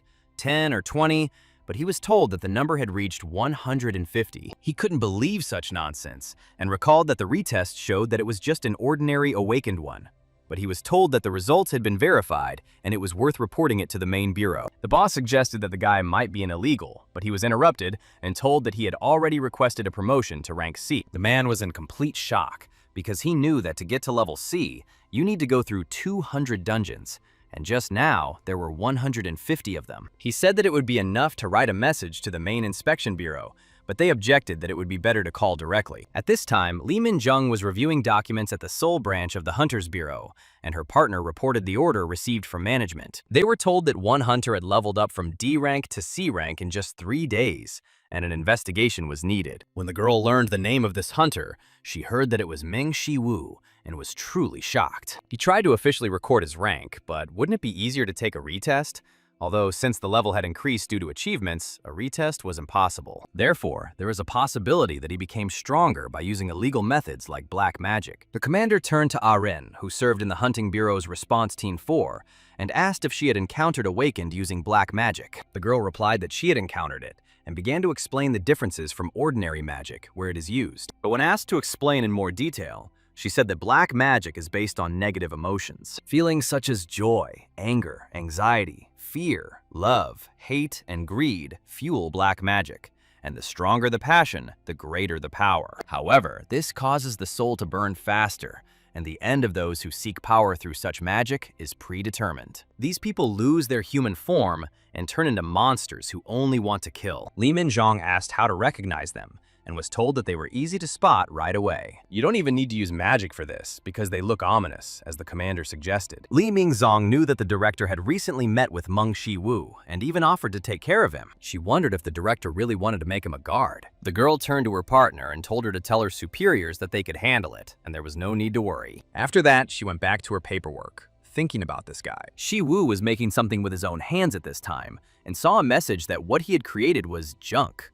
But his divine metallurgy skill had increased slightly. He realized it wasn't a weapon at all, perhaps because he was creating inferior tools, but he decided to get used to the process. Initially, it turned out even worse, but the result was still rubbish. However, it was time to level up the hunter, as Park So-yeon hadn't gotten the building materials yet, and he needed to get stronger and build a house. Shi Wu was unsure whether he could handle it, and suddenly heard someone coming, so he turned around. So-yeon walked in, said hello, and saw that the guy was there, as expected. He asked her about the materials he had requested, and she replied that it was very difficult to find the required quantity, but she even got her younger brother involved. Shi Wu was surprised to learn that she had a younger brother, and she was amazed that she hadn't told him about it before. She explained that his name was Kim Lee-jun. He was 20 years old, he was awakened and worked as a hunter, so she asked him to help with the materials. These materials were rare parts of A-class monsters, and while they were unavailable to Shi Wu, he clarified his brother's level. She replied that her brother had reached level A+, which surprised Shi Wu greatly, as it was great. So-yeon said that it had been a while since he had awakened.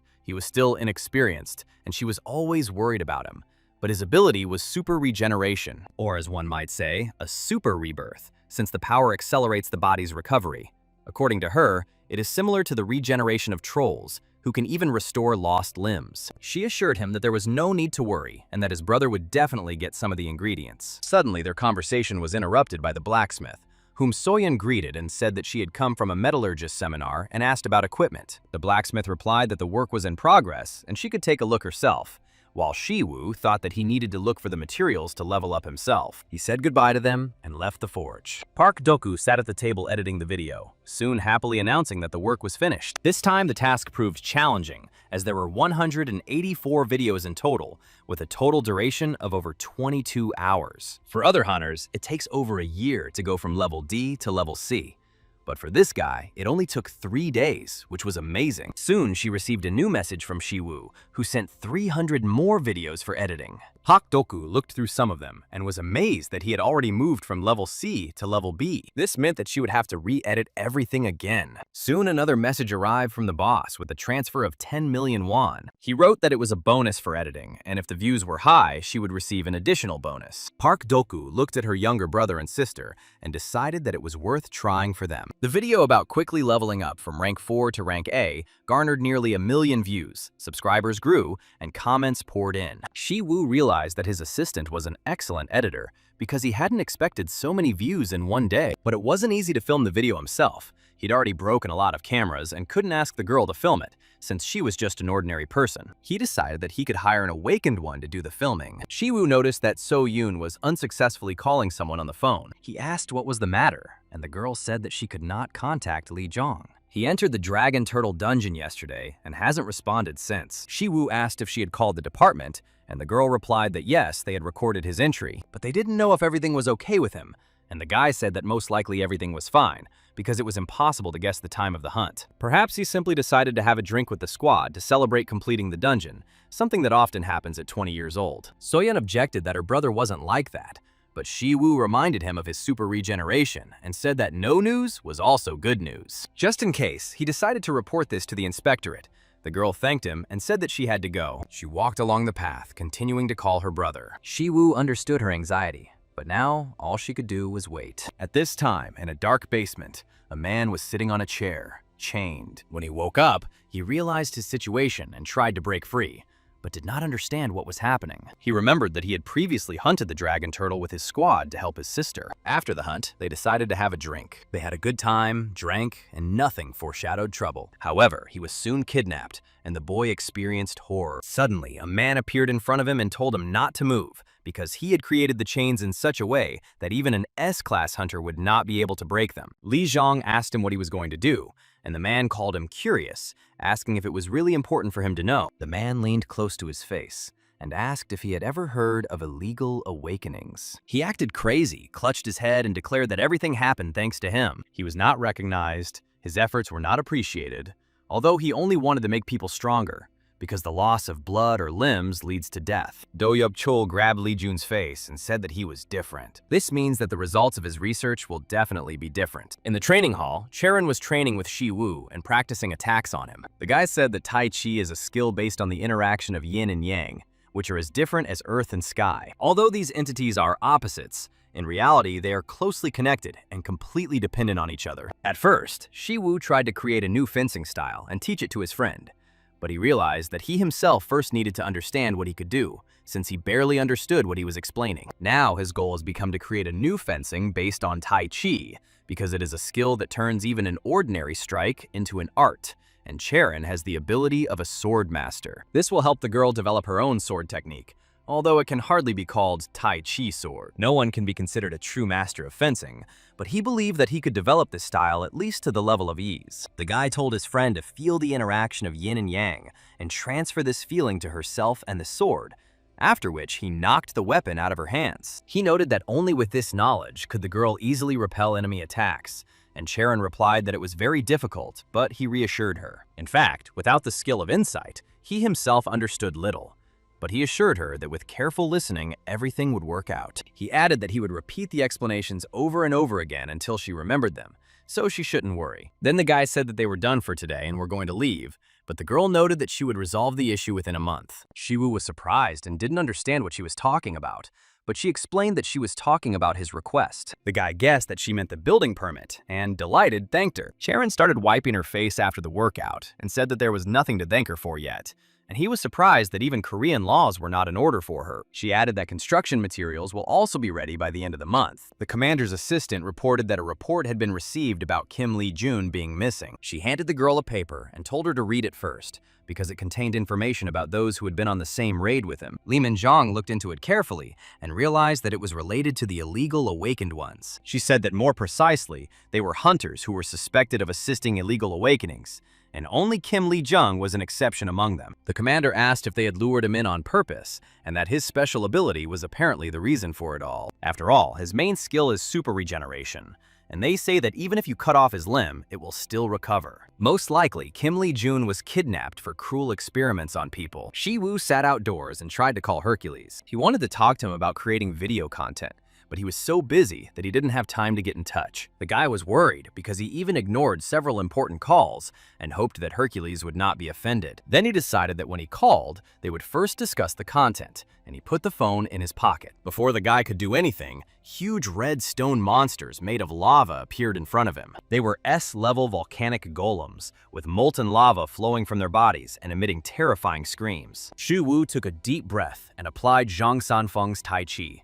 which was completely different from Hercules' super strength. In martial arts, there are three main elements: the heart or soul, the energy of the estuary, and the body, that is, physical strength. The wisdom of Confucius's mind corresponds to the heart. Hercules' extraordinary strength is matched by his body. Energy is embodied in Zhang Sanfen's Tai Chi. The boy concentrated. Magic began to shine in his hands, and he extended his hand forward. After that, he fired a huge beam straight at the golems and destroyed them. The awakened used the power of mana, which is drawn from nature itself and is present in every living being. To use it, a process of sensation is necessary, and the effectiveness of its use depends on how exactly this process occurs. Without undergoing purification, mana does not accumulate. And therefore, Shi Wu uses the power of Tai Chi. A huge blue beam burst from his fist and flew very far. Suddenly, everything around began to collapse and thunder loudly, and Shi Wu covered his face. When he opened his eyes, he saw several golden balls on the floor in front of him. He was extremely surprised that there were so many of them,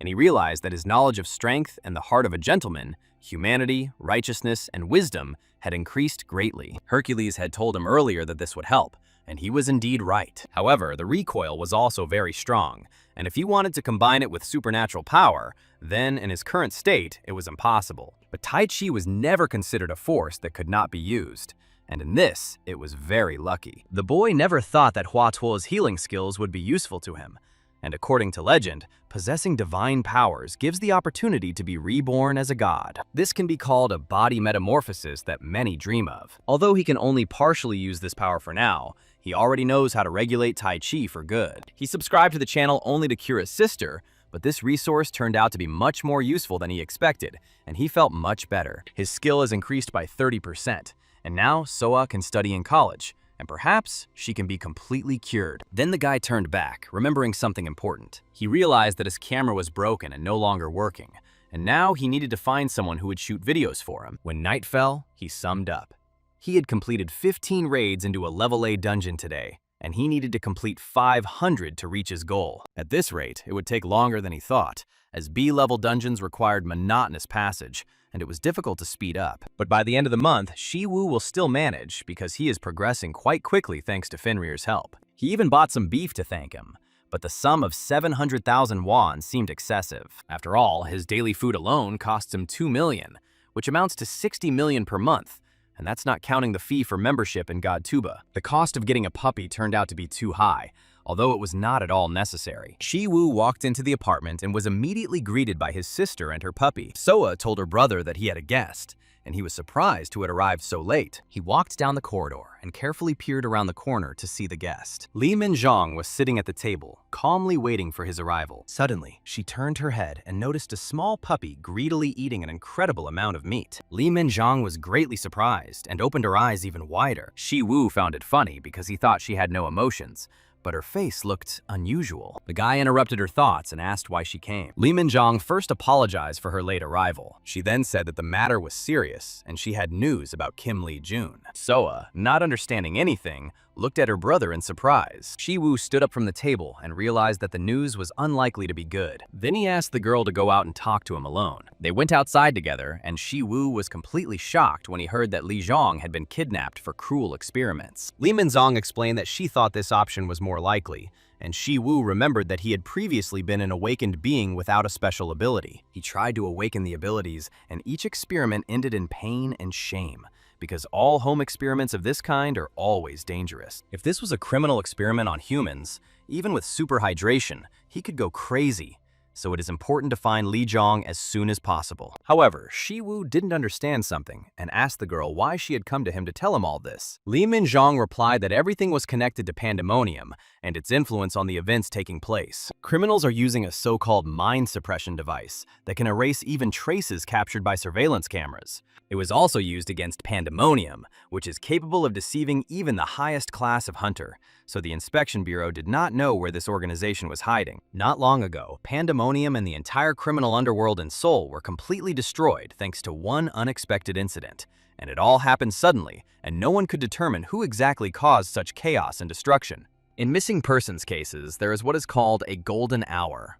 And if a kidnapping has occurred, the chances of finding the person alive are almost non-existent once it is over. But the families of the missing do not know about this and continue to wait until the end, hoping that the person will definitely return. Lee Min-zong was the squad leader and felt both shame and pride for her actions in this situation. Although Lee Jong didn't owe her anything, her feelings were due to her insight and ability to sense the emotions of others. Shi Wu understood that the girl was ashamed and had to swallow her pride, so he felt sincere pity for her. Moreover, Lee Min-jong simply asked for help in a human way, which made her request even more convincing. Shi Wu said that Soa was at home and asked the girl to stay with her until he returned so that she would be safe. He then turned to his puppy and asked him for a favor so that he could find a person by scent. According to the information provided, it all started in the Dragon Turtle Dungeon, where Lee Zhong's last raid took place 3 days ago. After that, the guy went to check the bar where the squad members were, since this was the last place where Lee Zhong was seen alive. Although even if some trace remained, it would be almost invisible. And the reason why he came here is completely different than it seemed at first. Fenrir's sense of smell is so sensitive that he can detect the slightest scent, just like back then in the hospital. The guy wasn't sure if he was sensing a scent or a magical trace, but he knew it would be easier to follow him here than in the bar, since more energy was manifested in the dungeon. The puppy was diligently sniffing everything around, suddenly stopped and turned to his owner, making a funny sound. Shi Wu realized that they were moving in the right direction and told them to go forward without deviating from the path they had found. At this time, rivers of blood flowed in the basement, and a person's scream could be heard, causing horror and helplessness. Lee Zhong sat on a chair and was bullied, while his limbs slowly regenerated, demonstrating his unique ability. Do Yup-chul shouted that he had the best option, continuing to mock him and test his limits of patience. Lee Zhong sat with empty, glassy eyes, not understanding how much more pain he would have to endure and how all this torment would end. He could no longer contain himself and thought that if he could close his eyes and feel nothing, it would be a real salvation. The man shouted at him not to die, because if Li Zhong died, his older sister would take his place. Li Zhong instantly came to his senses upon hearing about his sister, who was his one and only, and asked that she not be touched. Du Yup-chul said that if Li Jun died, he would have no choice since their shared blood meant they would have similar abilities. But Li Jun denied this, saying that his sister did not have such an ability, which upset Do Yup-chul. Du Yup-chul said that you can't know for sure until you see it for yourself, and laughed, adding irony to the situation. Li Zhong was shaking, but held on, knowing that he couldn't let anyone get to his sister. At that moment, another deep cut went through his body, causing severe pain, but he endured it for his sister's sake. He didn't know how much time had passed, but he still remained in the same place, showing incredible willpower. He endured as best he could, despite the severe pain, because death was unacceptable for the sake of preserving his sister's life. The only thought that remained in his head was that he had to protect her at any cost. And then, when despair almost overwhelmed him, a loud sound was heard, and the wall collapsed, opening the way to salvation. From behind the broken wall, Shi Wu appeared, suddenly appearing behind Li Zhong. He turned to Li Zhong and said that his sister was very worried and waiting for his return. Li Zhong was shocked, as such damage and injuries should not have occurred to a person with super regeneration. Although his regeneration rate was higher than that of the trolls, the damage was clearly beyond acceptable limits, and this was alarming. In such a state, the body was almost impossible to recover, and Li Zhong might have already gone mad from the pain. However, he remained alive, sat on a chair, and repeated one word: sister, showing amazing fortitude. Shi Wu realized that time was not lost yet, and he might be able to save him by taking out the medicinal needles for treatment. He sticks needles into Li Zhong's body and asks him to endure a little longer for his sister's sake, showing concern and patience. At first, Li Zhong did not react at all and looked very weak, barely holding on to consciousness. Gradually, his pale skin became healthier and he opened his eyes, showing signs of improvement. The first thing he asked the stranger was about his sister's health, and Shi Wu was glad that the guy was already feeling better. Suddenly, Do Yup-chul appeared behind him and upon seeing the stranger, demanded an explanation of who he was and how he got there. A man in a white coat, covered in blood, declared that it was his personal place, expressing both rage and despair. He clutched his head and screamed like a madman, repeating that this was his personal place, not wanting to listen to anyone. When he scratched his head, a huge amount of dandruff fell down, which disgusted Shi Wu. Shi Wu stepped back to avoid catching her, exercising caution and common sense. Suddenly, his eyes widened in horror. He saw many body parts around him except Li Zhang, which was shocking. He couldn't believe that one person had done all this, and he tried to comprehend the scale of what had happened. Shi Wu turned to him and asked why he was doing this, trying to understand the criminal's motives. Do Yup Chol was furious, screaming and not understanding what Shi Wu was saying, losing control of himself. But suddenly he came to his senses, calmed down, and fell silent, as if he had realized what was happening. He asked Shi Wu if it was true that he was an unusual guy, showing interest in his abilities. After this, Do Yup Chol began to repeat the word unusual several times, showing surprise and recognition. Li Zhang came to his senses fully, and told the stranger that he should run away quickly, fearing for his life. Do Yup Chol shouted that his opponent was unusual, and admitted that both had amazing abilities that could not be underestimated. Do Yup Chol's body began to change shape dramatically. Tentacles and strange mutations appeared, frightening those present. He grew to a huge size and asked the stranger what his ability was and what experiment they were going to conduct on him.